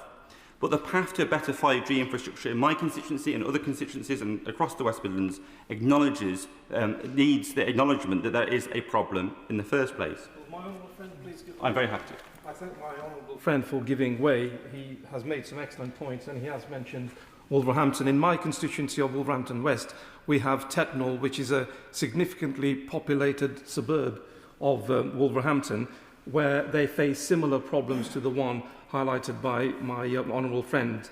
So constituents say that they have little or no signal, they struggle to make contact with family and friends, and the other day a constituent said to me that he had difficulty in making contact with emergency services because of there being no mobile phone connectivity. So does my friend, honourable friend, agree that he's right to say that very often it's rural areas that are considered to be a problem, but there are populated areas such as Tettenhall in my constituency where we have a similar problem, and we therefore need to, in this day and age, ensure that we have connectivity everywhere. Thank you. I completely agree with my honourable friend, and he makes the excellent point that this is not just about economic growth and access to public services, although that's important. It is also about life-saving public services in an emergency, as he sets out. In the case I've come across too negative, in case I've come across too negative at this point, I would like to acknowledge the progress that is being made or will be made. And I recently had the chance to meet officials and the Minister, Baroness Lloyd, of the other place at the department, who informed me about Ofcom's reporting tool, so that my constituents can tell me where on a map they are not getting 5G signal. But I would like just to gently point out to the Minister that it cannot simply be an expectation of our residents to have to report this problem when network providers are making millions in pounds in profit. I've also written to Ofcom and to providers including O2, EE, 3 and BT. I found them all to be responsive, and I've also met with some of those providers this week and will meet them again. But it's so important that we see action in this regard. But while these all sound great in principle, I hope that providers will forgive me and my constituents for saying that we'll believe it when we see it, because ultimately that is the test. Can people connect to a 4G and 5G signal in 2026? Will my honourable friend give way? Happy to. I thank my honourable friend who's making a very compelling speech. I should declare an interest that in a previous role I did advise a mobile phone company on communications, but I just want to ask him if he agrees with me that there have been in the past occasions when mobile phone companies and other digital companies make very, very grand promises about things like video calling, as happened when they rolled out 3G, and then 4G and then 5G. And unfortunately, it doesn't always match with the expectations of the public who watch those adverts and who buy those devices. And while they're going to great lengths to improve services, we must implore them to match the reality of their service provision with the things that they're advertising and promising. I couldn't agree more with my honourable friend, and I respect his expertise in this field. I also think it's not unrealistic for our residents to be demanding better of our phone providers, particularly in what is a fifth or sixth utility. I want to emphasise that this is not me asking the government and the providers for charity. We're asking for an opportunity to contribute. Telford is a wonderful town, Shropshire is a wonderful county, and the West Midlands is a fantastic region. And those consumers are a market opportunity for this ever-growing network. But if we want to continue to grow, as we've grown for the last 60 years in Telford, we need to be in the 21st century. And when it comes to 5G, we simply are not. Businesses need to know that they can operate here. People need to know that they can work from home. that they can access an online GP appointment, and crucially, for a town impacted by flooding, especially around the famous World Heritage Site at Ironbridge Gorge, that they need to be able to have surety that when they need to contact the emergency services in a crisis, that resilience and connectivity is there. Telford has so much to offer to the government, to the private sector, to anyone who wants to live and visit and invest in our town. In return, we need a modern 5G infrastructure. So, Madam Deputy Speaker, I have both a national ask and a local ask of the Minister. Nationally, I would like to echo the calls of the Digital Communities APPG, chaired by the Honourable Member for North Shropshire, for an independent review of the UK's digital connectivity framework and the integrity of the data in reporting of it. It's frustrating for me and my constituents to be hit with the computer says no answer when sharing our lived experience of something that is a real problem to so many people. The Ofcom reporting tool is welcome, but I would ask that the Minister, if we can go further, so that we're not just starting with an inaccurate map and making individual residents responsible for correcting it. My local ask is this: will the Minister visit Telford with his officials and see for himself what my constituents and I are dealing with? Will he help me convene the relevant providers and lend his voice for my call that there should be better 5G connection or at least 4G connection, so that my constituents can rely upon that service to access public services and to help make our economy grow, both in Telford and for the region. And lastly, I know that digital connectivity is a priority for this government. I welcome the steps that they're taking, including through Project Gigabit, to revolutionise our infrastructure. So will he reassure me, my constituents Bill, Peter, Waz, Phil and Joanne, and the other hundreds of constituents in Telford who have contacted me, and the hundreds of thousands across this country, that they will get connected to a world-class network that provides them with access to digital services. Madam Deputy Speaker, this government's priority is clear: economic growth, reforming public services and change. And I would say to the Minister that this is a grand opportunity for me to demonstrate to my constituents that the economy mission is being met, that access to reform public services can be met, and change in every pocket of every resident in my constituency through their phone will be benefited through this measure. And I thank Madam Deputy Speaker, the House, for allowing me time to explore this issue. Call the Minister, Kanshka Nurian. Minister. Thank you, Madam Deputy Speaker. And can I first and foremost thank my honourable friend, the member for Telford, for securing this adjournment debate. In his entire tenure, he has been a relentless champion for the people of Telford. On this particular question of 5G and mobile coverage, he has listened closely to those he represents in person on surveys. He has represented that voice in the media. He has represented that to my honourable friend, the Minister for the Digital Economy, in the other place. And I know that in tonight's debate, he has done that again with both an impressive speech and a depth of understanding of Telford as well. Mobile coverage is an extremely important topic, and this is reflected in the amount of interest shown across the House in any parliamentary activity on this subject. Access to high-quality, reliable and secure mobile connectivity is critical for people to effectively participate in the modern digital economy. It's essential to day-to-day life in many cases. Whether it is to run a business online, to access essential public services, to manage finances online, to contact GP surgeries or staying in touch with loved ones, all of us need reliable mobile connectivity. Government has an ambition for all populated areas to have access to higher quality standalone 5G by 2030. This, of course, includes Telford and areas right across the West Midlands. It is true that Ofcom currently reports that standalone 5G is available outside of only 1% of premises across my honourable friend's constituency in Telford. This is clearly unacceptable. I'm also conscious that the picture has slightly updated in more recent weeks, months as well, and I would, Madam Deputy Speaker, like to take the opportunity to shine some light on that too. The published coverage stats were last collected in July last year, and there's been some improvement in the picture as a consequence of that. We expect that the figure will increase significantly further still in the next report published by Ofcom as reporting catches up with network rollout. Mobile network operators are investing significantly to improve coverage, and I know that progress continues at pace. I have been assured that this is leading to coverage improvements in many areas, including Telford. The operator's significant investment plans are public. 11 billion has been committed by Vodafone 3 as a result of their merger. BT has an ambition to deliver standalone 5G to 99% of the UK population by the end of financial year 30, and Virgin Media O2, as part of their mobile transformation plan, committed 700 million of further investment into their mobile network nationwide. In preparation for this debate, officials have engaged with the operators to understand specific coverage improvement plans that they have in my honourable friend's constituency and across the West Midlands. BT have confirmed that in line with their announcement of October of last year, 99% of residents across the Telford constituency can now access standalone 5G. I will of course come to points of dissatisfaction between that claim and the wider experience of people in Telford imminently too. Vodafone 3 have confirmed that standalone 5G coverage will increase in the Telford constituency to 100% by their first reporting milestone in 2028, in line with their merger commitments.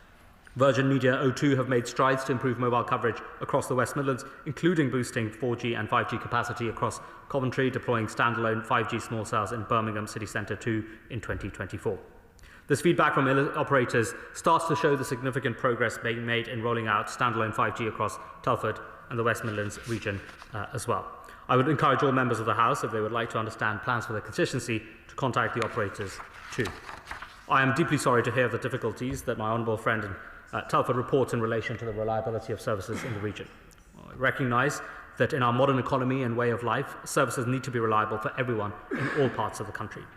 Communications providers have legal obligations to ensure that their services are appropriately resilient, as overseen by Ofcom. And I can recommend that if customers are having continuing difficulties, as my honourable friend has mentioned, they can of course contact both their provider and, in the instance of serious and repeated failures, also report to Ofcom. At this point, can I also just raise the particular issue that my honourable friend has highlighted about the discrepancy between people's lived experience and the reported data. It's an experience familiar to me, both from my constituency and wider experience, and government recognises there are discrepancies in cases between the lived experience of people and the level of coverage that Ofcom reports as well.